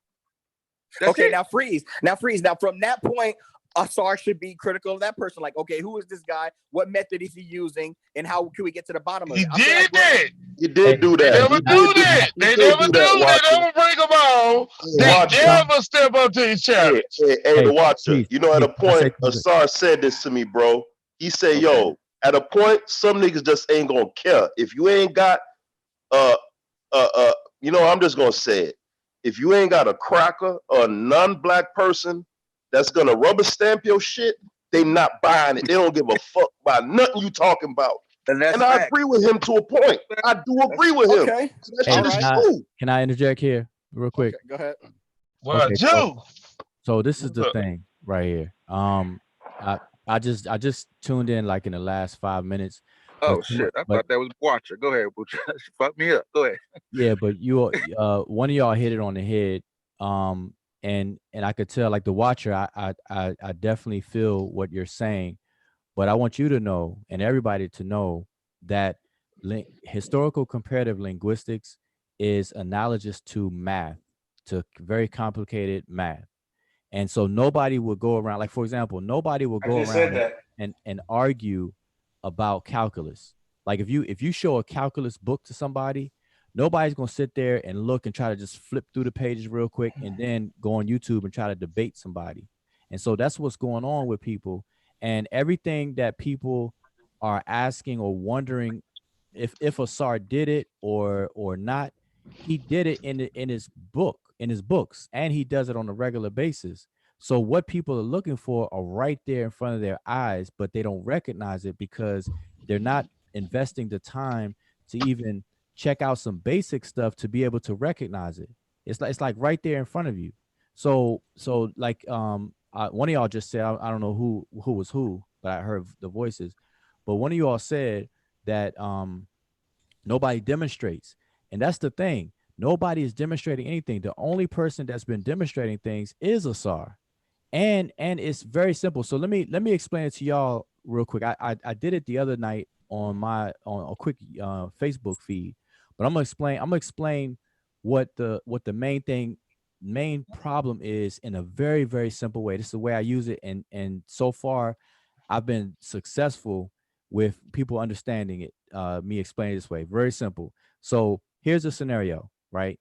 You have a room full of people. Let's just put a number on it. Let's say I have 1,000 people in one room, and then it's me. Okay, so it's 1,001. All right. So I go to the front of the room, I grab the microphone, I'm on stage, I'm facing all the people in the room, 1,000 people. And so I noticed that there are people that have on red shirts, and then there are people that have on blue shirts. So I scan the room, right? And I say, okay, we got males and females in here, women and men. I see different kind of people, but I noticed that some people have on red shirts and some people have on blue shirts, or blue in their shirts and red in their shirts. So what I announce, I say, hey, I want everybody with a red shirt or red in their shirt to move to the left side of the room. Everybody with a blue shirt or blue in their shirt move to the right side of the room. Now, when I do that, what I have just done is I've taken the mass general audience, and I've created two categories, and I've set the criteria for those two categories. The criteria is you must have on a red shirt to be in the category on the left hand side, and you must have on a blue shirt to be over there on the right hand side of the room. So I created that, and there would be nothing wrong with me doing that. Now, here's where the issue comes in. If I were to then say that everybody with a red shirt on my left, all of you all are blood related, and everybody on the right hand side that have on blue shirts, all of you all are blood related, I would then be making a false claim. I would be accurate to say that y'all have on blue shirts over there and y'all have on red shirts over to my left. But then if I go forward and say y'all are related, now I am making a false claim, and I'm lying, because I have not done the necessary work to determine if anybody with the red shirts on are blood related. Ooh. And so this is the difference between Greenberg's method of typological mass comparisons, where where he's looking at typological features. These are surface features of languages. He's just scanning languages, picking out surface features. That's what typological and mass comparisons deals with. And so whereas what a SAR or a historical comparative linguists do, they check the genetic relationships of languages. They check morphology, lexicon, they check semantics, and all these other different things that will be equivalent to checking the DNA between languages to establish relationships. So Greensburg's categories are superficial, whereas the historical comparative method actually does the genetic testing. So you can say what languages are related to what. That's the difference. And so anybody who is a historical comparative linguist agrees with Joseph Greenberg. But see, what happens is Greenberg's classification has been used throughout scholarship in a scholarly world so much that people actually think it's something that is really not. It is just like I gave you the example, the people with red t-shirts on, that's a true statement. Hey, Wu Zhao, when you Yes. say it's used in a scholarly world, expound on that for me. What do you mean by that? Because you're Okay. saying no one who applies the correct methodology agrees. So who in Right. the scholarly world is rubber stamping Greenberg then? Okay, so again, go back to my example. So let's say I created the criteria for red shirts and blue shirts people. So 500 people got red shirts, 500 people got blue shirts. I established that, right? So now here it is. Haskell will repeat what I said in your book or in your lecture, and then who else is on here? King Sosa says the same thing. So a lot of people repeat what I said, but they misapply it. So now, so let's say Haskell says that all 500 people with red shirts on are genetically related. That will be a lie. So people are repeating these classifications, not knowing what they really are. They're not genetic classifications, and that's how you show relationships of languages. So it's okay to say, okay, those are typological classifications based on mass comparisons, which is what they are. But you can't say that they're genetically related or these languages are related, which is established by the historical comparative method. It's the same thing as if 20 women tried to sue you, Haskell, in court and say that you were the father of their children and never producing a DNA or paternity test ever. You would tell them that they're lying and for them to produce a test. And why too? Can I ask a question right quick? Yeah. Uh, I think most people are focused on a Negro Egyptian title more than the methodology, right? That's my whole thing. Like they focus on this so much, they become their argument when going against you and Asar. And you're absolutely right. And so because of that, Asar proposed a name change that was agreed upon by the person who championed, who actually did the work for over 10 years, which is Jean-Claude Mboli. So Asar changed it to Chiena Intu. So now nobody has a fight now. To what? Chiena Intu. So What it's that no mean? longer What it's that no mean? longer Chiena Intu means the Intu languages, where people get ba into, and they put it together, Bantu. It's really ba into. You got Muntu, um, Luntu, Bantu, and so on and so forth. So Chiena Intu is is is to classify the Intu language, was Intu deals with people. And and another thing, Waju, I want to ask right quick, right? What I heard in the interview with Chief X and Asar, right? Asar basically said that he is doing Bantu in the Egyptian, right? They are sister languages. He didn't say they are came from each other or nothing. He said they are sister languages. Right, but see, You know that's what the I'm saying? thing. Yeah. Here, Yeah. here's the thing. People just got it. Like, but I'm saying, you said something key. People are hung up on the name, Negro Egyptian, and Negro means black, and Egyptian is Egyptian. So Obinga is the one who moved forward with the term first, Negro Egyptian, and people assume that these groups of languages that are related to each other, that it came out of the Egyptian language, like the Egyptian language is the mother of all those languages, and Yeah. that is Yep. far from the truth. And they think that it's a political, or it's a black thing, and that's not it. Obinga chose the name back in 1974, or kept up with the name from 1974 forward to 1993, when he actually documented in his book 1993 work, because of the climate that he was in at that time during the UNESCO conference, when they were trying to show that Egypt was a homegrown African civilization. And so Right. so the political pushback among scholarship was to say, no, Egypt was not a result of Caucasians or Europeans or West Asians. It's a result Right. of African genius. So that's And what that was. Wu Jiao, I want to say this because I was trying to get this across to Sar, and he wasn't receptive to it, and I understand. But what you said there about the political aims of naming the phylum that, in retrospect, it was actually kind of brilliant because, if like you said, Afro-Asiatic became the standard because, you know, people are basically repeating a lie so much till it literally becomes reality, right? You need something that's gonna just upset the apple cart, the shock. And that's why they chose that name Negro, because it's just, you know what I'm saying? It immediately conjures an image of the biggest nose, blackest, most nappy headed. You get what I'm saying?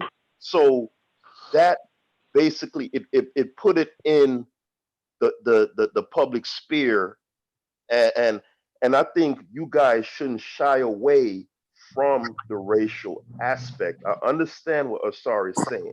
He's saying, look at this thing scientifically in a vacuum and see the correlations or the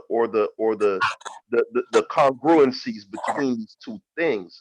But the reason why I say you shouldn't shy away from the racial or the ethnological aspect of it is because the argument that Afro-Asiatic is predicated upon, right, is that the people who speak these other languages come from West Asia, etc. Right No, now, no, when no. we look But wait. Let me pause you for a second, because at, that's not the case. That's actually not the case. Because remember, Afro-Asiatic, like, if you the name of these groupings doesn't matter, because in if you actually look at the Afro-Asiatic class of languages under Greenberg, all the languages are on the continent of Africa except for one. Except for one, right? So that's backwards. So the Asiatic part is only one. The Right. African part is whatever. So I it got doesn't. that. But I I'm saying, got so right. so the name doesn't matter, and this is the problem because people actually thought that Obenga had a problem with the name. It's not about the name at all. Like you could call it Ugla Bugla or Balalala. It doesn't even matter what the name is. It's what it is composed of. These languages are thought by the general public that they are related, and they're not. That no method was applied to make that determination. That's fine, but I think you missed my point though. Doesn't Greenberg say unequivocally as it relates to the Egyptian language, right? We're going to isolate the Egyptian language itself right now. Doesn't uh, Greenberg unequivocally say that the reason why this language is Afro-Asiatic, whatever, is because these people from Western Asia came into Egypt with this superior culture, and they were the founders of that civilization. Doesn't Greenberg say that? No, that's what I'm saying. That's what Hold on, let me go find a quote. He took on the tradition, but I don't think he said it. Let me go pull a quote up for you. Go ahead, Wuja. I'm gonna go find that source for you. Hey, while you pulling that quote up, can I say something real quick, please? Conspiracy theorists, go ahead. Hey, I was just wondering because the conversation started off about the boxing and stuff. I was wondering if y'all heard about Larry Merchant and what he said. What he said about Deontay Wilder. We're gonna do that next time. We try to get down to this. Yeah, we try to get down to this. Well, I mean, that was what the show was about. Y'all was the one who went northwest and then went to Gilligan. What did he say, my guy? You should have called in early. What did he say? You should have called in earlier with Bias went pseudo on us. You should have called in early with Bias went pseudo on us. He just said the pseudo master.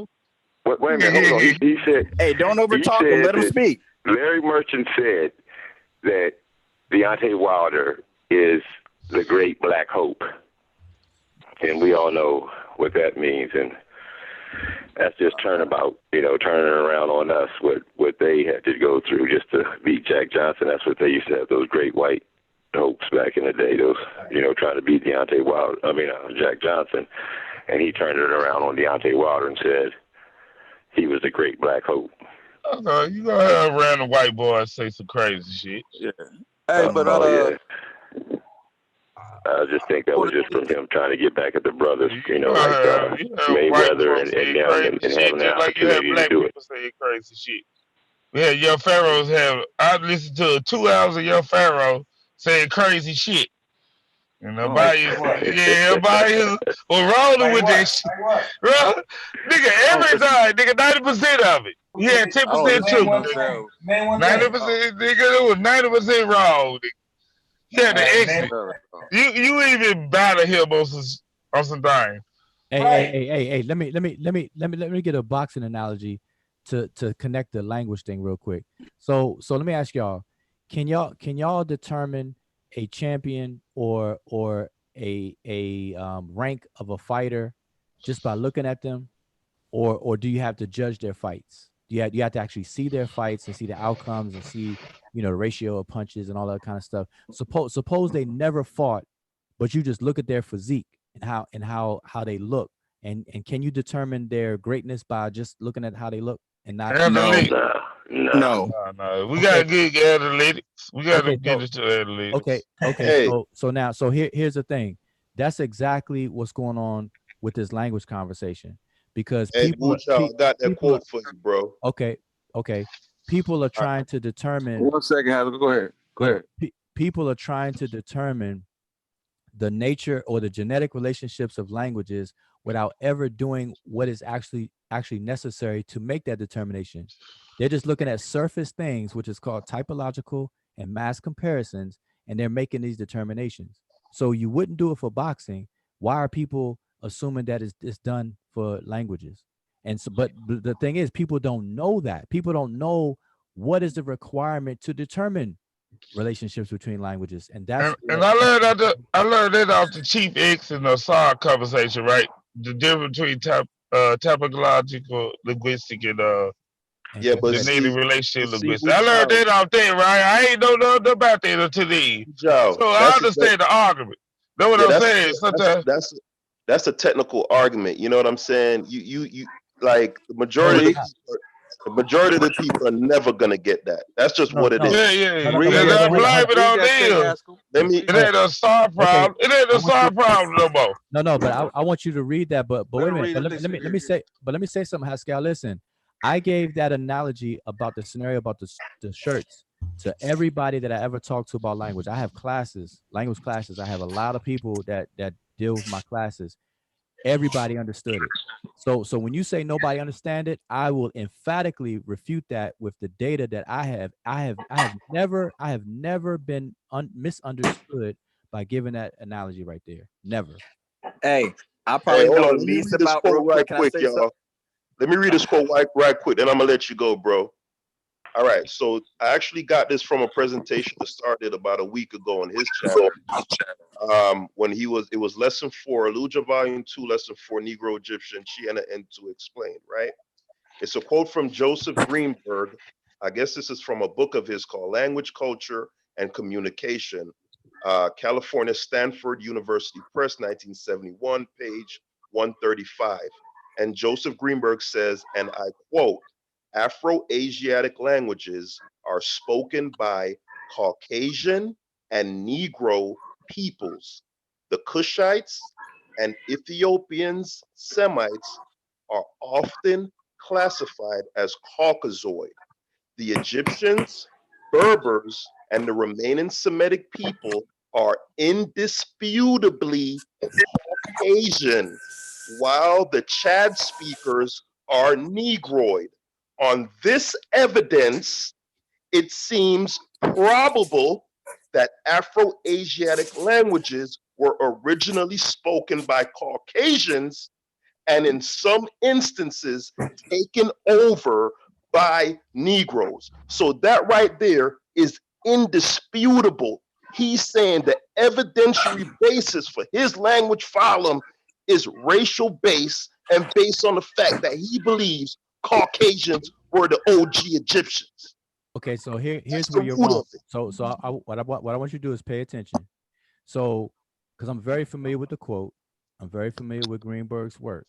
Greenberg works. So you have to understand that what you think that's saying is not what it's saying. Greenberg actually came up with the language phyla, the 4 language phyla for African languages, prior to making that statement.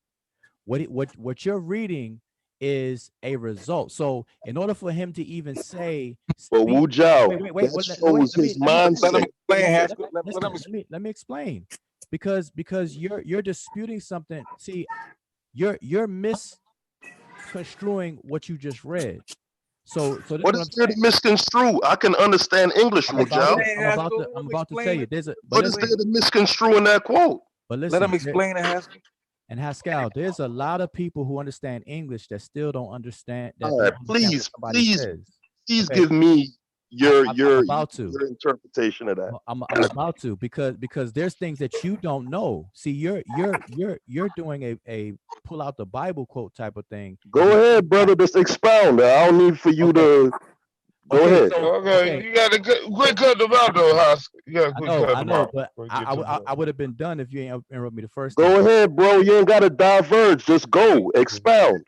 Okay, if you mute your mic, I'm not diverting. So here we go. So what I'm saying is that in order for Greenberg to even say that people X or people Y speak Afro-Asiatic, he first has to establish what Afro-Asiatic is in terms of a language phylum.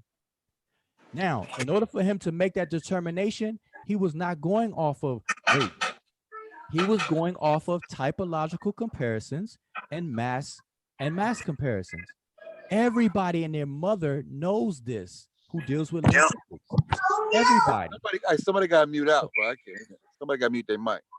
Yeah, I'm hearing background. A lot of background noise, like I can barely. I don't know who that is, but it's the watcher. Yeah, that's the watcher. Blake, hey, Blake, mute. I don't think he's at his computer, so somebody has to mute him. But here's the thing. So I'm gonna bring it. I'm gonna say it again.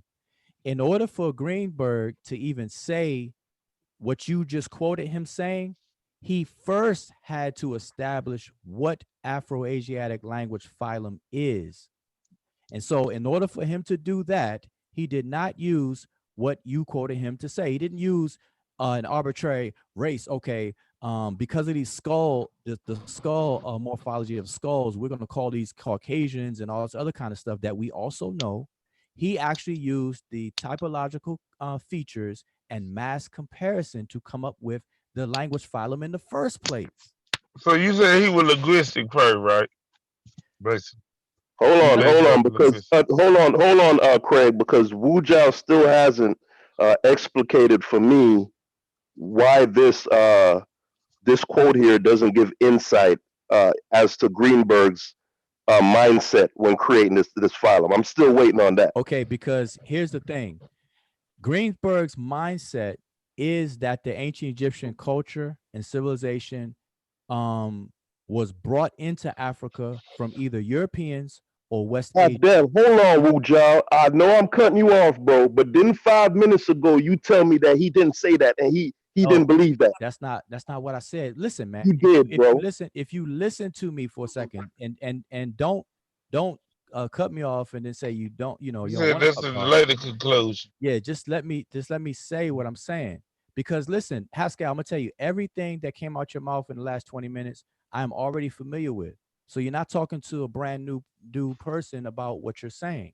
This is something that we've been talking about for 6 years. 6 years. Before I met you, before you even knew who I was or I knew who you were, I've been talking about this for 6 years, along with Asar, who've been talking about before me. So here's the thing. I'm trying to explain it to you that a lot of scholars, a lot of early Egyptologists and other scholars of other fields, archaeology, they actually used to push that the Egyptians were a product of either Europeans or West Asians. That was the running theme among scholarship for a long time.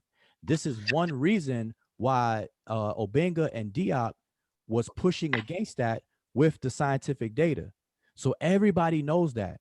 But Greenberg, when he came up with the language phyla, the 4 language phyla, the 4 African language classifications, he was using typological he was comparing typological features and mass comparison.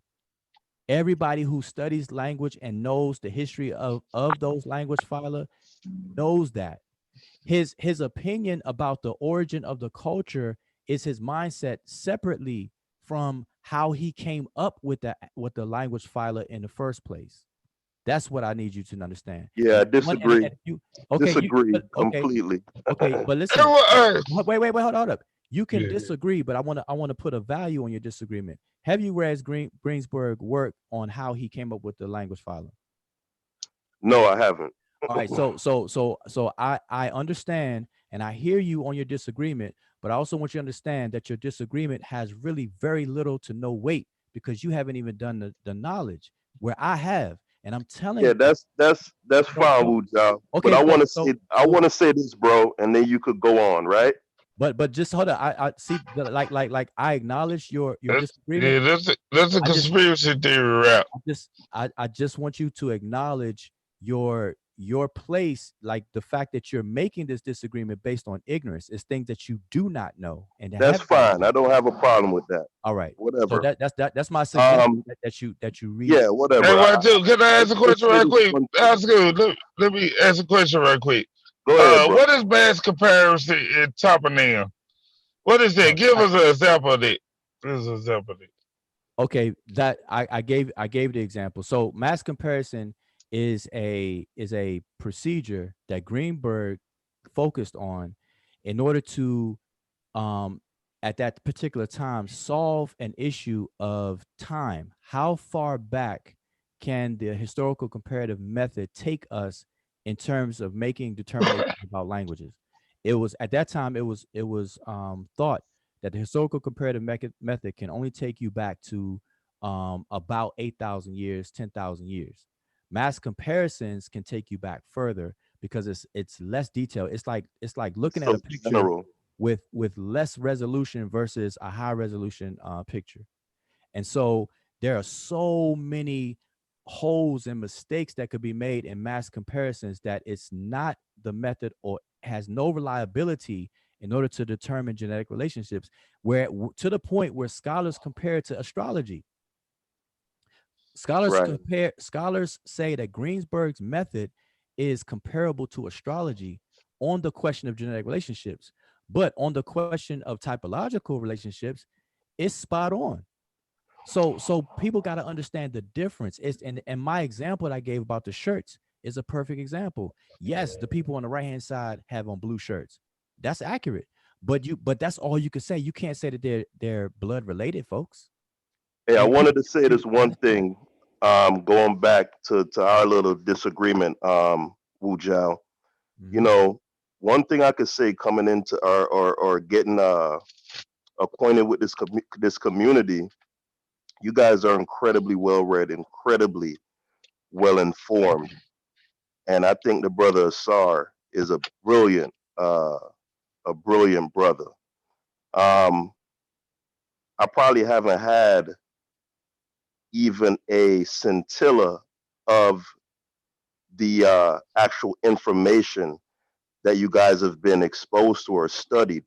But what I will say is this: what I have noticed is I could say with certainty that I'm a lot more perceptive, um, I would say, than any of you guys. And I believe, well, I know if I were to read or assimilate all the information that you guys are privy to or have been privy to, I could explicate it in a much clearer and concise manner.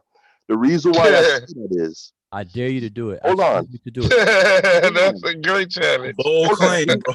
I Let me challenge you to do it. finish. That's Let all me I'm saying. finish up here, and I'm gonna stop. Give me like 2 minutes. I want to draw an I want to analogy. ask her. Do that, ask her. Yeah, chill out, man. I know you fanning out, bro, but hold on. Do.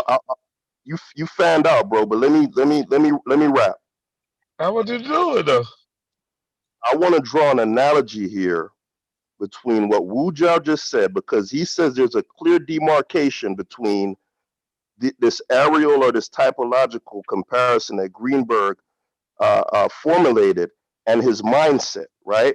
And I'm going to show you why that type of thinking is defective. Let's use the stop and frisk policy that this piece of garbage Bloomberg came up with, right? Now, recently they got secret audio of him speaking very candidly about the fact that it's these blacks and Latinos that's doing all this shit. So da da da da da. Now, on the face of it, right, before you were privy to that information, the policy came out before we were privy to that information, right? And on the face of it, yeah, most of the crime does occur in certain neighborhoods with certain demographics, right? So he conforms the law, or he organizes it in such a way where, yeah, that does kind of make sense. So that would be analogous to Greenberg's typological argument, right? But what informs the technical aspect, the typological shit, is his mindset. Those two things are not separate. To look at those things as two completed separate things, as if one doesn't inform the other, is retarded. And I'm done, man. Okay, all right. So here's the difference. So let me ask you a question now. Out of the Greenberg's classification of Afro-Asiatic, what is peculiar about ancient Egyptian? What does Greenberg and all the others who subscribe Yeah, to that I'm done, classification? bro. Because if What does, this man could say that Egyptians are indisputably Caucasian, and wait, you're telling me that that's separate from the typological shit that he came up with, I'm done, man. Y'all okay, have a good night, bro. okay, but so you're not gonna answer my question?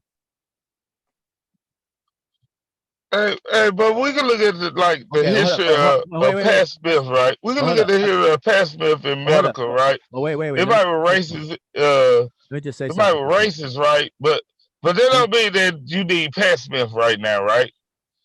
You know Hold what up. I'm saying? We can look at I know. that Let me type just of say something. knowledge.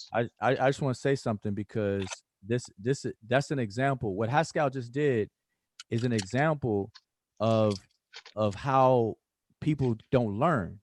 Like he just ran from. I was going to ask him a question. And this is what I said earlier tonight when I was live. Like you got to ask why people are inside of conversations.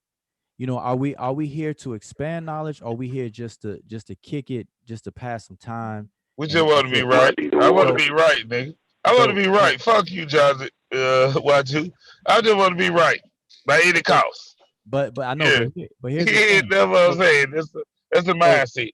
Right. So here's the thing, because one, the brother is not read in the linguistic arguments or anything like that by his own admission. And so here I am. I'm a person. I'm not an expert. I don't call myself an expert, but I know more than that brother. I know more than Haskell about linguistics than he knows. Period. I do know that much, and I don't think he will argue against me on that. So here I am trying to educate and edify the brother, but he holds a position. And see, this is where people get locked into something, and it becomes, they call it confirmation bias, or dogmatic. So here's the thing. Every single person's ideology will affect their behavior and their thoughts. And so this is why science doesn't even care about what people feel, even the five senses of the human being. They just care about the evidence. So here's the thing. This is what I was leading to. And advancing their race. Right. You got to remember that. Yes, but here's the thing. Everybody and their mother knows and held the position that the Egyptians was not an African homegrown civilization. That is the very core of what Diop and Obenga was fighting against. Like that's not nothing new. Right. That's nothing new. Greenberg came up with these classifications prior to the UNESCO conference that I'm speaking about.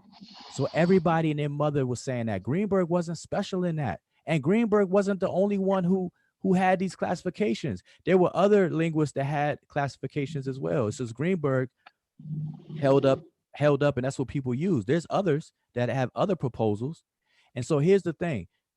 The reason why I was asking them the question about the Afroasiatic phylum that under Greenberg is, what do they say about the ancient Egyptian language and why? And so if people were to answer that question, they will understand what I mean when I say that Greenberg, in order to establish the Afroasiatic language phylum, that the fact that the Caucasians and the Negroids and stuff like that, he was not basing it solely on that thought pattern to come up with the languages, because Afroasiatic, like I said, the only one that's the Asiatic part is Semitic, and they know that the Semitic language, that all the other ones are African, and they know that the Egyptian language is not a Semitic language. Maybe y'all taking into account hold on for a second, bro. Do y'all take into the account the migration from with the science? And this is science talking, not me. And you can check it for yourself. Right. All right. We talk about the migration from South Africa up, and their viewpoint, the Caucasus Mountain dwellers, the cavemen, snow bunnies, or whatever you want to call them, didn't come out until 30,000 years. The migration happened before. I think the first people into Egypt were the people from South Africa, and then the other ones came down, because you got to think about that migration from South Africa up into Egypt, and the migration of our people from South Africa. Don't go next, my dude. Don't come Lynn, we're not going down that rabbit hole. Well, I mean, he's acting like we all hit on it at the same time. And science says that the Cro-Magnon man didn't come out the Caucasus Mountains until 30,000. Yeah, what do my But partner we was? started migrating 60,000 years. So I mean, how do we all meet up in the same That, place at that the ain't same got nothing to time? do with Language. linguistics, though. Talk about That ain't got language. nothing to do with linguistics, though. About language, bro. We're not talking Yeah, about. they ain't got nothing to do with linguistics. They're just a whole nother conversation, right? But what I'm saying How could about these white people get there before black people? If black, man, I don't no, understand. that's not linguistic Language, argument bro. though. That's not linguistic argument.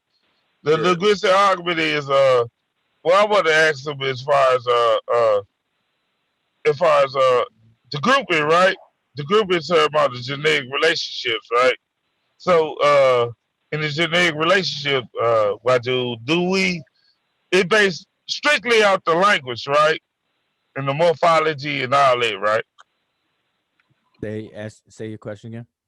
I say the language that the methodology that are using, right?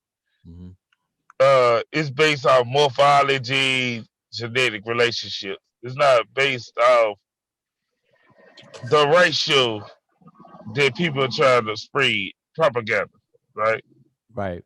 It's not. It has nothing to do with that. Yeah, Because okay. listen, race and language. There's no correlation with DNA.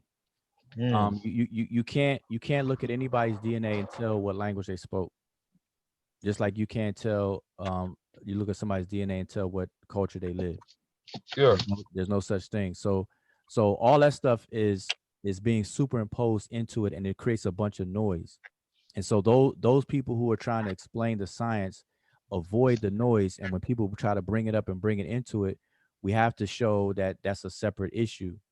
And that's the problem, and that's been the problem. That's why people are not really trying to get it, because like even if I say Negro Egyptian or Negro Egyptian, people think that it's a race thing. It has Yeah. nothing to do with race at all. It has everything to do with the actual languages being related or not. And people got It's to just a understand. symbol. It's just a symbol, right? It don't actually mean the work or the classification, No, I mean right? it could be named anything. It doesn't. Yeah, it could be nine. Know what I'm saying? It's just a symbol. Okay, it's like It's, this. yeah. It's like in my example where I separated people on the left and right of the room, red shirts on the left, blue shirts Mm. on the right. I can call those groups anything I want. I could say the Chihuahuas on the left and the Kukukus on the right. But the Kukukus are wearing blue and the Chihuahuas are wearing red. It doesn't matter what Yeah. I call them. It Yeah. it, it matters the criteria that I'm using to create them in the first Yeah. place. And my criteria to create those two groups was the color of their shirts. That's all that matters. It doesn't matter what I call them. And so that's Yeah, what bro. people got to understand. In order to create this group of languages, what was the method? And Yeah. and we all know, everybody knows that Greenberg's method was mass comparisons, which is likened to astrology. Yeah. So if I want to know the genetic between the red shirts, it might be a whole. Some of them might be blue shirts, right? No. It's just that the blue and the red has nothing to do with their Yeah, that's what relationship. I'm saying. I might it just say if I do genetic only, right? Or the blue or the red, right? Right. Some of the blue might be connected to the red, right? Yeah, some Yeah. there may be a full blood brother and sister with a red and blue shirt on a piece, and the sister had to go on the left side of the room, and the brother had to go on the right side of the room. But Yeah. when you check their genetics, they should be grouped together genetically, It's okay. Yeah. but on the I guess. but according to their shirts, they're separate. Yeah. You Yeah. see what I'm saying? That's Yeah. what people got to understand. So it doesn't even matter. And what I want to Pascal to understand, and people are just gonna have to embrace where their strengths and weaknesses are. And so Greenberg is not the first person to make those statements or to even deal with these language families like that. There were people who proposed language groupings before Greenberg, and the running theme all back then was that Egypt was not a homegrown African civilization, because they could not allow that to be the general understanding, because you had slavery going on and all the other kind of stuff, a whole bunch of um, racism and stuff to justify slavery and the treatment of Africans, period, that they could not have such a brilliant civilization to be birthed by those same African people that they enslaved and stuff like that. So that's the running thing. And I just want to ask a question right quick, right? Do you think that the linguistic field need to have like a nature journal? You know, one of the scientific thing that you got to publish it here, and people got to peer review you, right? I don't think linguistic got that. That I was looking for, but I never seen like a journal. Like every month it be updated. nah, but see, there are journals like linguists publish in journals, linguists publish at conventions and all this other kinds of things. This is what happens all the time, and they actually publish books. So it's not like none of that exists. It does exist. Yeah, I know that it exists, but I'm just Yeah. saying it got to be like the go to, right? Like Well, I could order the magazine every month type of thing, right? That's all I'm saying. Like if well, I'm interested in linguistics, yeah, it's not. go to the argument. I could look at the argument, right? Not per se Well, who is right or wrong.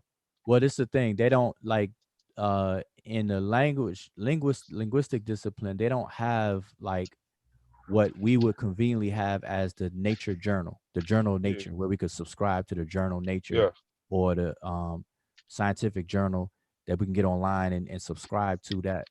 Like a go-to one-stop shop type of thing like that.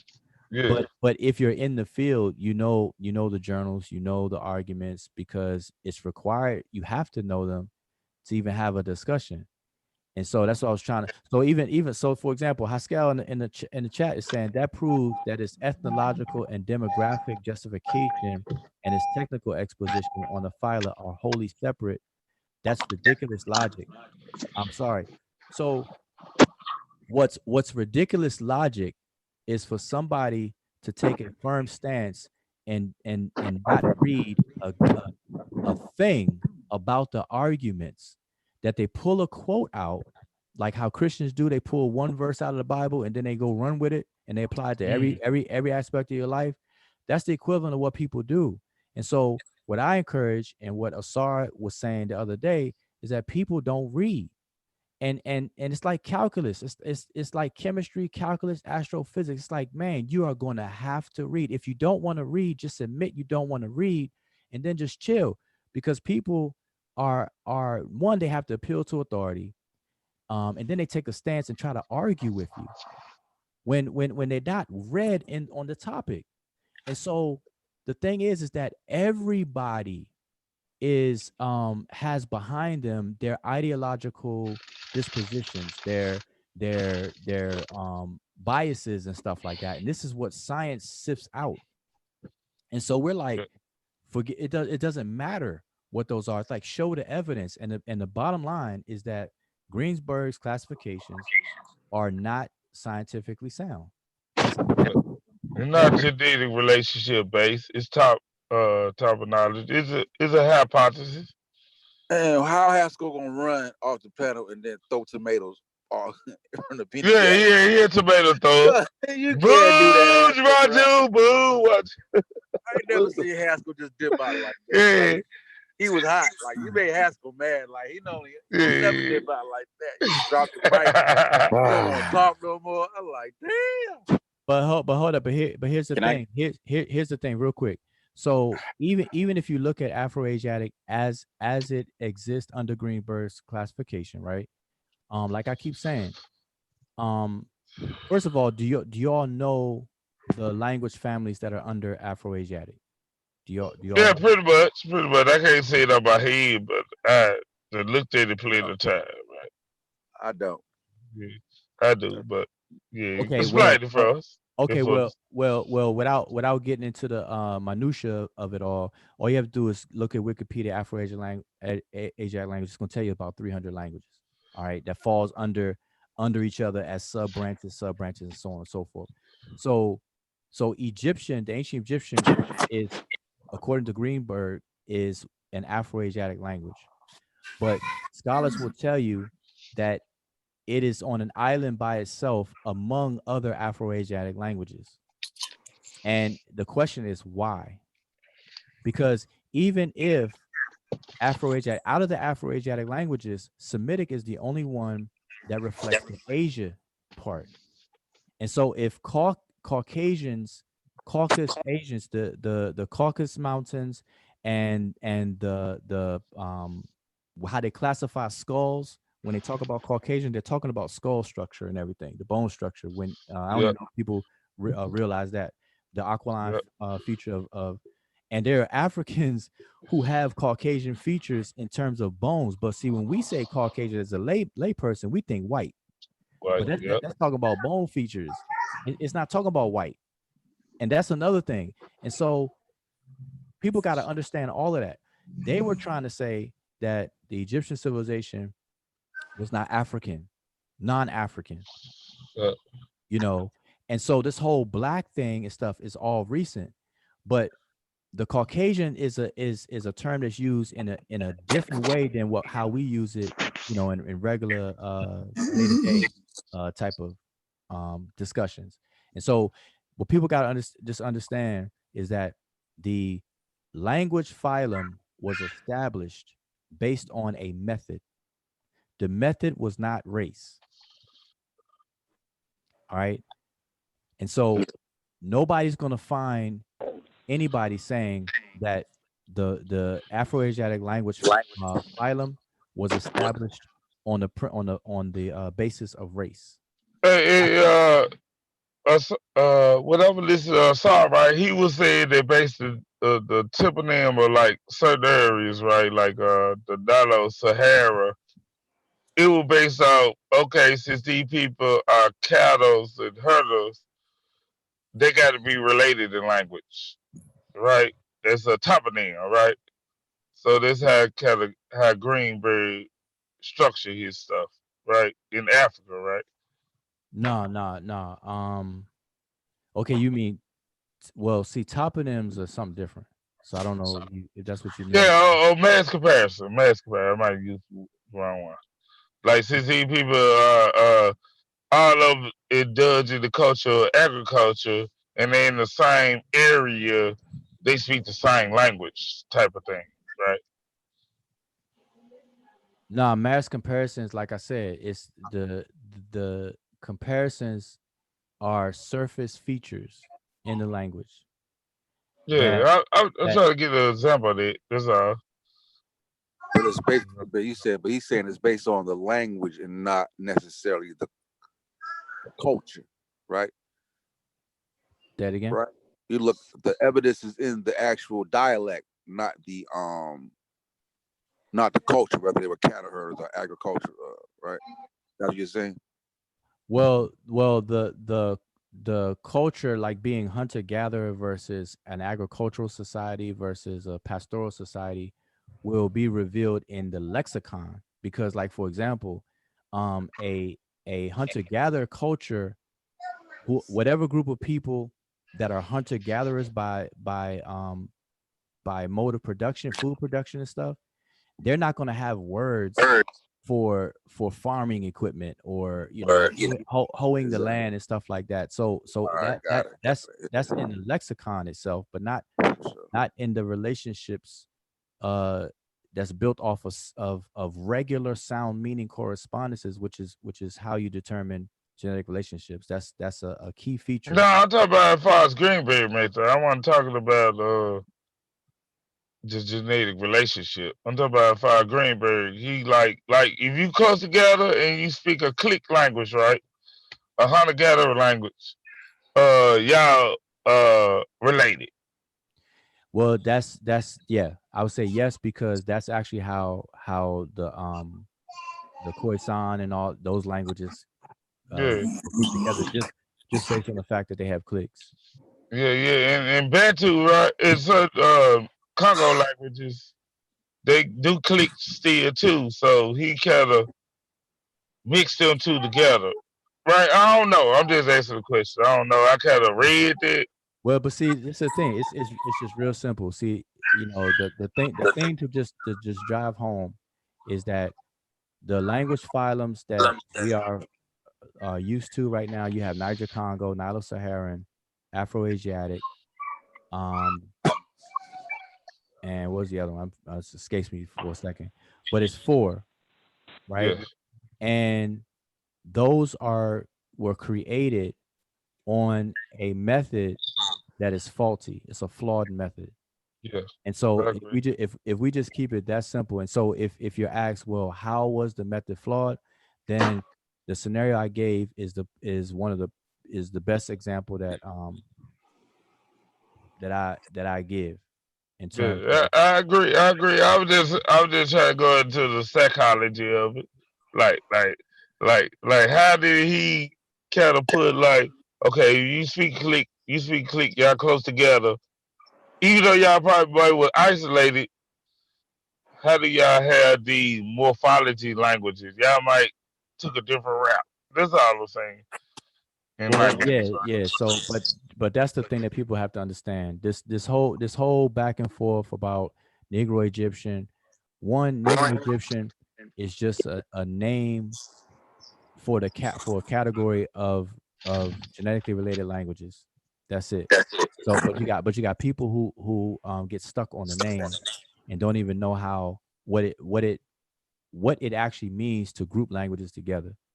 And then you got people who are stuck on Afro-Asiatic just because it's mentioned in a lot of books around, textbooks that you could find.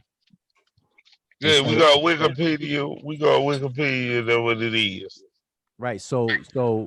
So people mistake popularity for consensus. And there's a difference between consensus and popularity, where consensus is where people who actually do the work come to the same conclusions. That's a consensus. But if people just adopt and repeat who are not even in the field and who may repeat the terms and stuff like that, that's popular. That's popularity. That's something completely different. That's not consensus. And, Scholarly and, consensus. Listen, a scholarly consensus is if the watcher performed a test on some a research question. I perform the same a test on the same research question. King Sosa does, and us three come to the same conclusion or same outcome. That is a scholarly consensus because we actually did the work and we agree. That's a consensus.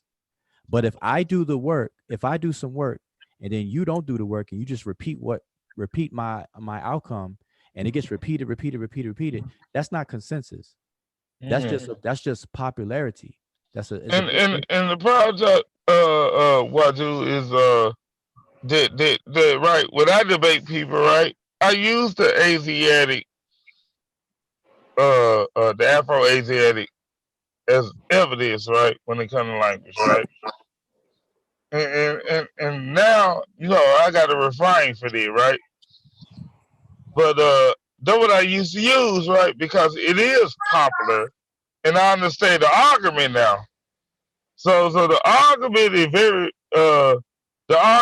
very on the end that not popular. It's very scientific. Well, And the but other see, argument, yeah, to but me, hold up, right, it's very scientific. but here's Genetic the thing. relationship. But see, people mentioning Afro-Asiatic is not a problem until they're trying to argue relatedness. Because if I Yeah. if I if I say if I start to see, because so you'll know what I'm talking about. So if I say if I mention Afro-Asiatic languages, if I like for example, if I have a conversation with you and I say, hey, I want you to learn an Afro-Asiatic language. Okay? And so Mhm. what you'll do is you'll look up go get the list of what's classified as Afro-Asiatic languages, and you'll be able to pick one and you learn it. There's no problem with us doing that. I mean, there's no contention in me Okay, saying I that or get you. whatever the case I is. get you. But the moment I say that these languages are genetic related, then you have a problem. That goes back to my scenario. Like I said, all the So, people, so all the people with red shirts on, yes, they have on red shirts. There's no problem, no beef. But the moment I say that because they got on red shirts, that they're genetically related, they're blood related people, that's when you got a yeah, problem. yeah, the sister clan, right? The sister clan, the Egyptian and the Bantu, or Niger Congo is sister clan. That's where the issue come in, right? They so used to the J Pablo the Semitic being the sister clan. They're so used to that narrative. Nah, but see, that's what I'm saying. Nah, you gotta keep. You can listen. You can keep it very, very simple. Niger Congo is not a proven language, a genetic language fam. Yeah, yeah, that's what I'm saying. I'm going with that. That's what I'm None, saying. Like, yeah, none of. Listen, none of those classifications was done based on the equivalent of genetics. And yeah, see, the I people. agree. Another thing that people have to understand is that linguistics, the field of linguistics, uses took terms from biology and they reapplied them. Like when we say morphology, the word morphology is originally a biological term that was spoken that was used among biologists, and so Yeah, linguists took the term and applied it metaphorically to languages. So now a morpheme is the smallest unit of a language that has meaning. So okay. and then you have genetic related languages. We know languages don't have DNA literally, Yeah, but it's metaphorically used. So when we say genetically related languages, what we're talking about, instead of comparing DNA and SNPs, base pairs, we're comparing the smallest units of languages within key words, or what they call a swash, or very basic and fundamental vocabulary, and we're comparing small elements of language side by side to establish regular sound meaning correspondences. And you do this when you break down when you do morphemic analysis and morphological analysis. You compare morpheme for morpheme. Then you go to the level of semantics, where you're comparing full words and their placements within a larger syntagmatic environment, where you have phrases and things like that, where you have clusters of words juxtaposed against each other, phrases, and even clauses, and then sentences. Then you go to the semantics of the language. And so there's a whole bunch of things that you compare side by side to determine genetic relationships. But now So, you, so, so okay, I'm gonna give an example right quick. What I do. So water could be one of the micro, like very limited stuff that you can compare, right? In correspondence, right? now say it again. I'm sorry. Say it again. Water. I said water, right? It Uh could huh. be one of the yeah. It could be one of the things you can compare, right? We can't get into agriculture yet. None of the agriculture terms, right? Like everybody became around water, or probably Oh, trees. I see what you're asking. So Yeah, yes, yeah. so that's what you have to use. You have to use um the best thing to use is a list of some basic vocabulary, and body parts is definitely a Okay. go-to list of words. Some very fundamental to basic human development and survival, words like you said, water, the sun, think Yeah, so, think yeah. things that all humans will experience and utilize. So those are go-to types of words as well. So those are like words that you definitely look out for along with others. But I'm saying though that would be a good um Yeah, I'm just trying to see where you started, right? That's all I'm saying. body Where you yeah started. body parts, because all humans have the same body parts, Yeah. supposed to. And water, you need water, you go down without water, you go down without the sun, right? And Right, you you go have see the sun every day. But you go see the exactly. sun. Humans would not live without water, so you definitely can use water, the sun, body parts, like I said, Yeah, all yeah. those type of things. Yes. Reproduction, So whatever you can't reproduction is, yeah. use culturally dependent things, or culturally isolated things, because that you're not gonna, obviously you're not gonna get that. like hunter gatherers will not have the same vocabulary as an agricultural society.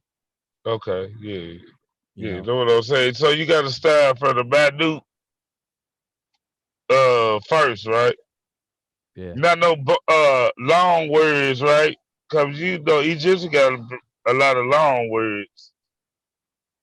You mean loan words? Oh, loan Yeah, words. yeah, yeah, long words, right? Because of Well, no, different type of cultures that came in. So it's hard to say that Egypt started everything or somewhere came into Egypt.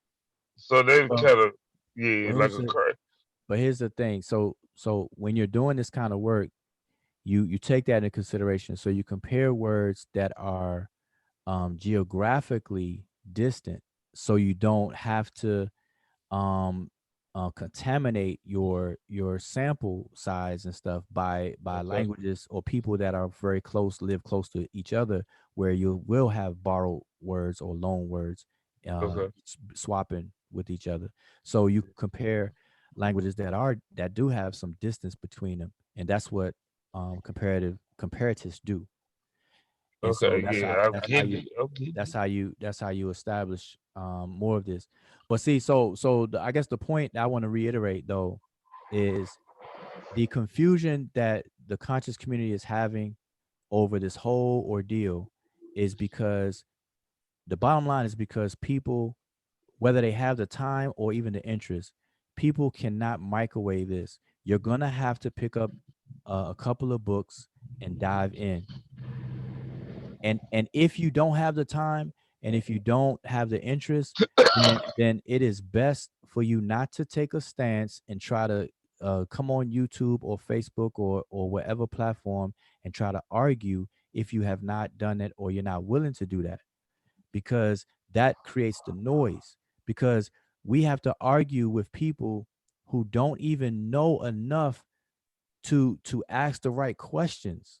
Like literally yesterday, um, I saw somebody say that Obenga had a problem with the name Afroasiatic. And that's not even the inspiration or motivation behind the work. That has nothing to do. The name of the phylum has nothing to do with the work.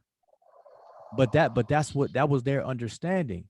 And so when they first said, you now we got to explain all that. So it's like, okay, but they're arguing, but they're saying this in a debate type of posture on Facebook. I'm like, man, like, I literally asked, I said, well, name for me, please let me know what books on linguistics in general that you have read, and what books on historical comparative linguistics specifically have you read. Give me those names, please. And they couldn't give me any. So I'm like, man, it's like that's what we're up against. We're up against people who don't know enough to even argue, but they're arguing. Yeah, And and, and, that, and and that's the problem. I think the person that don't know comes so aggressive to the person that do know, right? Because I asked a lot of questions, and I'm trying to ask these questions based off the methodology that a person using to come up with the conclusion, right? so hold up. So Not y'all like the, all y'all have access to the internet right now, right? So mm. do this real quick, right? So that we could do this Caucasian thing. And does somebody ask y'all the panel a question? Does Caucasian automatically mean white person? Does Caucasian equate to Yeah, white? Twitter do, but not back then in the Oh, or the so-called scientific racism world. It didn't mean then, but Twitter do. But I no, understand where you come from. no, but no, I'm asking. Because when they already refer to, like, you could be black skin, and based on that particular region, you would be labeled a Caucasian or Caucasoid. So it wasn't necessarily based on race, at least in those days. Not at least back in It those meant days. beautiful features. It meant beautiful features back then. That was the name of it. Beautiful features. Okay, right. So let me ask you this: are there any Africans that are classified as Caucasian? Yeah, that would be Yep. those. All the whole time with North Africans would be Yeah. classified East as Africa Caucasian. too. East Africa too. Ethiopians. Okay, like the Somalians All and of Ethiopia. Yeah, yeah. Somalians. East yeah. Africans. Okay, Yeah. so Some of Central Africa. so Some here, No, no, East Africa. I don't think East. I don't think East Africa. I think it's Yeah, mostly the North. East Africa was up under that category. Ethiopia is Caucasian. okay, so here's my question. So, if people like Somalians are classified as Caucasian, what is the basis for that classification? Is it their skin color? Are they white people, or is it based on something else? What allow, Mediterranean features. The smaller nostrils, the skull Talking size, and shit like that. It The wasn't even bone based off structure. skin color. so it wasn't based off of skin color. It was based off of something. It was based off of skeletal morphology and stuff like Yeah, that. yeah, yeah. Skeleton morphology. Yep. Okay, so there are people indigenous to to Africa that have these features that they list as Caucasian. So it doesn't Yep. necessarily mean white. Yep. exactly. Yeah. And there's some people in West Africa that have the same features. And even in South Africa that had the same features that were considered.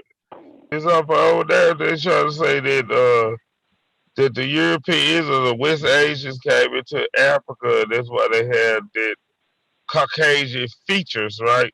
Phenotype to create them.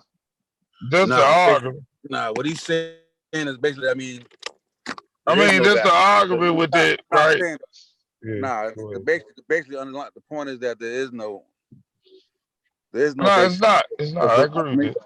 Yeah, because you're still when you say when you use the term Caucasian, It's faulty. you're still not settling selling a race conversation. Yeah, yeah. You Race is still a talk about social Africans. construct. You It's just still talk about Africans and possibly European people. So he's yeah, still his point is to really bring up the whole. I get it. I get Yeah. it, bro. I got you. yeah, yeah. Right. You So can what have I'm a saying, population of people that moved up there, and maybe later on in line they might develop this phenotype, but they still have type or or any of that and determine what language a person spoke. Period.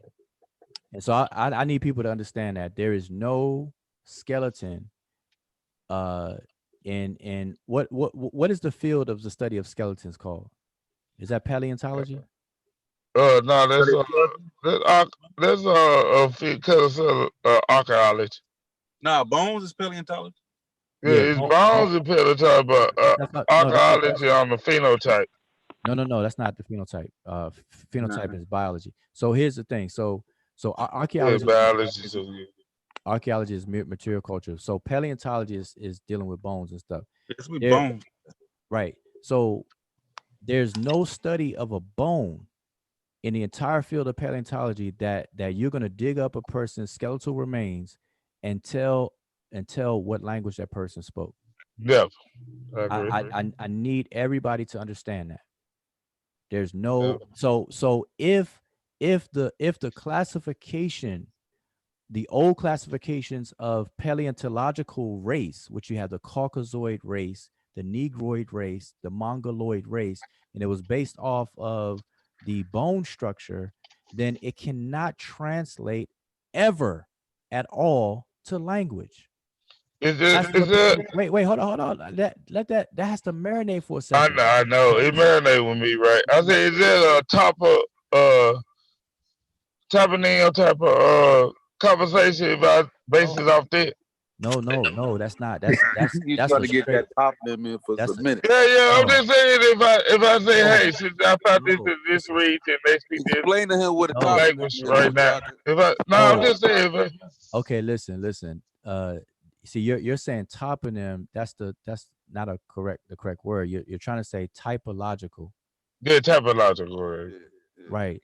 The typology is what you're saying, Yeah, and yeah, that's something totally different. That we already covered that. That's done. That's yeah. something that's Okay. very on the surface and simple.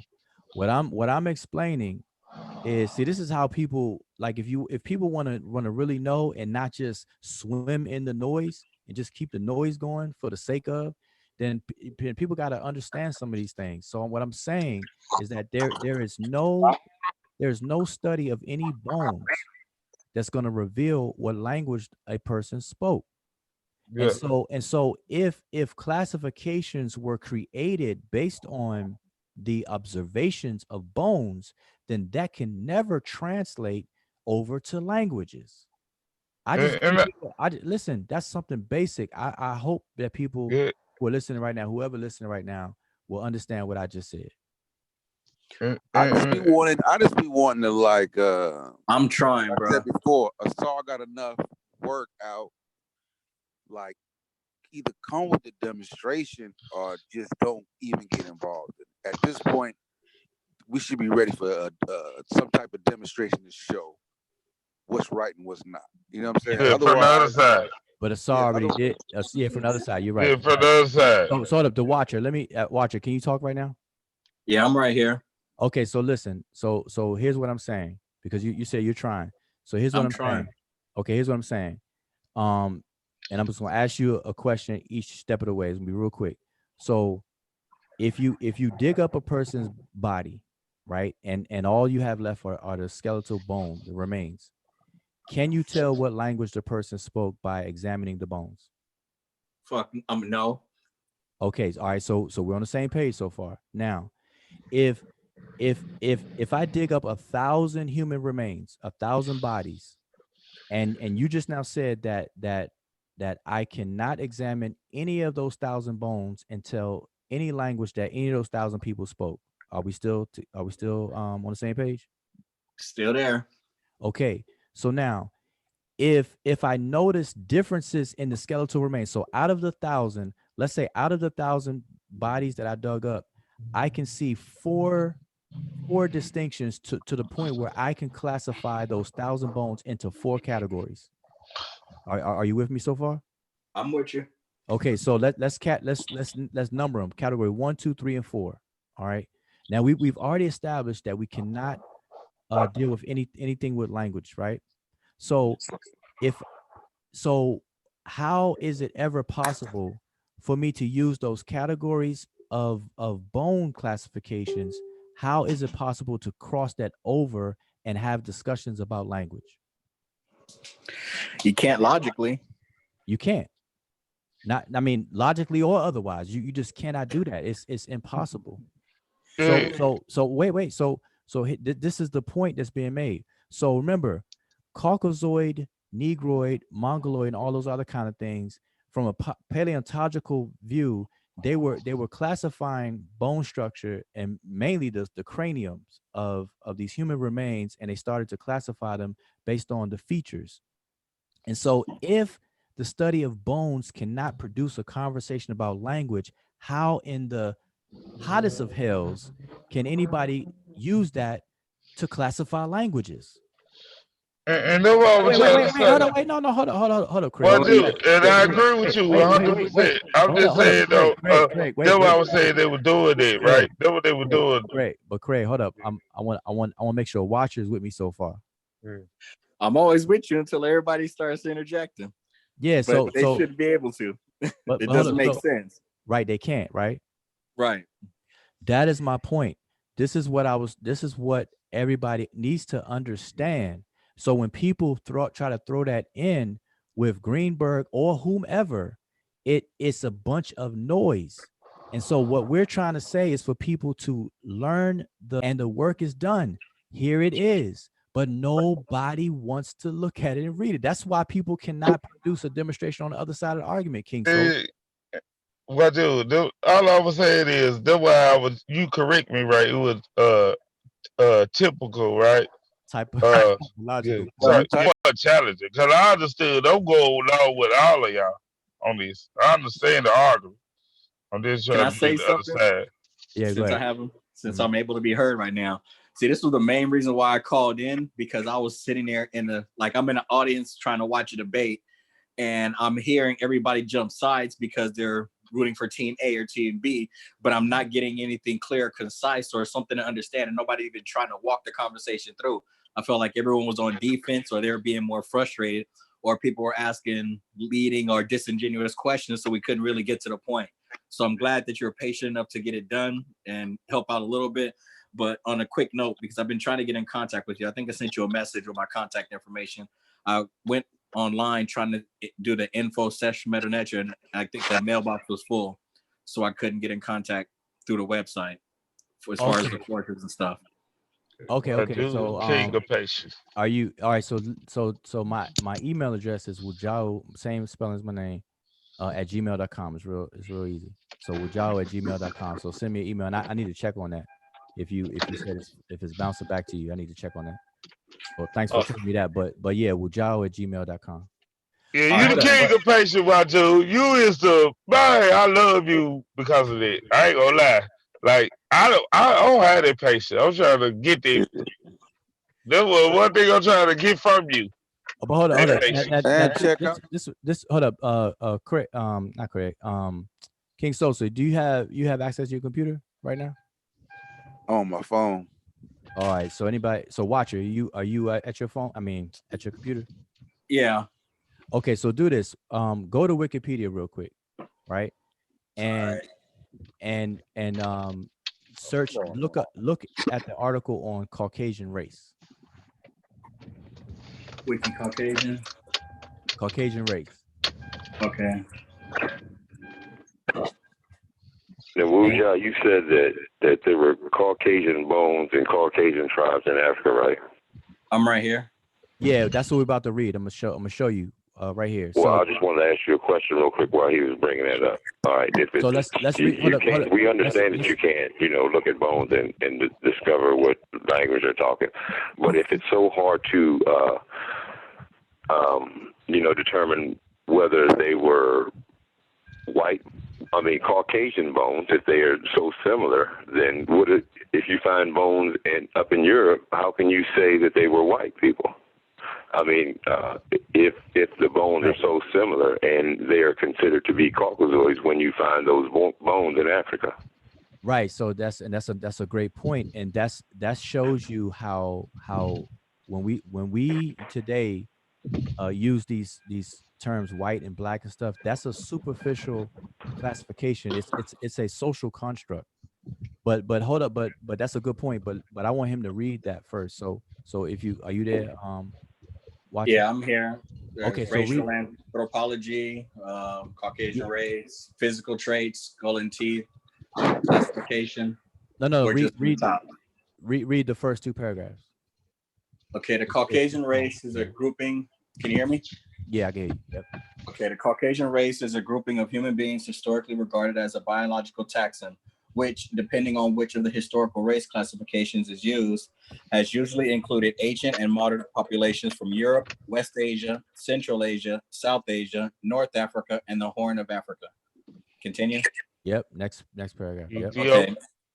First introduced in the 1780s by members of the Gottingen School of History, the term denoted one of three purported major races of humankind: Caucasoid, Mongoloid, Negroid.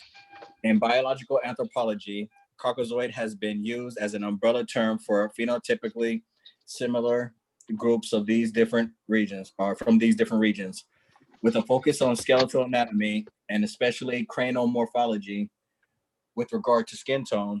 Without regard. Oh, I'm sorry. Without regard to skin tone. So hold on, stop there for a second. So Caucasoid has historically been a term used as an umbrella term to determine phenotypically similar groups, and these groups were focused on skeletal anatomy, especially the cranial morphology. Like I said, without regard to skin tone. So here again, people are mixing two things that don't go together. So when people say black and white, the term Caucasoid did not even factor in the skin color.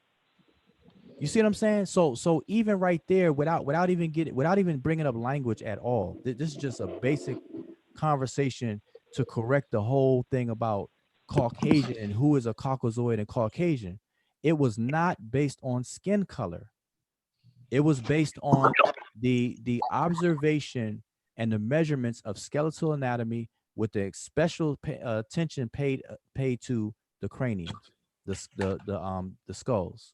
You know, That's what also, that was. you know, what also shows that too when you look at the Hermetic hypothesis and how the white guy was labeling Africans that were clearly dark skinned, Caucasoid. You know what I'm saying?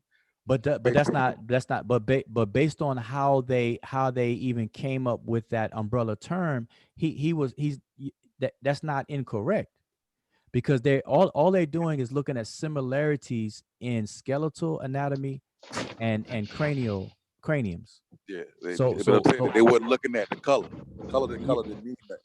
Exactly that, and that's what our folks today need to understand. Yeah, we look at skin color mostly. Right. So people have to understand how these terms, and this is why we say people are not really reading, because I learned this in school. And so now that we have access to fast encyclopedias such as Wikipedia, it makes it easier to point these things out. But these are things that I remember from school. I remember being taught this in school.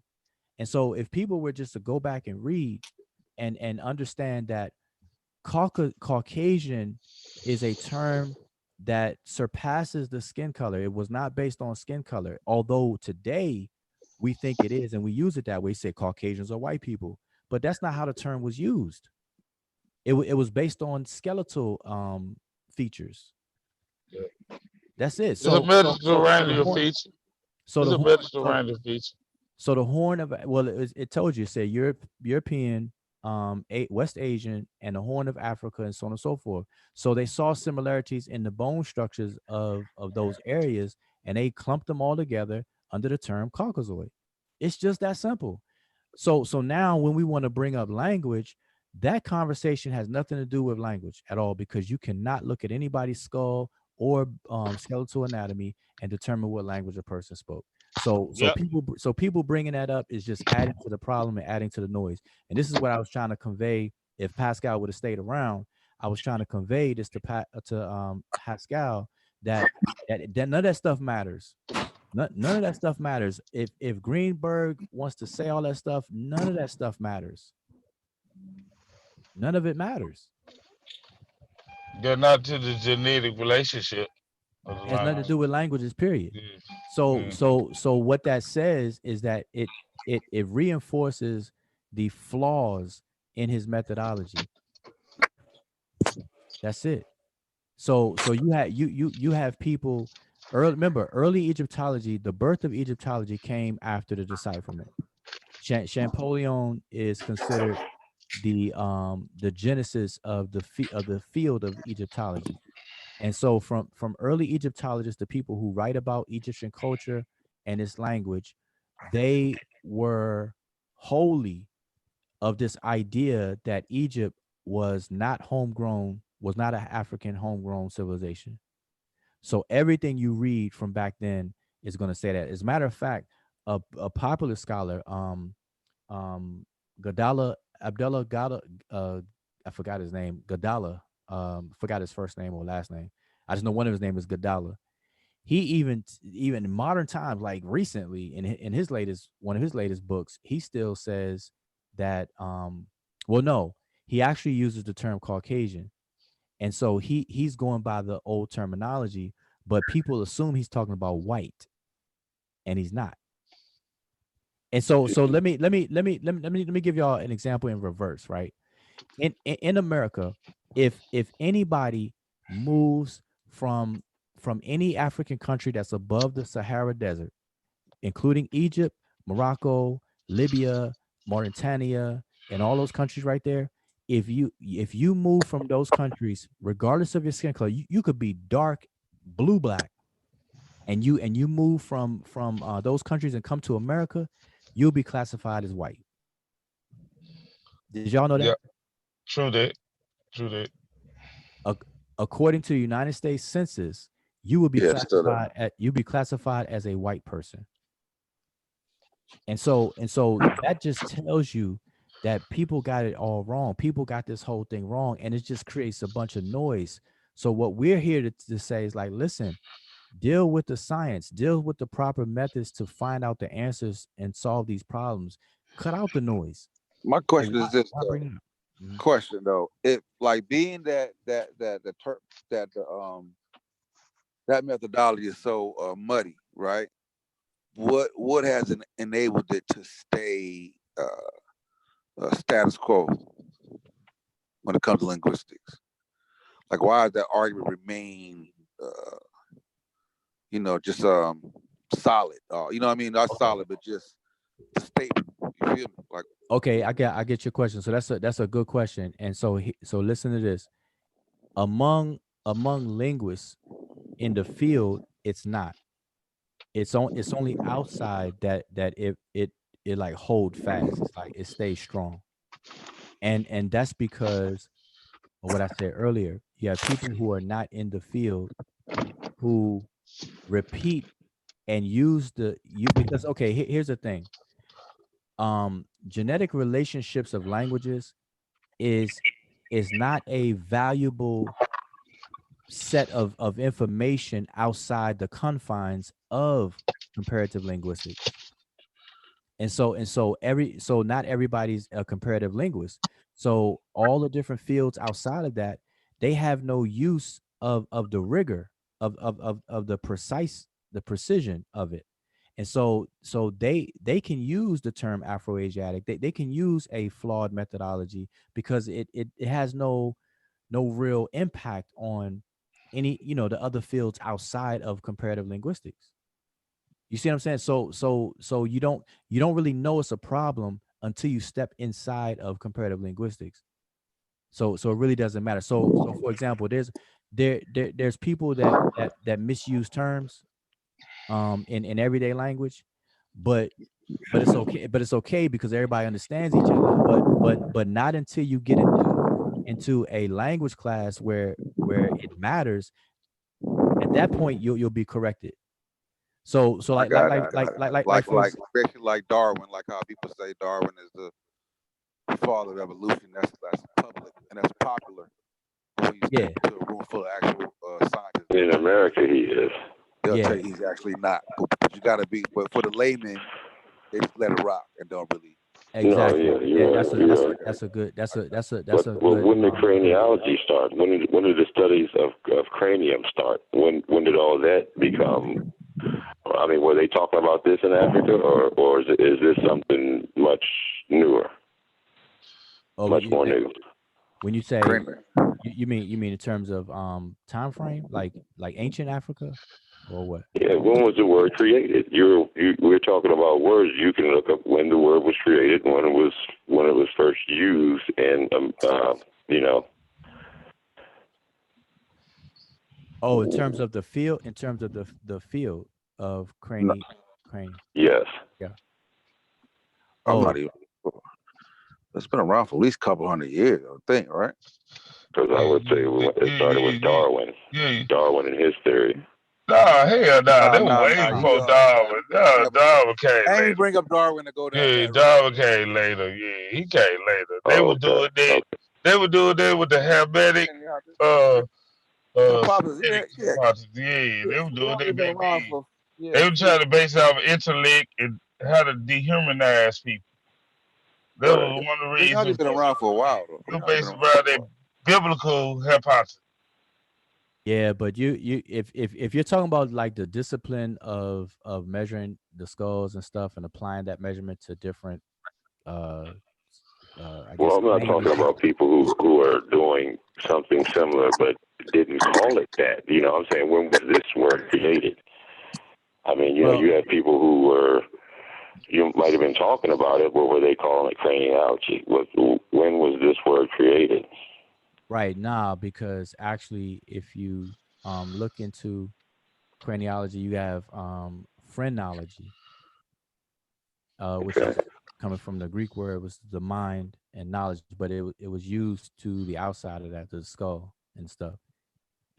But that's the early 1800s, late 1700s, early 1800s. Yeah, your skull. If your skull bigger, that mean that you can't hold no weight on your brain. So, but then that's not much. That's not much earlier than Darwin. Then I mean, not too much I earlier. would say That's not. 1860s, 1870s. Yeah, it ain't no relevance though. For Yeah, yeah. it ain't really relevant though for Yeah, he Darwin. didn't even do. Well, He Darwin was talking his mess back then. I mean, when he was trying to push the origin of the species on people. But what's that Hey, got to but he do talk with? about animals though. You What's talk that? about humans. He had one little small passage of humans. Well, okay, so if he wasn't talking about humans, why is his book named The Origin of Species by Means of Natural Selection or Preservation of Favored Races in the Struggle for Life? Man, Yeah, we gonna racist means don't something go down. different in Don't biology. go down that rabbit hole, bro. Yeah, Like we yeah, already it been there went with down. this. It It means ain't no something rabbit different in hole. You can biology. look up the man's memoirs and see how he felt. We That's why I already was had with the discussion. Haskell on this Hold because No. He y'all means not something different. Biology, race means something Don't do different in it, bro. biology than Don't our do it, social Craig. custom. but hold okay, up, yeah, but no, you can't go. Yeah, it means Don't something use what different. they say, and don't use what they say in their own No, memoirs and it their means own something. biographies on Hey, how they if you, felt. We hey, can't do bro, that if because you the look word, up biology race, bro, it means something different than the social construct of Craig, race. don't do it, bro. Don't do it, bro. Like he wants to go down there. well, no, we can't use what they say and how they feel about us in their own memoirs and what they say and No, stuff he like didn't that. You say got it, nothing Lynn. about You Hermes got it, though, bro. bro. He did not Let him say have nothing about Hermes in that book like that. bro. but wait, but hold There's a up. culture So community In the propaganda. title, This he culture wrote it. And then community why did you think? propaganda. Hold on, wait a minute. Why do you think eugenics came from it? Why do you think that the Germans praised him so No, much? And that because they took hold his on, shit and the ran Germans with turned. it and put racism on. They put racism on his work. Don't He let him didn't. drag He you into wasn't that, bro. racism. They put racism on his work. Don't let him drag you into that fight, bro. Come on, Okay, man. It's a difference, you're bro. right. so all right, Y'all but need to I start just reading want his biographies and his memoirs. That's what y'all need to do. I yeah, mean, but hold up. Margaret Singer, and all of them. They all tell you what they're Craig, really actually feeling, Craig their wants to actual go down this agenda. rabbit hole. No, I ain't want to go down the rabbit hole with him, but I just want to like nobody believe it unless it's somebody outside of biology and Yeah, those his type of mind is people. made up, bro. He Yeah, already had yeah, a yeah. conversation. Yeah. That's just Population country control. community woke people That's his fucking thing, man. hypothesis, crazy thoughts. Yeah, that's his thing, man. Population control, Yeah, right there, that's Margaret it. Singer and all that all right, shit. but Yeah, listen, the flat y'all Earth argument. The flat okay. Earth argument. No, Wait, wait, wait. All I that ain't about all crazy that. shit. I don't talk Yeah, about no flat I'm talking Earth. about is it the same mind frame as it? But hold up, but But I listen, mean, population control. You want to talk about that? Why are you controlling the population when 55.3 million people die each year? We don't. Okay, because there's 7 billion people on this 151,000 earth. die every day. 2 people die every second. Why are you controlling the population when the Ain't population nobody takes care of control no itself? population. That's just y'all theory. It ain't no theory, man. It's there. It's them. Yeah, that's They are the y'all ones who theory. said this, not That's y'all me. conspiracy I theory. just told y'all what they said. That's all I did. You got You don't have to believe it. It's obvious that you haven't done the research. It's 7 billion people. It's about Hey, to my be 8 billion guys, people in this world. we on population control. I think that's my cue to go ahead and lay it down. I appreciate y'all. I ain't on it, but Yeah, you brought it that's up. pseudo. That's extra pseudo right Is there. this Lynn? Lynn, is this you? You already know, man. Come on, bro. man. We was on the phone till 6, 7 o'clock in the morning. Yeah. I'm beyond that conversation now, man. No, I'm not trying to get into that. I was just saying that, you have to look at the people who are writing this stuff down, too. I mean, you even have to go, to me, you have to look at the printing press. You have to look at the people who was putting this stuff out. And what's propaganda their, why real, are brother. they pushing this narrative? Propaganda real, brother. I understand propaganda is real, bro. Hey, But let you me, can't say population control. hold up, before y'all leave. I just want to make sure that what I was saying was clear. 'Cause otherwise, then everything I said is We for nothing. got it, man. For Lynn, take us someplace we don't want to go. We got it. Yeah, so let me just say this again because I came on here. Y'all were on the subject of the Negro Egyptian and the fact, I don't know who said it, but you all brought up the fact that in the noise that we're hearing right now, nobody that's arguing against Asar's work has ever shown a demonstration of how and why and where Asar is wrong. Yep. Nobody. Yep. Yep. Nobody And has I done that. said that. All Nobody, us said that is on this line right now. right. So We all said that. nobody has discredited or refuted Mboli's work, Asar's work, or the likes ever. And I Up to said this, Chief X. I said Chief X ain't go when he get that UCLA person. They ain't gonna demonstrate how he wrong either. I guarantee. no, because I okay, guarantee. so now there's a Put reason my money why. on that bit. But wait a minute. But see, but while there's no demonstration out there, just understand that people are calling Obinga fringe linguist, Diop a fringe linguist, Mboli fringe, and they'll say that Negro Egyptian is non-scientific and this and that, but they're never ever producing any evidence to support that claim.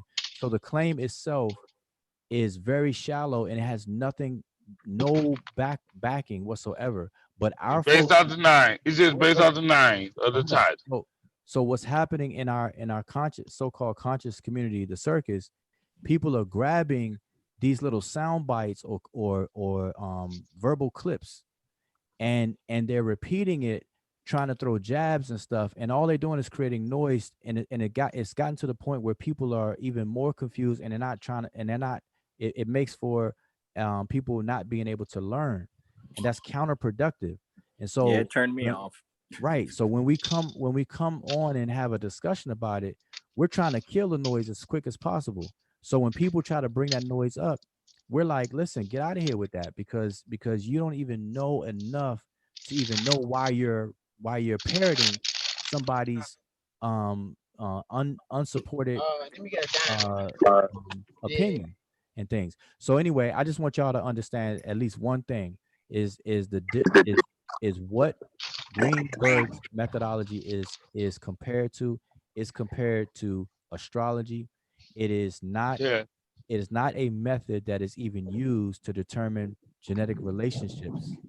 So it is the same thing as if I just use pictures. If a woman just use pictures and claim and go to court and claim that you're the father of her child just with some pictures, and she doesn't use any DNA data, no paternity test, but she showed the judge a bunch of pictures, and then Grandma said. and she gonna claim that you are her child's father. Now let me ask you, if that were to really happen to you, would you contest that, or would you fall on Yeah, the sword and I just don't say, give a care because my grandma said he got your feet. I don't care what grandma say. I'm going to contest it. I'm okay, throwing a chair at the judge like in Dead Presidents. It's not flying. okay, so now if everybody understands that, then I'm hoping that people will have the same attitude, or even at least now know why we say what we say when it comes to Greenberg's classification. And it's not just Afro-Asiatic. See, everybody's focused on that because that's like the hot topic, but it's all of them. It's Niger Congo as well. It's Nilo-Saharan as well. Khoisan as well. All of them. None of them are based on the proper methodology. None of them. Okay, real quick, just because this is the main reason why I called in, because I was trying to understand the points of views from the conversation, but now it sounds like there really was no counter point of view. But the at least it seemed like a couple of guys who were questioning Asar, it was under the guise or under the phrase as if it was like blackology, as if there was a prevailing methodology or way of determining or countering his linguistic style or something, and you're explaining to me that it's not valid by using the analogy of the identifying or communication skills or speaking from a bone, or genetics, or a child being yours based off of pictures. Is that the analogy? Is that somewhat? Yeah, but okay, so yes, but let me make sure that you all the way on point. So it has nothing to do with blackology at all. It has nothing to do with that. It has nothing to do with skin color at all. Okay, let me just summarize what Mboli did. Mboli knows about the Greenberg classifications. Okay.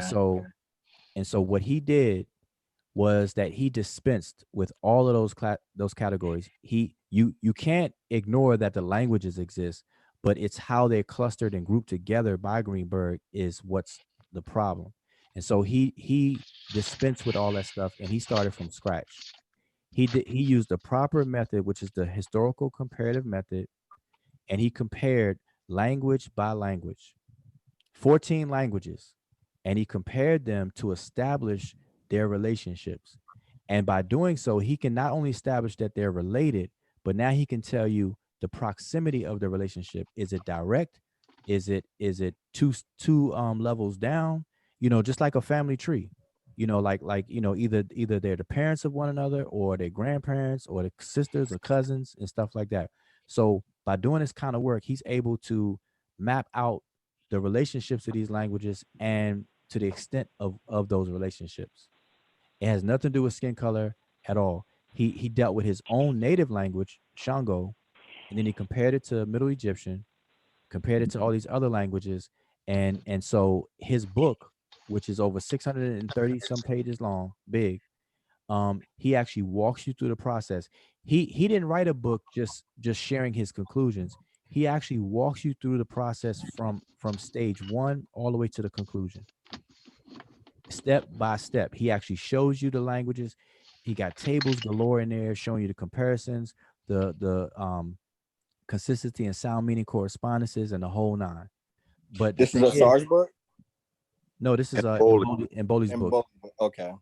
And this is 10 years of research. He started in the year 2000 and he published his book in the year 2010. So now it's 10 years old.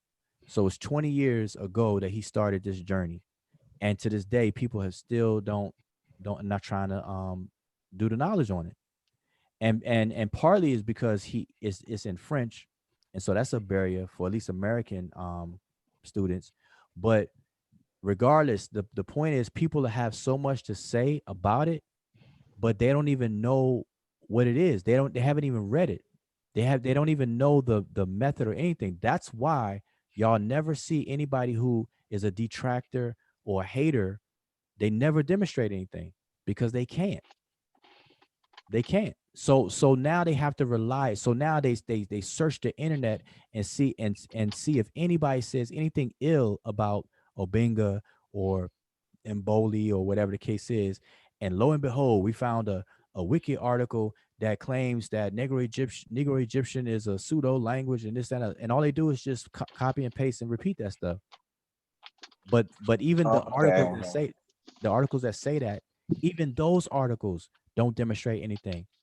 And that was my point, because people that are coming on to argue, they're talking about the people, and they're not even bringing a demonstration from the people that disagree or supposedly disagree. That's what my whole point is. Like, it's just crazy to me. Right, because they didn't demonstrate. The people that they're quoting, they never demonstrate anything. Matter of fact, they don't even quote Obenga or Mboli.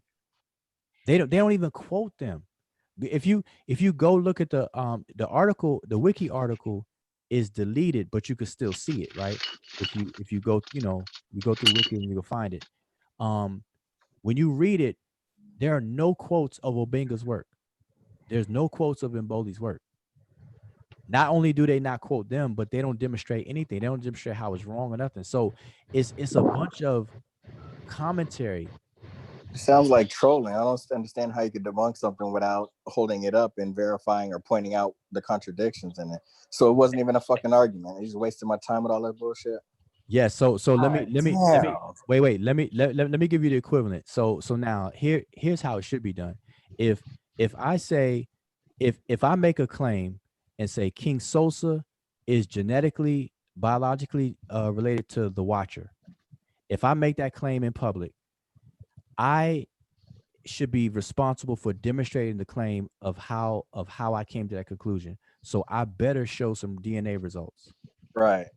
That means I should have mapped your genome, Watcher, and I should have mapped King Sosa's genome and show my method of comparing the two genomes together and showing where these base pairs match and all this other kind of stuff, and show the percentage of the autosomal DNA and everything.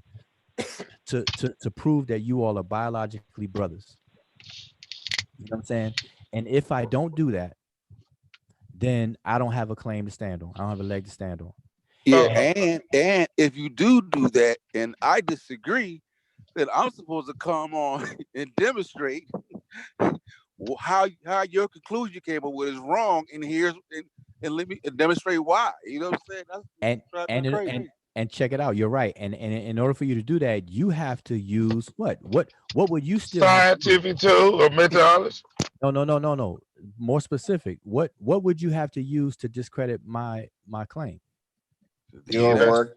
You have to use DNA as well. DNA. Exactly. Same method.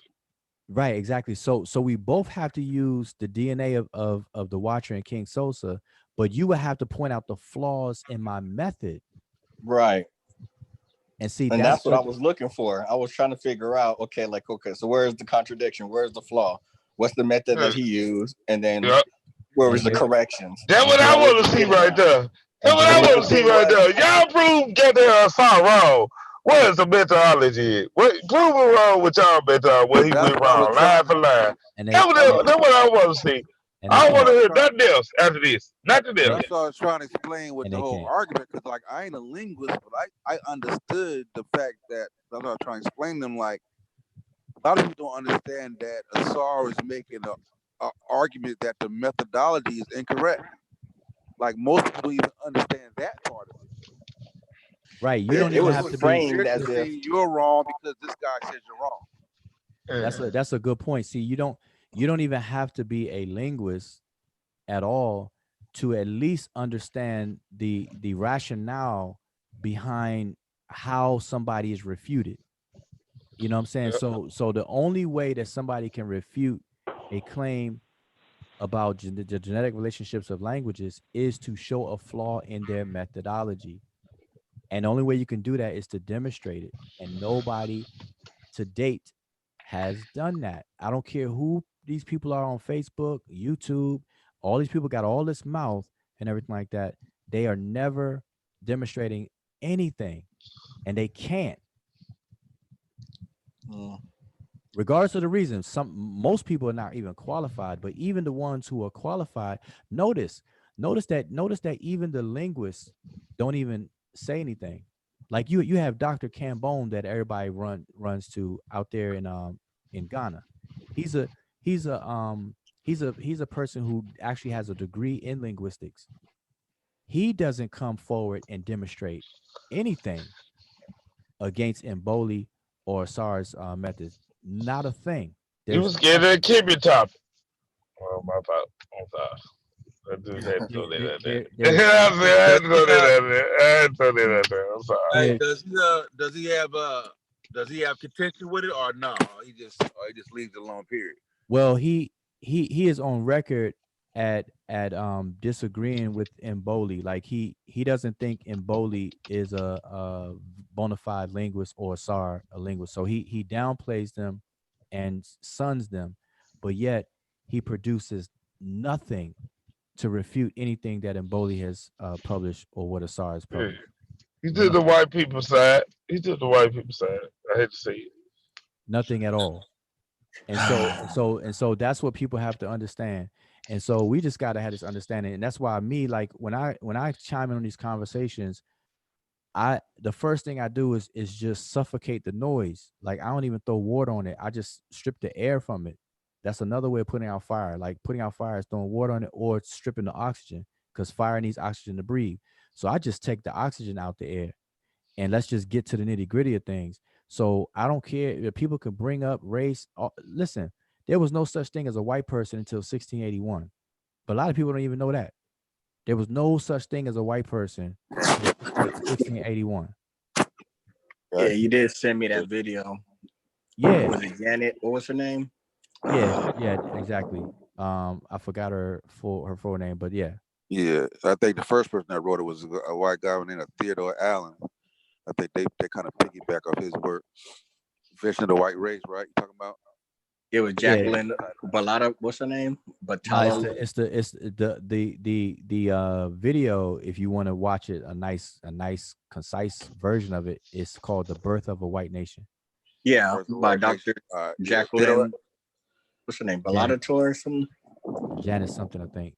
All right, But yeah, it's Jackson. it's on YouTube. But my point for bringing that up is that we're so damaged and so dogmatic with this social construct called race that we project it on everything to our detriment. Like it has nothing to do with a lot of stuff we talk about, but we make it an issue, and that's just keeping us stagnant. It's detrimental to any progress that we're making. Like I can't even have a conversation of language, genetic language classification, without debunking the aspect of race that people try to throw in there. Like, what does that have to do with anything?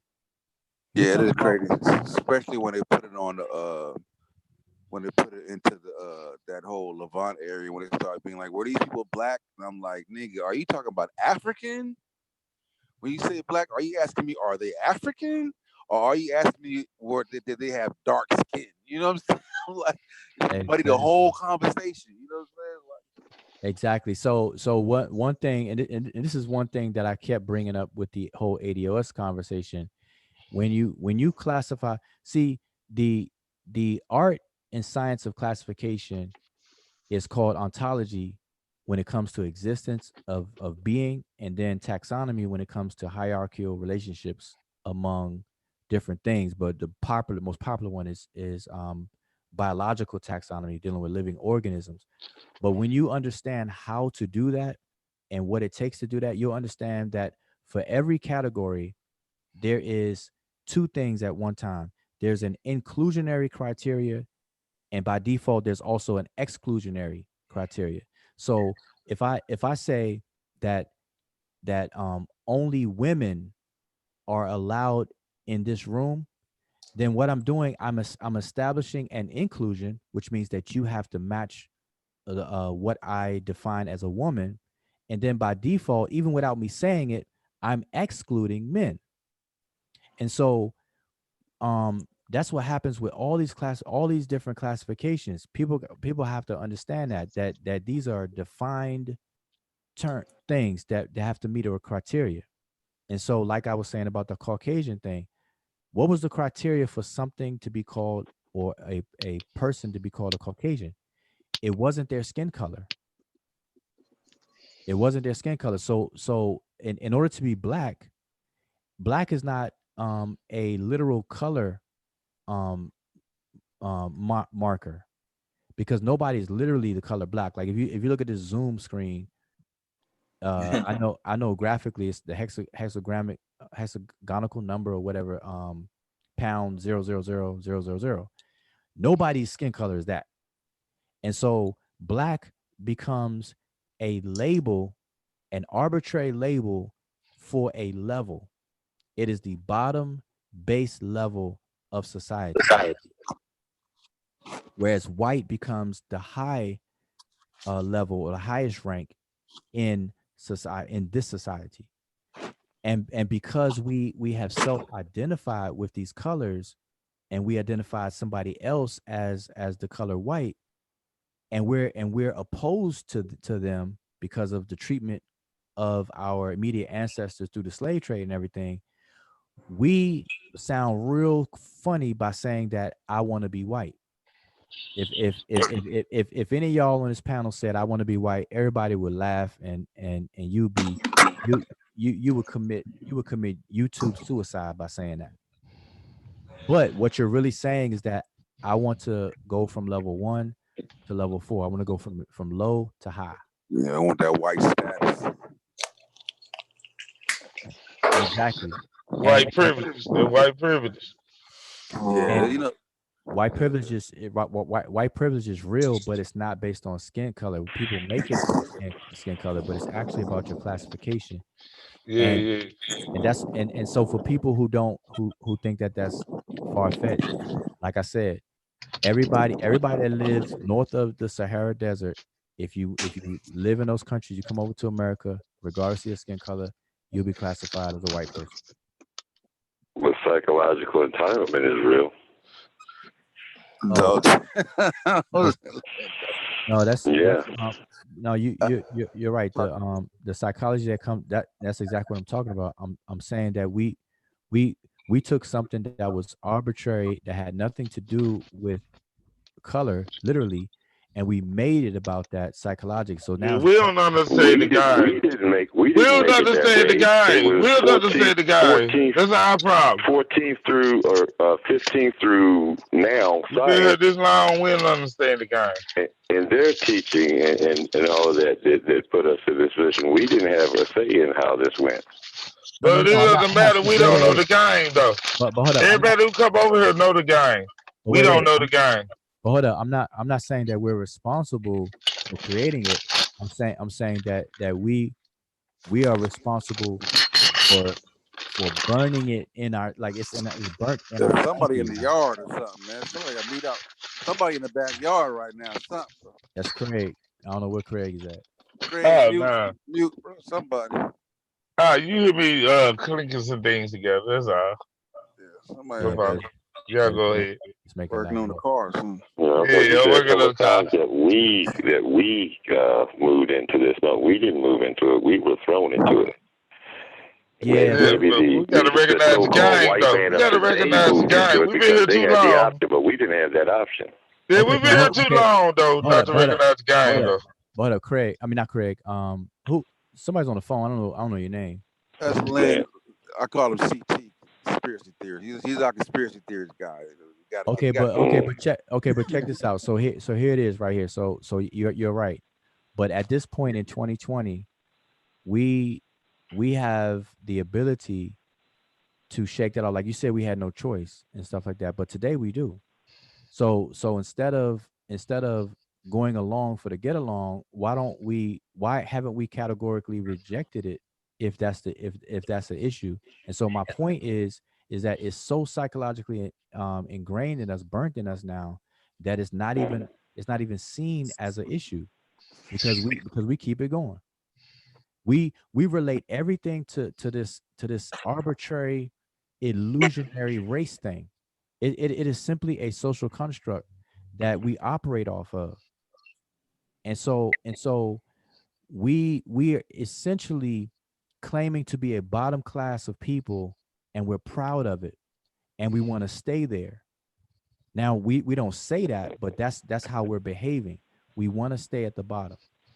And so anybody that tries to break out of that is ridiculed because of the burning of these color terms on these levels. Black we have identified with a color black, this level black as a color that became us. Like and the word Negro and minority and all these other words that we use that was thrown on us by these people. Yes, but if it's thrown on us, then why haven't we thrown it off? Because we have the ability to throw it off. Why haven't we thrown it off? Well, I have. I say all the time, I don't call myself American or African. Both of the names are from white people, the colonizers. So why would I call myself either? So what you call yourself? What you call yourself? For record purpose. A man. A human being. Hey, and I'm using scientific terms to say that, but I'm not into all those titles. I discard the titles. I don't. That means something, though. That means something. Don't take it like community. I'm with my family. I'm with my people. But as far as all those titles go, they could go against you. Just like minority means you're a minor, which means that you need a guardian. You understand? So that's why the minorities get handouts, because we're not thought to be able to handle our own. So we need somebody over top of us monitoring what we do. Calling yourself a minority is calling yourself no more than a minor. So that's one of the words we need to stop using, as a collective. The words and also the weapons. These are weapons that they use. They weaponize weather. They weaponize this. They weaponize these things against us. Yeah. Okay. So let me ask you a question. So I'm not saying science is wrong, but science can be weaponized against you. I'm not saying vaccines are wrong, but vaccines can be weaponized against you. Yeah. A lot of things. Everything can be weaponized against you. That's a fact. Yeah. Right. Listen. A Crayola crayon can be weaponized against you. So, but here's the thing. So right. The opposite of minority is majority. So would you say that we are the majority in this country? Yes, the people of color on this planet are the majority. Yes. He Okay, so said when you in this say country. He said in wait, this country. The people yeah, who are considered minorities in America is the majority on the planet. no. But see now, but my question is about this country though. So are we the majority in this country? No. Okay. So so if we limit it to About this country, 15%, right? yeah. So if we limit it to the United States of America, are we the majority or are we the minority? Yeah, on this continent, we're the minority. Okay, all right, Close enough.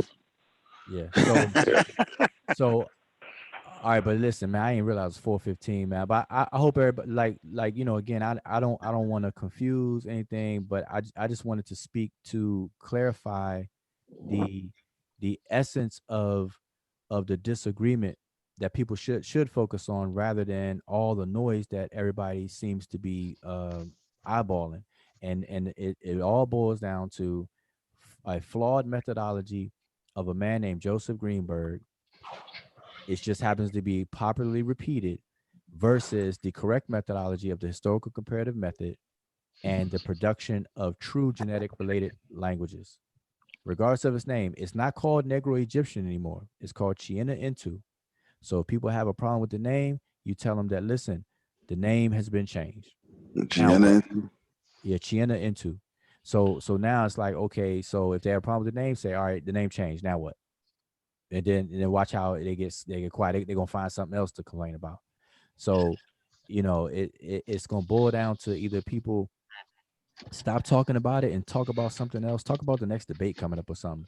But Yeah, don't that all, argument is whack though. That argument is super duper whack. I be like listen to it. yeah. At the Chief X, right? In I saw debate. I mean discourse, right? I learned a lot from there. I actually learned what a SAR whole methodology was more than I did before, right? What they do It it on brought out a Facebook? lot. Yeah, it brought out a lot. Yeah. Because I learned it was a sister clad, like Yeah. he said, it's a sister clad between the Egyptian language and basically the Bantu language, right? I'm gonna give it lack of better terms right now. No, you're right. But he didn't say clad. It's they come from a common ancestral Ancestor, yeah. language. But Yeah. but here's the thing. Hey, hold on. Hey, y'all, let me dip out real quick, yo. Good bill, Yeah. y'all. I'm out though. Peace. Okay, yeah. I'm about to go too. I was going to ask y'all about the what y'all feel about the NBA canceling the rest of the season and a lot of these conferences and things shutting down because of the coronavirus situation. But that's a whole nother conversation. So yeah, I'm out. Yeah. Right, it's late. Yeah, it got more serious than I thought, right? Because we got our first case yesterday in Memphis, right? And it kind of like wow, like, and the NBA shut down. They were like extra wow, right? Like it more serious than I thought it was. But all right, so I'm gonna be out, man. It's good talking to y'all. But hopefully And there's some appreciate takeaways. you, brother. Watching. All right, nice Yeah, talking to man, y'all. this love, bro. You know what I'm saying? All right, Yeah, this is you my first love. time talking to some of y'all, so I'm gonna say peace. Yeah. All right. All right, y'all. All right now. So what's up? Who online? Just me and you. Oh yeah. What's up with you, bro? I heard you kick your conspiracy theory. Oh, it wasn't no conspiracy. You heard the man saying I was right. I mean, psychological entitlement is real. Yeah, I mean it The is, agenda but behind it that's is like real. past it. It's like You got past to it. look at well, hold on. How did Darwin's theory spring all these other groups like eugenics and abortion, Planned Parenthood, and all those things? If it was so good, that's what I No, want to what know. I'm saying is, if I say something right, it have works, right? And somebody come in and twist my work, and it become popular, then you and that person say they did a quote out my work, right? Just one quote, and they base their whole thing on my one quote, like survival of the fittest, right? Out of Darwin, right? Darwin said that, and you do a whole thing based on my quote. I'm not responsible for you doing it. and it Yeah, become but your popular. response, if it's a quote, if it's an actual quote coming out of your mouth, you were the one who were actually the All right, one providing he it. was saying that how species. This is what I'm saying. It was a quote, right? That's why I don't like quotes, even in the Bible, right? Don't give me a quote. Give me the whole passage. Uh, he Darwin, said right? survival of the fittest, right? And he was talking about that how species survive, right? Survival of the fittest. He didn't say nothing else. Like okay, if you got if you're a species, you're a human species, you will hunt uh cows and eat cows to survive, right? That's survival of the species. But Yeah. if you take it and twist it to a race conversation, that's on you. I can't be responsible for that. Right, but are you talking about Darwin here? Yeah, I'm talking about Darwin. When he said survival species. Well, see, I'm now it's saying called the. Well, hold on, that's wait a minute, the. wait a minute. You got it wrong. It's called the origin of species. No, All I'm right. talking about he made that quote, and a lot of people quote that, right? And Yeah. they're a lot of races, right? They quote that they're saying survival of species. And now when Right. people think of species, they think of race, right? People Right. don't even know what biological race means. Like race don't even mean like how we think of the racial construct. It means species. Okay. All right. And you know what I'm saying? That's the issue we got it in. Well, no, I like the way And that they we came out got, and Hitler. They came out Hitler in the Germany, German people did that. They did that.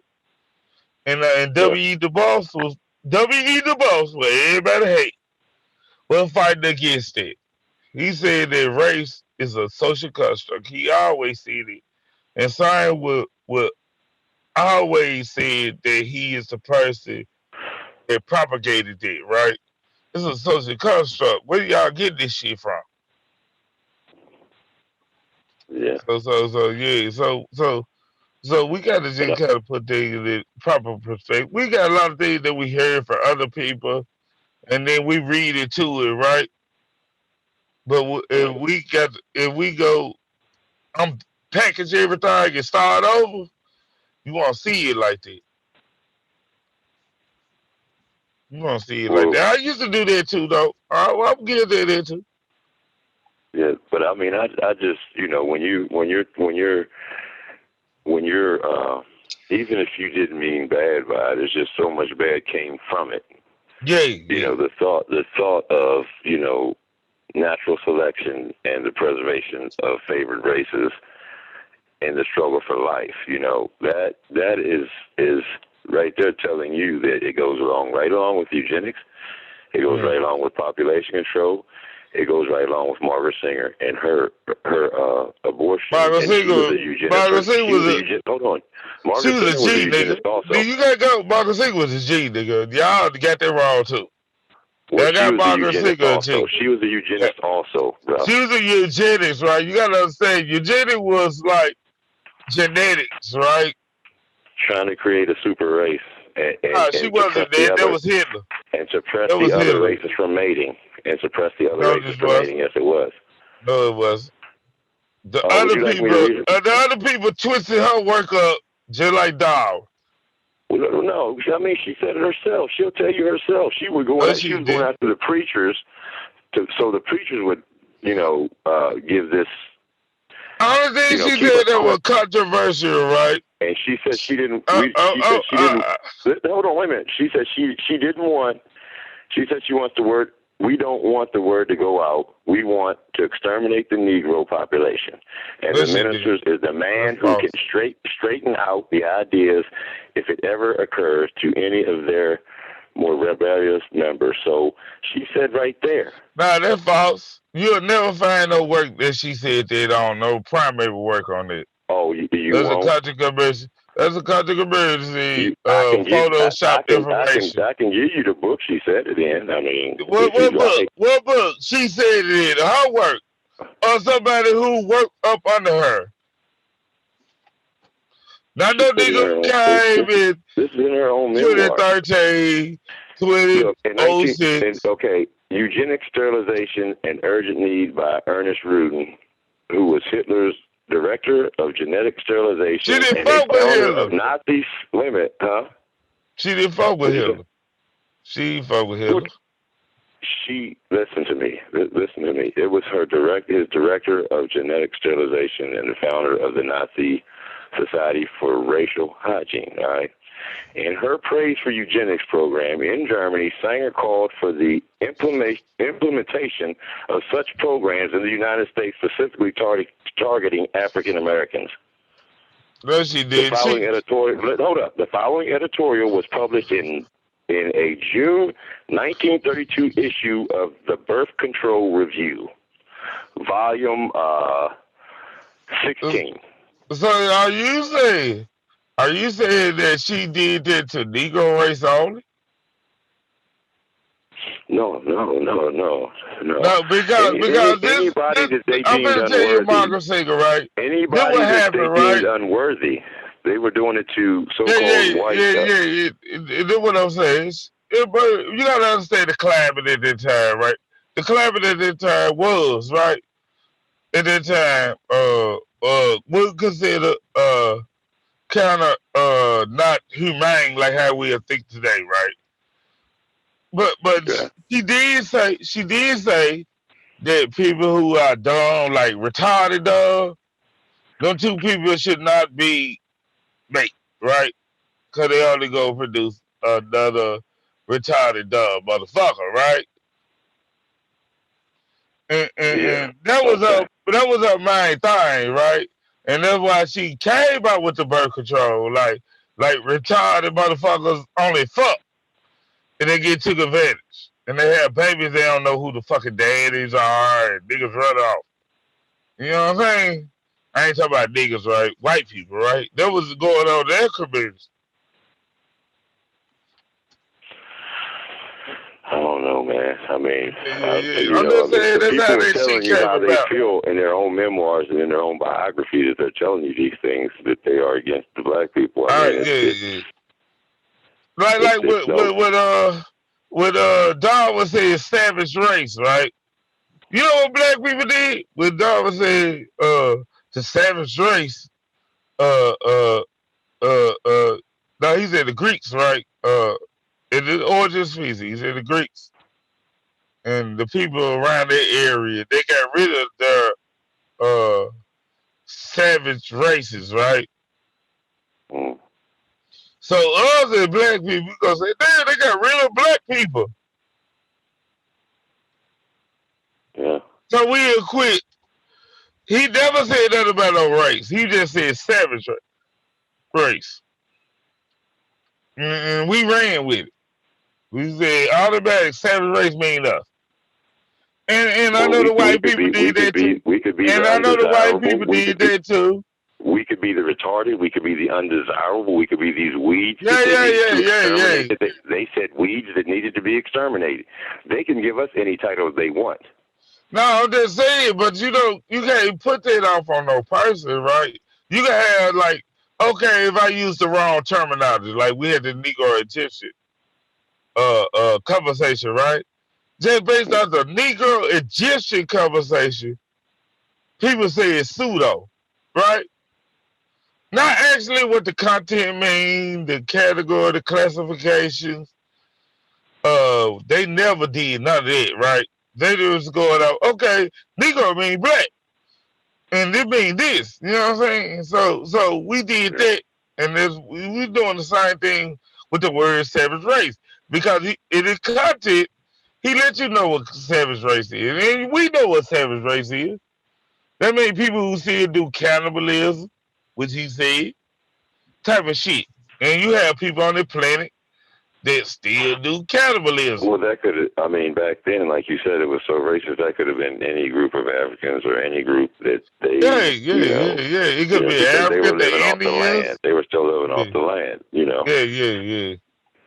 And they got to survive. Uncivilized. And they got to survive the way they got to survive, right? It's survival of the fittest, right? Yeah. Survival of the fittest, right? If it come down to it, if I want to live, I'm gonna eat your motherfucking ass. It is dead on that because of resources. Hey, I'm just they doing saying, that. we gotta be Hold on. real about that shit. But they doing that now to our people right now, and nobody's talking about that. And it's not a necessity. It ain't like they starving. They just doing it because, you know, Oh, you just got needless some to, sick people now. You got some sick people. You can't put it on the whole white race like they actually do it as a cultural thing. well, no, because they're just the dummies who've been duped the most out of all of us. That's the way I feel about them. It's not the white race. It's these. It's converted Zionist Jewish. They're not even Jews. They're Jewish, meaning Jew-like. Okay, Who run the world. you play it on words. You play it on words. But anyway, That's right.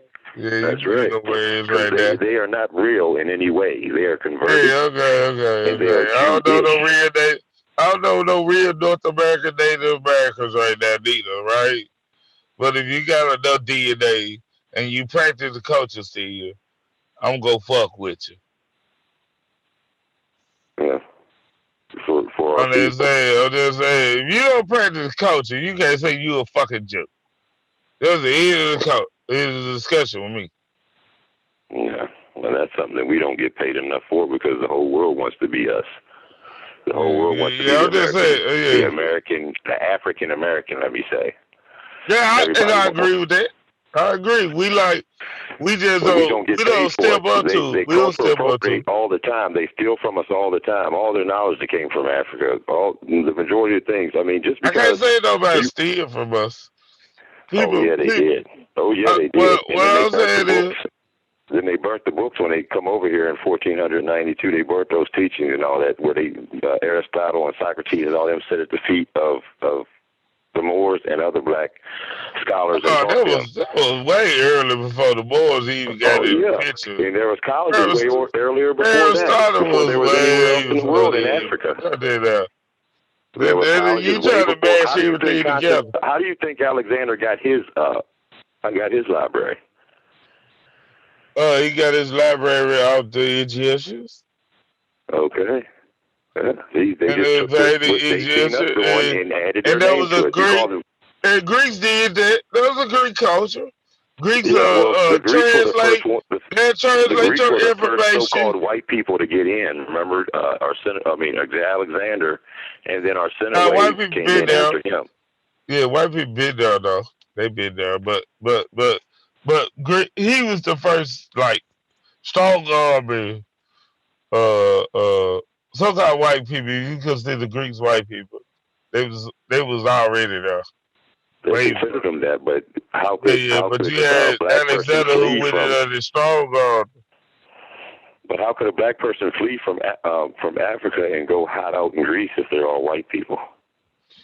They didn't hide out of Greece. They was already colonized. Oh, yeah, they did. They left and went to Greece. Some of them, they left and went to Greece. There's an argument that some of the people from the Exodus split from Moses and went to Greece. Egypt been colonized Greece a long time ago. Right. That's what I'm saying. And when you colonize, that means you bring people back. You fuck their women. You take their women. They were still doing that up to 1100s. Remember, the Moors were doing that up to 1100s. They were doing that all the way up to 1100s, and they ran it back. The Moors were bathing them bitches. Yeah, Italy. They were bathing them bitches for the Arabs. They made the bitches for the Arabs. They were Arab bitches. The Moors are Arab bitches. Why does everything start after 1200 or 1300? Because that's when they regained control, and then they controlled the narrative, and they could write whatever they want. You could be whatever they wanted you to be. But I'm just saying, the European always wrote the Moors' history. You know why? Because the Moors never wrote their own history. Because they were fucking slaves. That's why they got the name Moors. Because the Arabs don't call them Moors. I thought, okay. The Arabs call them a part of their empire. They might call them slaves. I thought they got the out of slavery. You'll never find anything Moors. You'll never find a Moors painter.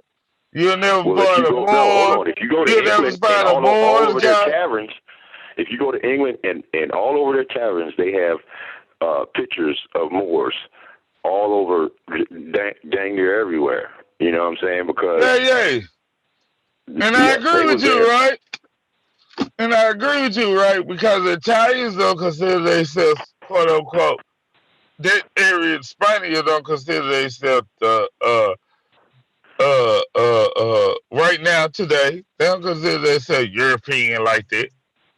Yeah, because they know. Even the ones that look white, it looks just like European. They consider themselves European. Yeah.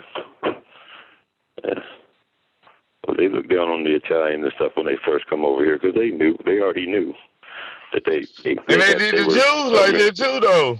You gotta understand, the Jews came over living here around that Mediterranean right there was getting screwed, and they was getting screwed by our ancestors. That's why I say our ancestors were some hoes, and it wasn't the black and white mixture from the slavery which mixed us up. Nah, we lost, ancestors going around messing with everything around the Mediterranean. And now we lost, bro. We just lost the war. Yeah. Like anybody else, we just lost, and we still here though, because then people like the Native American that wiped the fuck out. Like we still here. Yeah. And the majority black, the majority African. We still here. Like we still gotta fight. We lost the battle, but we can win the war. Yeah. That's right. And I think things are turning around on them right now. They got plagues all upon them, you know. And it wouldn't surprise me if this coronavirus didn't turn around and bite them in their own butts, you know, because, like I said, this coronavirus was created in the Penbright Institute. If you'd like to look that up, you can. It was created in the Penbright Institute, Pinbright Institute. And it was given, Bill Gates and them started doing philanthropy and giving money towards it in 2018. This sounds very good. This sounds very conspiracy theory. I understand. But I know that Bias will beat you up on that, and I can beat you up on that to give you a preliminary. But a preliminary on there, right? Because you got to understand patches. You don't understand how patches work and how it was a circle of life in it. You kind of won't understand the argument, right? You'll never understand the argument. Like nobody invent no damn white people ain't scared of that shit too. It ain't like it's just us. It ain't no population control. Mostly white people got it. Yeah. And like you said, when they put it out, they didn't know exactly how it was going to affect people either. You know, I mean, it had been tested on people, you know, they probably gave it to some people in an experiment and killed them off. I heard about that. Yeah, the problem is people go off something that's similar to the disease and they report it. It's similar to it. They're very close to it. That's what they gonna do, right? And so now what we know is something similar to it. We gonna try to find out who patented it, right? Only person that means who patented it is the person that came up with the disease and the vaccination or whatever, right? But we're trying to say they invented it, right? We're trying to go to that route. They didn't invent it. They just the person who patented it. Like if I come up with some medicine on it, nigga, I want to get my credit. Yeah. Patent me on that. But if it wasn't an invention of yours, can it be manipulated? That's the thing, and maybe of course you can use any disease as a weapon, like any other science. Like I brought up to Unbiased the last show that I was on with him. You know, this is an ongoing occurrence, and we're not bringing that part up. You know, it's like SARS was in 2004, Avian 2008, swine 2010, MERS 2012, Ebola 2014, Zika 2016, Ebola 2018, Corona 2020.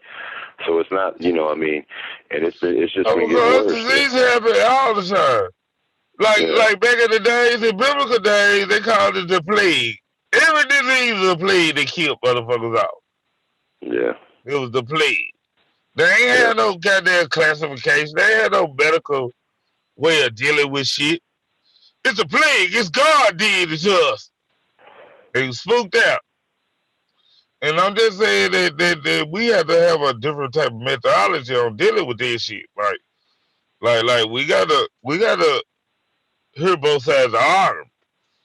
If you go one We way, gotta look at the conversation. I think we or result whatever back we're to talking about history. from a 360-degree perspective, Yeah, because some of us yeah. come in I already think we biased. result. I think other black people over here, because don't nobody else have these type of issues, right? Other black people over here, see, we went through so much in this country, and we got so much freedom of speech. We make up a lot of conspiracy theory, like all that boxing shit. Did what's his name? He got the worst conspiracy theories of all time. Young Pharaoh as his evidence. And if you ask somebody, is he by science and he about the right methodology, he gonna say yeah. But you got the worst motherfucker you could think of in his lane to do 2 hours of fucking video on. Yeah, but see, I'm just saying, that's like people the need to do biggest more research, contradiction because ever. he had the referee in one other fight. He had the same problem. He had his glove too loose, and the referee made him go back and But relax what it. is the rule? But what is the rule in the law that say you got to have your shit so tied or so tight Well, that's the whole point. That's the whole the point of the blood padding. You're circulation not to supposed to cut hit a off? man with a bare fist. And you could see with his hand balled up, his thumb poking out the side, and his I fist ain't see the in thumb that poke gap. out the side. Only thing I see was the skin reveal, right? But if you look at But the what I'm knuckle saying setup, is, you don't even have to have a way you wrap your hand, right? You gotta have some wrap on your hand, right? The reason to wrap your hand to keep from breaking your wrist. right, and it stiffens your wrist up, right? Yeah, and your So thumb, right? And jab your thumb. unless you have a Jab your hand, thumb, right? hold on, unless you have a hand that is double jointed and it can flop around like that, then yeah, there's something wrong. He doesn't have his fingers all the way up in the glove. No, because I showed a bias on there. I like play my video, bro. On Muhammad Ali, right? It depends on the gloves, right? You got a haystyle glove, right? The Well, I see haystyle the way glove. Muhammad Ali swung, but his glove wasn't up on his hand. He was swinging. Yes, it was, bro. Only reason y'all had this one little evidence, right, of him falling out and get knocked out. So y'all focus in on that. Y'all have no other evidence outside that. The second fight, y'all have zero evidence. Well, I told you that he had to stop. The ref stopped an earlier fight and made him relace his glove. So he But it ain't no. And then you also have the brother on there talking about the padding that he was his sparring partner. So you know what I'm saying? You got to just look at it. You had different do type research of from all sides. See, you had do research about the positive and the but what I'm negative. You saying can't just is do one side. you had a traditional. This is what I'm saying. You had three types of gloves in boxing. You had a traditional haystyle. You have the foam and haystyle mix, and you have the straight foam, right? The straight foam is smaller, right? And in the traditional the hay foam inside they a little smaller, a little bigger than that, right? Then you had the haystyle, they real big, right? Of course, if I'm your sparring partner, I'm gonna give you some extra big ass gloves, right? Because I'm making the money, not you. I don't want you to beat me up, nigga. Hell no. So of course, that's always the proper call. And I don't think there's TysonFury's call. I think they're just traditional in boxing. These are extra padded gloves. Yeah, but I seen one video where he took his hand and put his left hand and pushed his glove back on his hand. Other than the ones that Unbiased showed. His shit fell off. His shit fell off. I'm So not it was saying. definitely Listen what I'm how does the saying. glove slide? How I'm does the not. glove slide that much? How does Yeah, the glove slide that much? listen what I'm saying though. If you got it taped up right and it's on your hand Yeah, right, listen what it I'm shouldn't saying. move. I'm not saying that he don't have no cheat tactics. He ain't trying to take advantage. Because I think any competitor that want to be the best, right? Even Michael Jordan Yeah. would take advantage of something they can find a loophole on. Oh, he did a Bernard Yeah, Hopkins yeah, on him. Oh, he's an old school vet on using the loopholes, ain't he? yeah. I'm just saying it's not nothing different. Only thing we implemented is because it's a black man and a white man. That's the issue. And that's Well, my I whole mean, thing. I mean, you got to look at it like this though. You have that just like not Mexican. What was his name? Though? Larry Merchant. He brought it up, and this was in the back of my mind, and I didn't, I mean, it was just in the back of my mind because, just the Great White Hope thing, and with Tyson Fury after that first fight, which I think Wilder won, but anyway, after that first fight, you can see the white people all joining Tyson Fury's side and getting on side, and it was sort of like the Jack Johnson, the Great White Hope thing where they were trying to find the Great White Hope to beat this black gorilla, which they made King Kong from, if anybody didn't know that. But anyway, Jack Johnson, and his deal with the Great White Hope thing, and it Yeah, was all in the that's papers, it Nazi was all on racist everybody's propaganda. tongue back then. It was on everybody's tongue back then, and then Larry Merchant turns around and says, Deontay Wilder's the Great Black Hope. Like this white Yeah, guy put I in the think that ring. was a. I think you trying to connect something like at the No, time. I Yeah, nah, connected it. I mean, I'm showing you that he's trying to turn it nah, around on Deontay what Wilder. I'm saying is, this is what I'm saying. I'm saying the great the King Kong gorilla shit, right? I think that was the time, the environment it was in. And I think that America adopted a lot of Nazi ways on propaganda, right? It was the Germany time. Before Germany, and they got over here, and a lot of people for Germany came over here, right? Because Hitler outcast them, they had the same ideology, but they didn't have the total ideology that Hitler liked, right? Right. So they came over here, and they did the same propaganda, and they did it on us, right? Because they believed in their pure race, right? We gotta understand what the master race was, right? It wasn't even all white people. It was just two white people, the Nordic and the Aryan race, right? Those are the two pure white people, blue eyes, blonde hair, white skin. Is that how they classify them? Yeah. Even the other white, they hated Jews, they hated Italians, they hated all the motherfuckers. They knew the mixture. Yeah, it was a mix. It was a mix. Yeah. They knew that they had more black in them than what they would call. It don't matter if they had less black than him. They just wasn't, and he did the German people like that, right? He had a certain type of phenotype. Like if your ass had a wide nose, you gonna kill your ass. Yeah. So you won't reproduce. I'm talking about these were people. Now, is that a form of craniality? Yeah, twins. Yeah, like twins. If you don't think a certain type of way, he'll kill your ass. Hitler was very fucking neat. I mean, that regime was very evil. Yeah. And some of that got spread over here in America. You know what I'm saying? I'm not saying, did we link it to slavery? It came right after slavery. So, of course, like, damn, we just got out of slavery. Yeah. You had Bush's granddaddy sell Hitler 51% of the steel to build his Nazi army. Did you know that? Most of the presidents did have, even Kennedy and all those guys.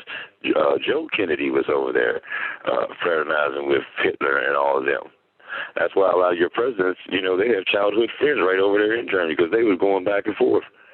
A lot of your recent presidents, They were going back and forth, and they were using their ways, but like you say, we were just coming out of slavery, so they didn't want to start in on us again, and then have another war.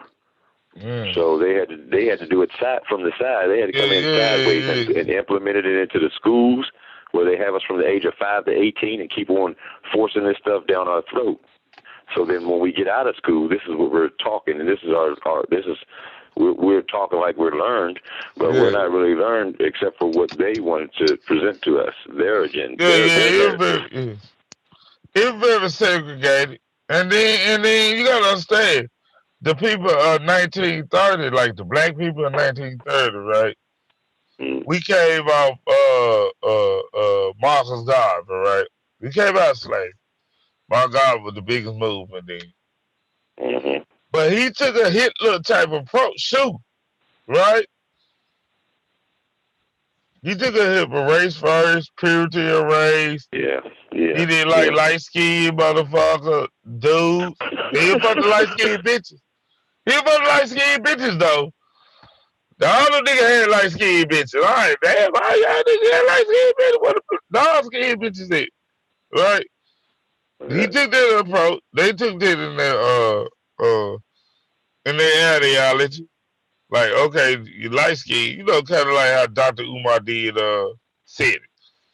Like two crazy motherfuckers, right? Well, anyway, it was like that. And but that's wrong though. That's wrong. Even if it's by one of our great leaders, it's wrong. Yeah, and because, we have it different. You from the Caribbean, bro. All right. Now you come over here to America where they was raping our ancestors. Our ancestors didn't have no say in what was going on, and the children didn't have no say in what colors they was going to turn out to be. You understand? Yeah. So when you comparing your situation to mine, it doesn't even compare. You can't compare. You see what I'm saying? Africans the same way. If you weren't over here, if your family wasn't over here, and that you don't have the American slave ancestors, and all the things that they went through under this racist, the racist times that they were in, under that banner of racism, shall I say? And that what the problem was, right? The problem became like W. Du Bois was the dude who put in the work, right? He was actually the dude who put in the work. You had the dude for the Caribbean island, Marcus Garvey. He kind of did put in that work, not over here anyway, right? And then it became a paradigm shift. Came a what? I'm sorry. Yeah. It was going one momentum because you had W. Du Bois, Booker T. Washington, Phyllis Wheatley, and all them. They was like on some more shit, right? They had this talented tit shit, right? That people miscategorize, right? We gotta have the tit, like any other nation, right? You had the tenth of your people be the decision making of the rest of your society, right? Like the any Jesus other maker? nation. Did you say the Jesus maker? The decision maker. Oh, okay. Yeah, they're like any other nation. This is human shit right now, right? But you had this guy that come over here and he had a paradigm shift. And his old paradigm shift was like, I am the head leader. And I'm the Messiah figure, right? That's what they call him Moses. The Messiah God, right? So now we got to look to one person. That's what we get right now in our community. We love the one person shit, right? And that's why we don't know how to get along with each other. But it became a paradigm shift. And then there where you got the Moorish Zion Temple based off Marcus Garvey model. And Nation of Islam, the Hebrew Israelites. You got all them paradigms coming out of it. But this Boule, they label him as a Boule, W. Du Bois, a Boule, He snitched on Marcus Garvey, all that propaganda. Because I told you he was on some propaganda. He wasn't worse than Hitler, don't get me wrong. I ain't trying to say that, Marcus Garvey. But he had to, because you got to say he was a journalist. Yeah. So he knew the art of propaganda. Right. Right. Well, And I W.E. mean, Du you have to Bois use was a some, scientist. in a Yeah, he was situation a like that, you have scientist. to use fire against fire, because if one But group I'm is saying he used it against W.E. Du Bois that we take today, right? Nobody like W.E. Du Bois. They say he snitched on Marcus Garvey. And all of it is a lie. All of it is a lie. Yeah, I heard that. Yeah. I don't know a lot on that subject, but I did hear that. Yeah, and all of it is a lie. I see that back and forth. He called him a Jew boy. He called him a Jew boy with white parents and shit. He called him a black motherfucker from Jamaica in return, right? Well, it wasn't until later on that Carver, pulled away from all the white people, and then started being, more on the pro-black side, right? Did he start off that way, or was it later on? Carver.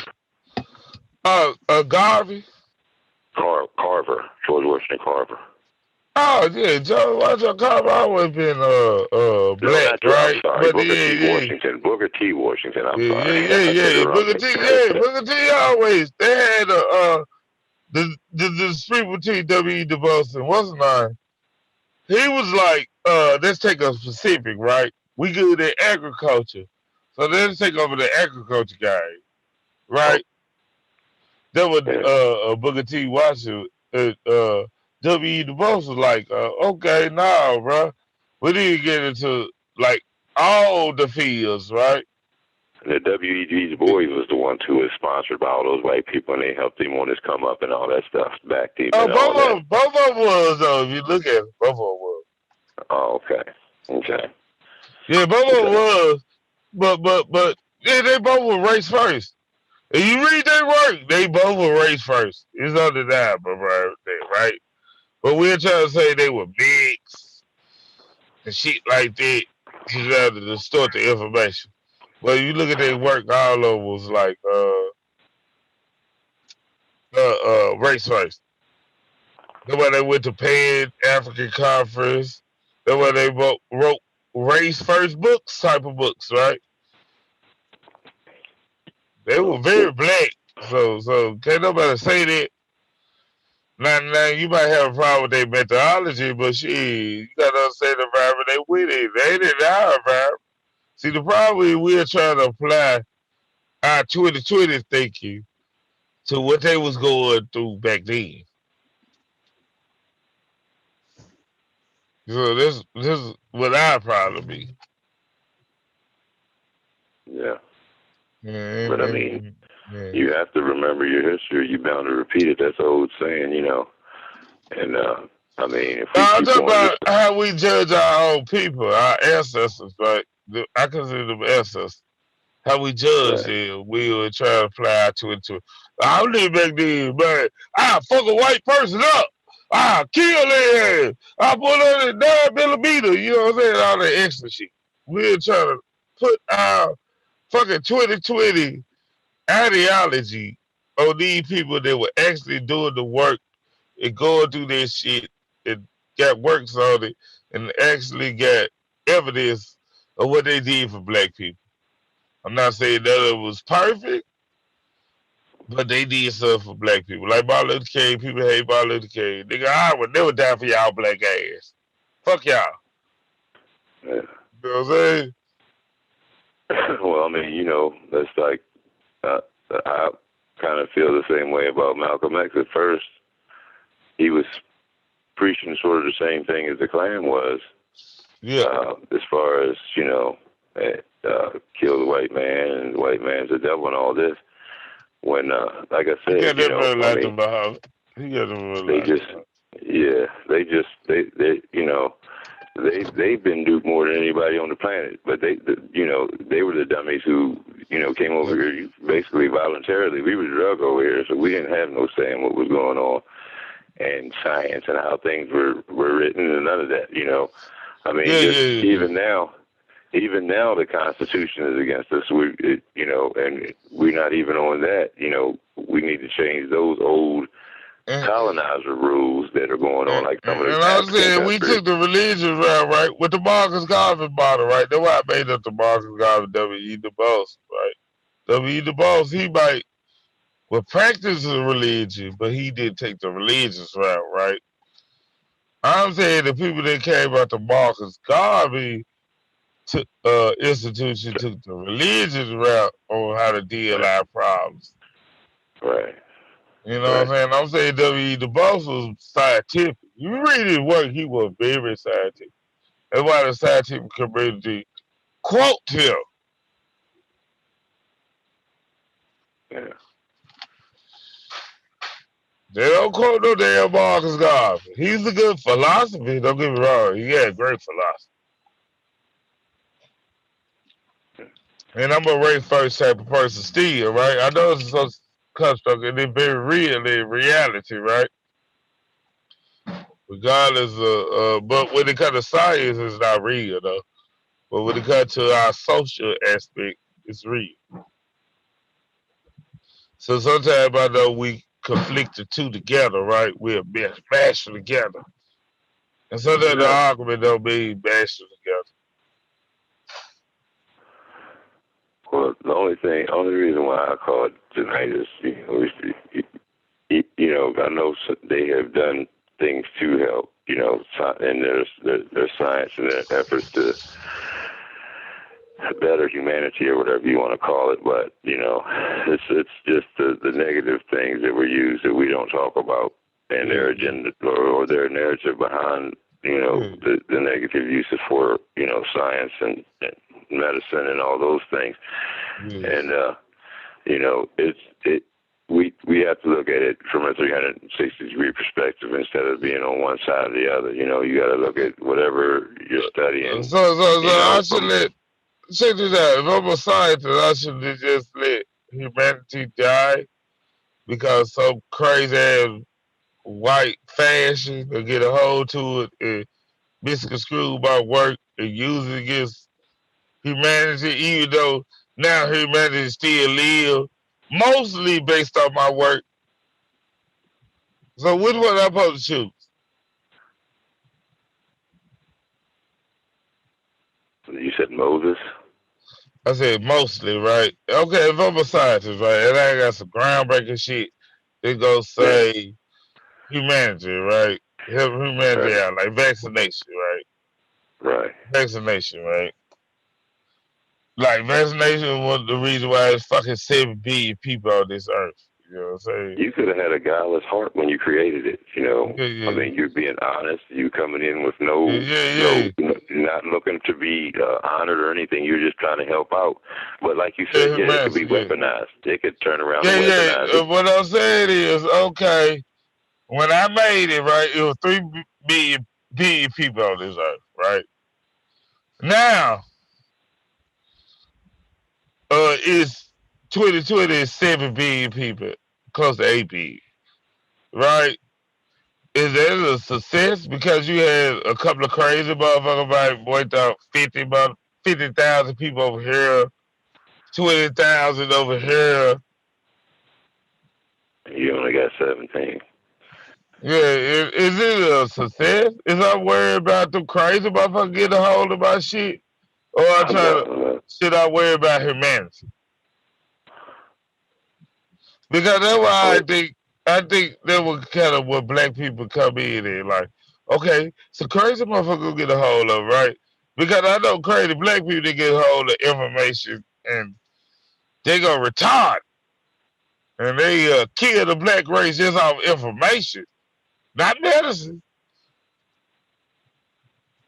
And they have way more followers than the person who came out with the precise information. I'm just saying on YouTube. I'm just using it as a sample. People love drama these days. It's all about the crazy conspiracy theories, you know. I mean, and I mean, when I come, y'all call me a conspiracy theorist, but I mean, I've done my research and I can prove what I'm saying, you know. But usually when I come on, I'm not given the time, you know. And even like right now with Unbiased, I'm blocked in the chat, so I can't chat. And then that same thing happened with Garfield. Now, when you come with information that they're not familiar with, they just debunk it and then just keep on moving, laugh at you and keep it moving. And they're not doing the research on you know, they don't even know, haven't even studied. But you have people out here who's relegating and delegating, and you know, the delegate tells the relegate what to do, and the relegate's a protege. And you know, and a lot of those people are being taken advantage of just to, you know, Yeah, would you debate this information? I've already tried to do it with Garfield. I tried to do it with and they kicked me out you gotta the channel go for a while. underground, bro. And then I You come gotta over go here and try to underground. debate it with Unbiased, and he wouldn't debate it with me. See, they upper class right now, right? I got a debate league that we underground, right? I got a debate league that we underground, right? Yeah, we just a little man. Yeah, we little man, and I got a debate league, right? Cause even and it was kind of off this guy that you heard Jeremiah Judah before. Yeah, it was based on Jeremiah Judah and this sister named Sister Aaron, but they had a freeze, right? And they went separate ways. And Jeremiah Judah basically sold out to Sarnetta. Like he ain't doing the underground debate league no more. But she took kind of ownership of it, right? But they'll do the Bible. We try to get away from the Bible discussions. See, Jeremiah Judah was based on the Bible because everything got to be based on the Bible. We try to get conversations like this. These level up conversations to me, right? Well, Regardless of your viewpoint. The one thing I have with religion, you know, I'm more like I told them. I have my own views, and I'm not going to try to force them down nobody's throat. If you want to know, you ask me, I'll tell you. But you know, I'm like what Malcolm X said. You know, when you come to the meeting, leave your religion. You know, Democrat, Republican, leave all that at the door because we ain't gonna go nowhere. Just like in Christianity, you have so many different sects that you can't come together as one and do anything. You know what I mean? Because you're so divided. And it's the same with our people. It's like we let street corners divide us. How you letting the street corner divide you? And you know, I mean, they own the neighborhood, but you sitting here protecting it, acting, you know, this is yours, you know. And gentrification is real, bro. And we fighting over nothing, basically. Yeah. And that's the thing. I say level of conversation because I don't want to be a genie in the bar to talk about motherfucking Bible issues all day. Like, it's like, I mean, it could be cool every once in a while, but if that's the focus, like 24/7, and I ask you to have a debate with me on something outside the Bible, you won't do it. You'll try to do a propaganda campaign against me because I won't argue nothing about the Bible. I would do it on eugenics, Darwin, and population control, Planned Parenthood, and how all those things come together. Yeah, and I'm just saying we need them different type of conversations, right? Yeah, because we always sit on here listening to arguing about Kemet and you know, Africa and this, that, and man. Look, we need solutions today. Yeah. Man, that's cool. Who got more information about Kemet and who's right about Christianity and all this other stuff? That's not getting us nowhere. This I mean, that's cool. You know? That's cool. This is your study, right? And you want to be accurate, right? But you have a lot of people that have other things outside of it that don't nobody want to hear, and I think they way better conversations. That's what I'm saying. Way better conversation than this shit. Yeah. And up to date. Yeah, today. We're not You talking right. about ancient history. We're talking about what's happening today and what we need to do today. Yeah. And Because the it don't things be that we no need to look at. biology study. It don't be no biology study like how we do it. Like I debate somebody on biology, right? Based on their understanding when it comes to something else, right? But I like to do the conversation on. Okay, let's unpack certain parts of our history, right? So when I say our history, African American history, and let's unpack something. Why we think the way we think. You know what I'm saying?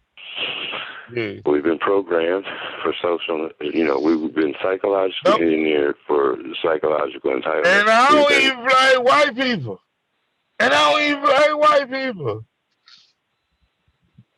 Because everything I heard about certain people, and I did actually my own research afterward, it came from black people who were just doing the Hitler program, propaganda.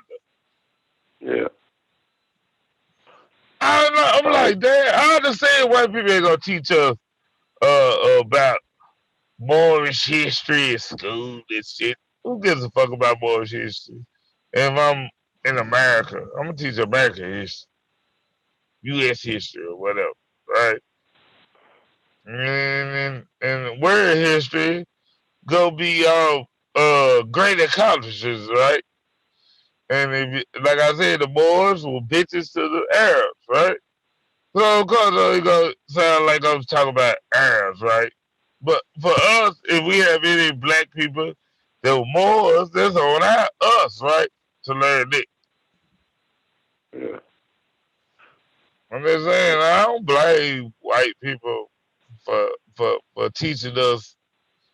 We wrong.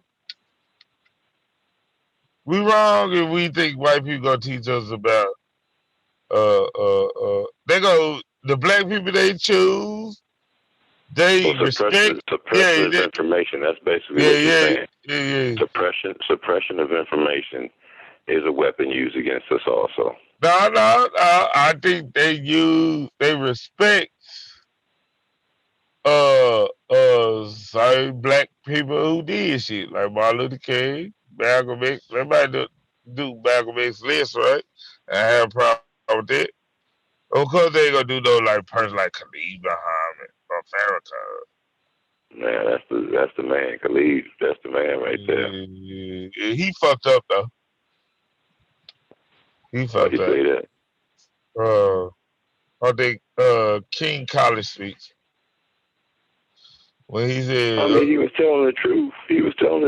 I mean, if you want to get down to it, we have 600 million people that died in slavery, but we have more people that was aborted from 1973. That wasn't the issue though. Hold on, wait a minute.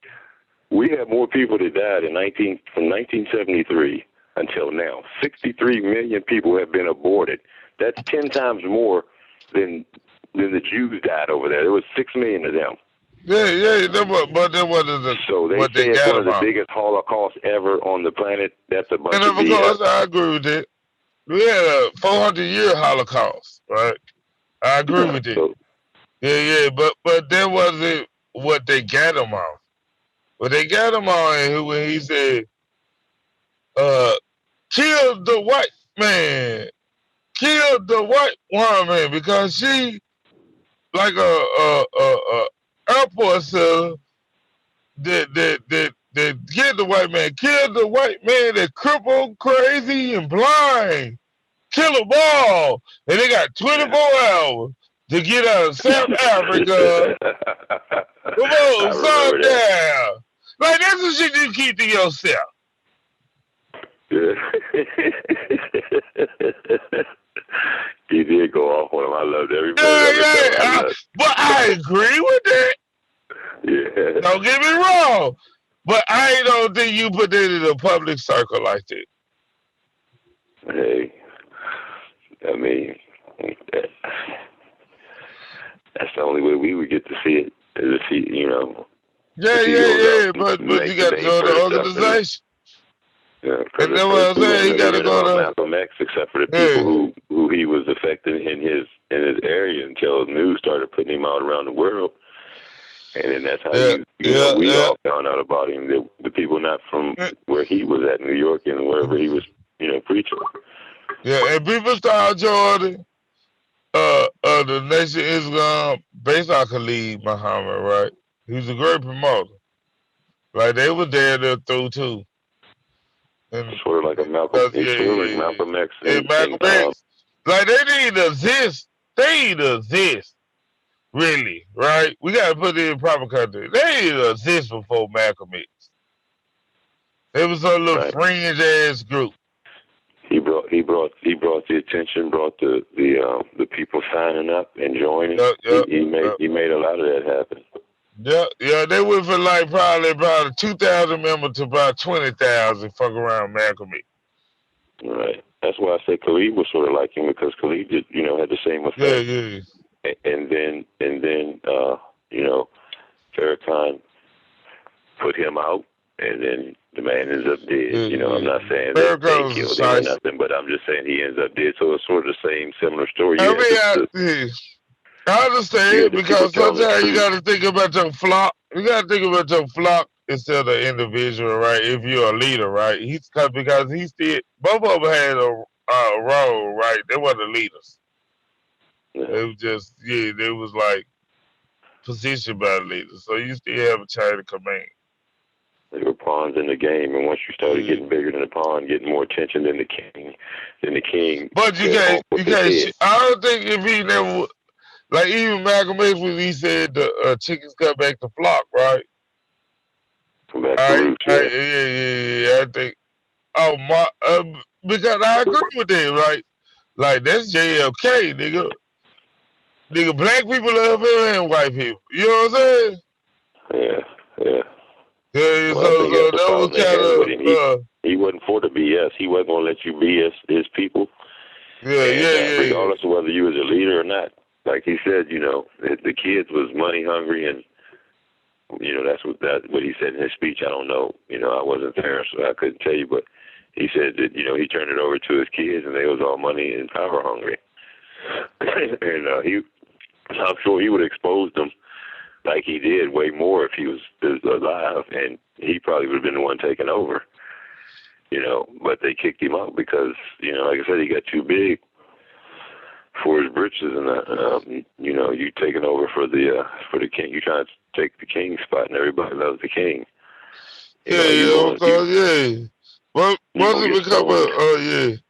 Once it become a distinction, right?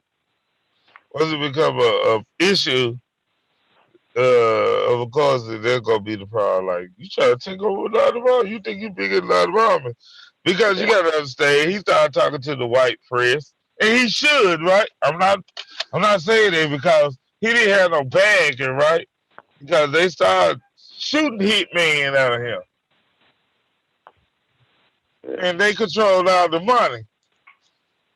So he had to, use the resources he had, and the resource was the media, and they was getting them paid, right?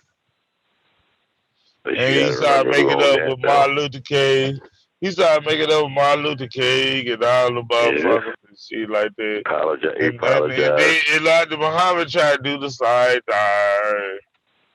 Yeah, he apologized to the white people and the people that he had talked about, the leaders the black leaders that he had talked about. Yeah, he talked about black people. He told white people, okay, you cool. You can send money in. You can send money in, but you can't join our organization. Because it's a black issue. Like, ain't nothing we can do without white people money in this world right now in the United States. Yeah. We get over there. We can do that. At least you gonna try to do Umar John's.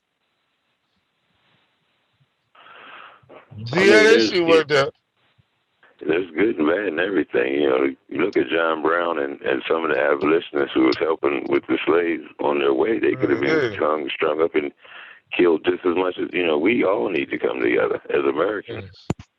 Because, the poor people are the ones who they going after. It's not just black people, it's poor people. If they take us out, then they start looking at you sideways. Don't say that you didn't hear it from me first. You dumbasses, because you're dying more. You have more abortions. You get yeah, we did. You know what I'm saying? We need to learn the difference between allies. I think we need to learn the difference between getting allies, instead of trying to make people join our side causes, right? You get allies, right? Or finding reasons because of religion or nationality or Democrat or Republican or whatever to separate. Yeah. That weak shit. That's we that all weak come shit. together under one banner for the same cause because we're all being ran through the ringer. Yeah. And I think we need to have our own specific clients too, and they respect it, right? Whoever our allies are. Okay, you want me to tell you my plan for them? I'll tell them just like this. Look, we were the ones out here fighting for civil rights. Our forefathers and us, still sweat, blood, and tears. And then that's all you have to do is walk in under the guise of a minority. And jump to the front of the line in front of us, and we get pushed to the back of the line the whole time. And I said, the people who was in there signed up for that shit too, right? Yeah. And they signed up for it, right? And they let them take the civil rights, right? And I always thought that we shouldn't even need civil rights. How come we keep on getting pushed to the back of the line? Need civil rights. I think we should do human rights violation. That's civil rights violation. My version, I think we should do human rights. That's water under the bridge. But for me, what I said to people, they might not like it, and I really don't care because this is how I feel. But what I just said about everybody else jumping in front of us in the line. When we go to fight, y'all get y'all's ass to the back of the line because y'all been reaping off the benefits for way too long. We get ours, and then we'll fight for yours, and then we'll just keep on working it that way. And white people get your ass all the way to the back of the line because you've been reaping way too much. If you're gonna fight with us, but we need ours first because, like I said, we've been the ones who've been put through the ringer way more than y'all have.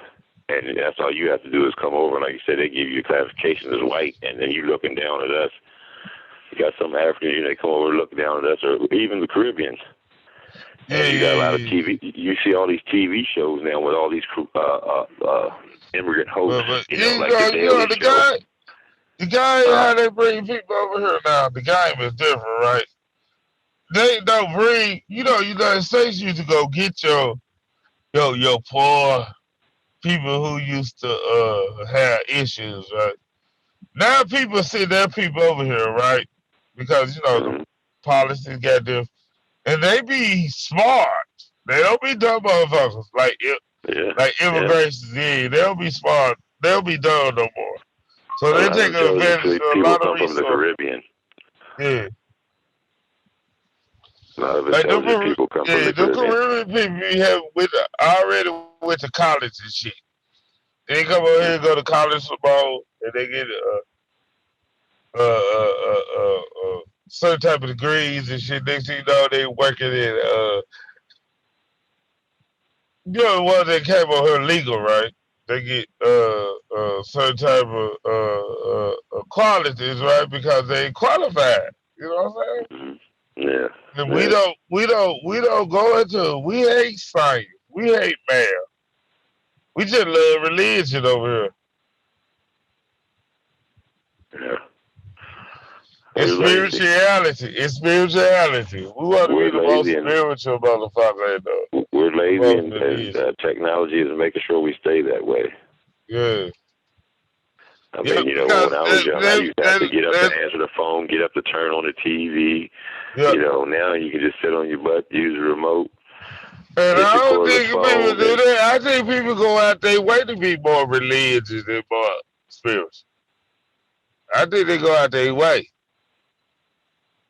Yeah. I think they'll go in a fucking forest and start meditating and goddamn it, to a waterfall or something. You know what But I'm you can saying? ask some questions about the Bible, and a lot of the Christians don't even know what you're talking about, though. Especially the older ones, Oh and the yeah, younger this ones don't even go tradition. to church. Yeah, this They're not tradition. preaching. This is tradition shit. They Yeah, like they're not Santa preaching Claus. anything They in there. like Santa Claus. They just state agencies They don't ran by fuck the up the state, Santa and you can Claus only story. preach what the state allows you to preach. Yeah, they don't fuck up the Santa Claus story, nigga. Did you ask some young motherfuckers? The Santa Claus story. Yeah, they don't fuck up the Santa Claus story. They don't even know Santa Claus. If you been bad the whole year, you put sand in your eyes. They don't know nothing about that. It wasn't Santa Claus. That wasn't Santa Claus. That was his little helper. I'm just saying, Oh you no, know, wait the a minute, wait a hoes so minute. they'll fuck it I'm up. glad you said that. Look, Krampus, right? That was the name of the demon that came with Santa Claus and would leave stone switches. I mean, beat you with switches if you was bad, and leave coal in your sock. Yeah. And if you was too bad, he would drag you off to hell. Yeah. And they have over in Europe right now, still to this day, their version of Krampus is Black Peter. That's his name, Black Peter. Yeah. I see that. Yeah. And I I stopped know the there. You validation wonder of why that. you wonder why these little white girls are running around here in love with the black guys, and you out here promoting Black Peter. That's very conspiracy, dude. I think I did that research on that. I think I did. I did some of it, right? I think it's Finland. I think it's Finland, and they dress up like they go in blackface, and you got all these people running around with black wigs and blackface. I remember that now. Yeah, we That's the person who leaves the coal in the we jazz. connected two different things that are connected, right? On that. Yeah. So yeah, we did. We connect shit that ain't even there. We'll do that. Like it ain't there. It ain't there. It became like that bullshit. That was another thing that came out that bullshit. They let you know that, like they making fun of Moors, right? The African slaves that got left were more their spies. When the Moors their spies, when they retreated, they left their slaves behind, and they made fun of the slaves as a tradition. That's all I'm saying. They made fun. That's why they made the decoration, the Moors decoration. That's why they made the decoration. They look all black as hell, and we're trying to use that as evidence as a rule, right? They were making fun of like, I'm glad we ready these motherfuckers off for y'all that left y'all slaves here. They got the same history we get over here. We let them slaves that look like my motherfucking ass and your motherfucking ass over here. The Arabs, right? The Berber Arabs, ancestral people. They left them out. They went back to North Africa and Arabia.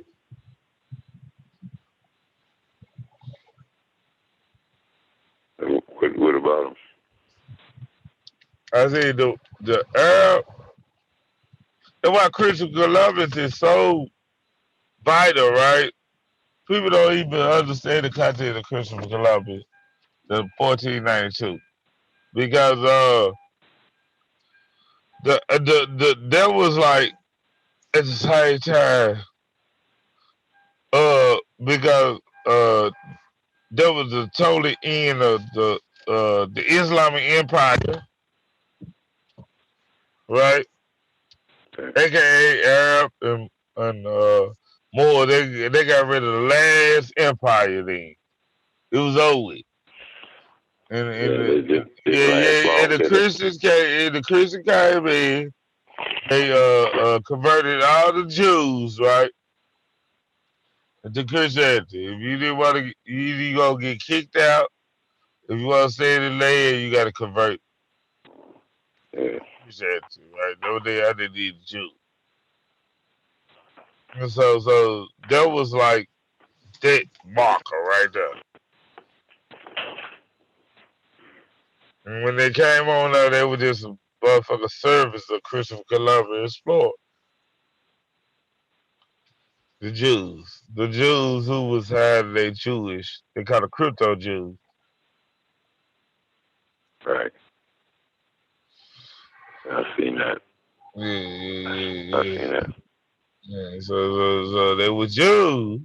They call it crypto Jews because some of them might believe in Christianity, right? We don't know, right? They call it crypto Jews because they got converted. Okay. In their generations, right? In their generation, those second generation. So that's why they call it crypto Jews, yeah. And that's funny because that's the new term for the money. Yeah. That new currency that's coming out, crypto. Yeah. Yeah. So I might be trying to tell you something. You better keep your eye on that. I'm invested. I think it's that deep. Money, me, G. Whatever curves it, right? We in the petro dollar right now in the United States. Shit, nigga, that's petrodollar. Well, yeah, and see that. I think that with what's been going on with this financial system, they're trying to take us away from this Federal Reserve. Because they're just Jewish bankers, converted Jewish bankers who are controlling the world's currency, and they push the petrodollar on every country that they fight with. In 2000 there were 12 countries that weren't under the Rothschild centralized bank, and now there's only 3. And they're fighting against these people. It's going against them, and they're not going to give up because they're their agenda never ends. They just keep on trying to. I mean, you would think at one point in time they would accumulate enough wealth and all these things to stop, but it's a never-ending story with them. And they just keep on, and they've done it they had the same current type of currency over in England before they came over here, and started with the 1900s. Well, they was over here before because they owned a lot of the slave ships and the plantations down south. The Jews did, and but when they really took over in 1913, creating the CIA, FBI. Federal Reserve and public school systems all in the same year in 1913. And then that's when the mass manipulation started, and they were basically taking our money, fleecing us, and then sending it over to Israel to build that country up, their homeland. Let them tell it. We know it's not their homeland. That's why they're over there dying from cancer right now, skin cancer, because they ain't supposed to be there. How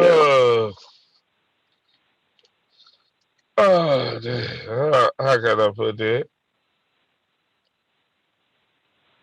Yeah. I think white people down, they're just a part of their skin cancer anyway, right? Yeah. I think even in Europe they got a high skin cancer. Right. Our issue, we have lack of vitamin D, right?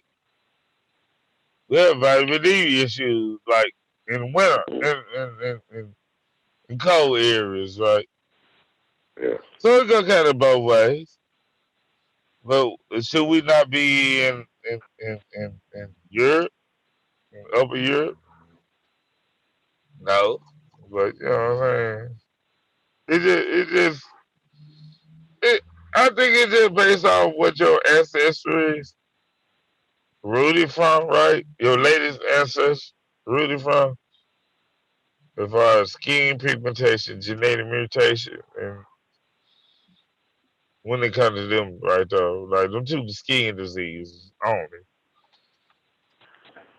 Then you get into diet.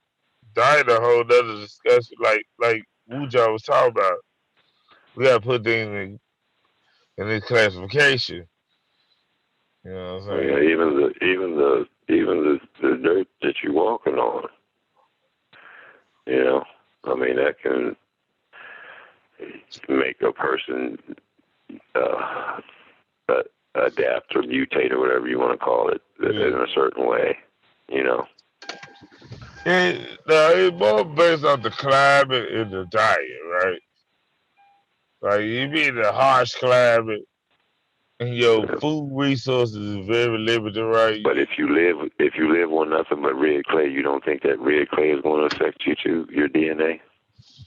Yeah, but the red climate was affected by the climate. The If red I'm clay living is on affected just by the if climate. I'm living on mud like in America, just regular brown mud all my life, and then you got a person over here living on red clay, you don't think that's going to affect that person's DNA? And I'm talking about this is not just no what. This ain't how we think in our times, right? We talk about people who live in these certain areas, so they can go through a mutation, right? Well, that's all I'm saying. Yeah, A person varies, right? lives on a clay Yeah, surface yeah, compared to a person who lives on a regular mud surface like our mud here. yeah. Yeah. There's clay here too, but I mean, like the muddy surface which we have, like Virginia or New York. Yeah. I'm pretty sure if you compare a genetic population, they have their DNA, right? You could do the analysis over a long period of time, right? Not right now, because none of this shit even matter right now. Like a genetic variation and mutation. We got air conditioning and cars and planes and heaters and shit. You know what I'm saying? These folks were living in a whole other world. Everything to make you lazy. I mean, everything to bring the comforts of home, they say. But it I seems love like this shit everything is. though. I would never change nothing but I would never want to live it back 4,000 years ago. Fuck that. 1,000. I wouldn't even want to live 100 years ago. Fuck that. I love talking to you, brother. You know, I never communicated with your ass, nigga. Yeah, man. I get on when I 30 can. years ago, 30 years ago, we mean you wouldn't even be talking. Yeah. I'm just saying, we got to, you know what I'm saying? And we could, like, we got to get our mind right. You know what I'm saying? That's all I'm saying. Yeah. I mean, just We go got to after get the our weapons. mind right. We can't be in fear so much. Fuck these white folks. Fuck them. I act like their ass don't exist, bro. Every day. And not because I don't know it is and I want to get on some type of impunity. I just said this is the best way for me to operate. Like I'm not gonna base nothing off what the fuck they did in the past, like to keep me moving for my family and what I think was best for the black race. I don't give a fuck what the fuck they did. Matter of fact, like conspiracy theories, reading conspiracy theories, it's so much diluted, right? I'm not saying none of it not right, but it's so 90% diluted, right? That if you gotta comb through all that shit for the 10%, I don't want to do it. Yes. I Yeah, I don't mean, want to do it. you gotta come with facts. You can't just come with something you just heard today on YouTube and then run out and start. I mean, you got a lot of those people too. Just read something Yeah. or hear something, But and then they lose when what. we listen to the John Farrow boxing, Yeah, I was here there. I was here there.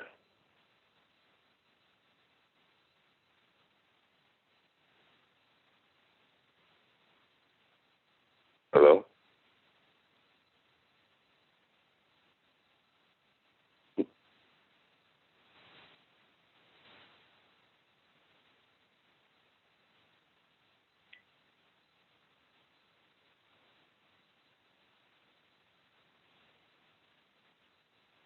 Hello.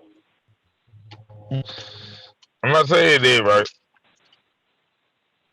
Yeah, I'm not saying that he didn't do nothing there. I'm just saying, like, damn, we got to find evidence on him trying to compete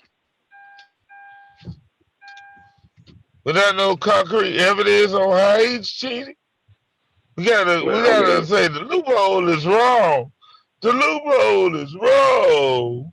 no, the only thing I You say should. is Hey, either the man had a double jointed hand or he was cheating. That's the only thing I can see because there's no way that glove should be flapping around the way it was. and Period. I sure wasn't Muhammad Ali did the same thing. And I also said that Muhammad Ali used the well at that time they had the foam gloves. Right, but you still had the option of using the foam traditional gloves. Bud up. They mud up. See, they mud up at the sweat and fight. They mud up. That's why people use it. Because you can shift the handle right there, shift. And you could probably get more knuckle in it, right? Mm. But the thing about it, if you use the pure foam, you'll have a steady, it's more firm, Right. but it's more steady. You know what I'm saying? Right. Like, yeah, so if you can use it, right? It just depends on your boxing strategy. It's like give options on your boxing strategy. Like I might perform better in these type of gloves. You know what I'm saying? Yeah. Yeah. Yeah, you know what I'm saying? That's what it was. And then once it get flapping, all the fucking part of the big part of the gloves. You can see behind them, they do it, right? They got the gloves. That's boxing commission. And somebody should say, hey, fuck that, you should have foam gloves on. Right? Fight that. Well, no, I don't think they should pick the glove for the man, but like I said, you shouldn't be having to adjust your glove and push your glove back up on your hand if it's not loose, and if you got tape walling on the bottom, how is it sliding up and down? If it's laced properly on your hand, how is it sliding up and down on your fist? The To issue where you would have to push it because back right, up there's on another your issue, hand. right? There's another issue. Do I have my gloves up to have other people should think? You have to pull your glove up to what? Yeah, you know what I mean, is it a rule that others say, hey, you should lace your shit this tight? There ain't no rule to that. Even if your gloves slide off, so fucking what? The only thing the referee can do is say, hey, your gloves slide off. Well, I'm a And it's gonna conspiracy be theorist. And uncomfortable. have you ever heard of sandbagging, where people put the Yeah, sandbag at the end of their glove? and Have now, you ever heard of that's that? another issue. There's another issue. Now you Yeah. say they put something in their gloves, You right? flicking out a sandbag. That's an old trick. Because You gotta stand. because if you right, it's probably one case of it, right? But we try to integrate that on all the fights, right? But anyway, what I'm saying is, it because if your gloves slide off, you ain't got no good punches no more. You might could go with the palm theory, right? But the knuckle part, you ain't gonna get it. Try to fight 6 rounds with I box. You know what I'm saying? And your shit is if your shit is not it didn't depend on what you throw. He throw the Muhammad Ali punches. They hit you with Yeah, these Muhammad Ali fucking hitting you with the heel right of his hand. crosses and left crosses. He's hitting you with the heel Tucker of his Hearns hand, but just hit his you. glove is not coming, almost all the way back to his arm when he's doing it. He's just hitting you with the side of his hand. I seen where he's bringing his hand around, but his wrist and that top of that glove don't come flying back. He got his hand balled up when he's hitting you with it. When he's doing that, he's coming at you real fast and hitting you and then coming off of it. Coming with it. But he's not, his glove ain't flapping around like that though. Man, I'll tell you, Muhammad Ali Tucker. If you think about it, you will see the same thing. I'm just throwing it out evidence, like it's like, and they use traditional gloves, right? Because you'll never get the styrofoam gloves. You'll never get that same effect. Like what's name got the styrofoam gloves on his presentation, about it. Nigga style. That Fury styrofoam. The hay gloves. You breaking up? I was gonna get the hay gloves on because Abaya get the what's the name glove, the styrofoam gloves. Because they got more stiff and firm. I'm not sure. Just, Styrofoam gloves.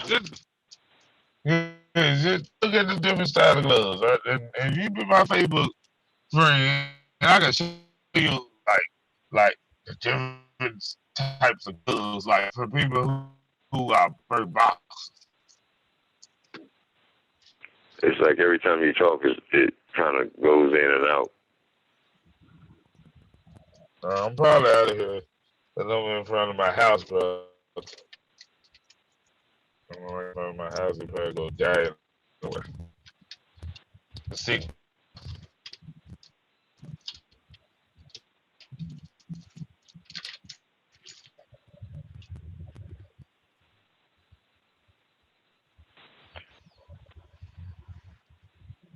Well,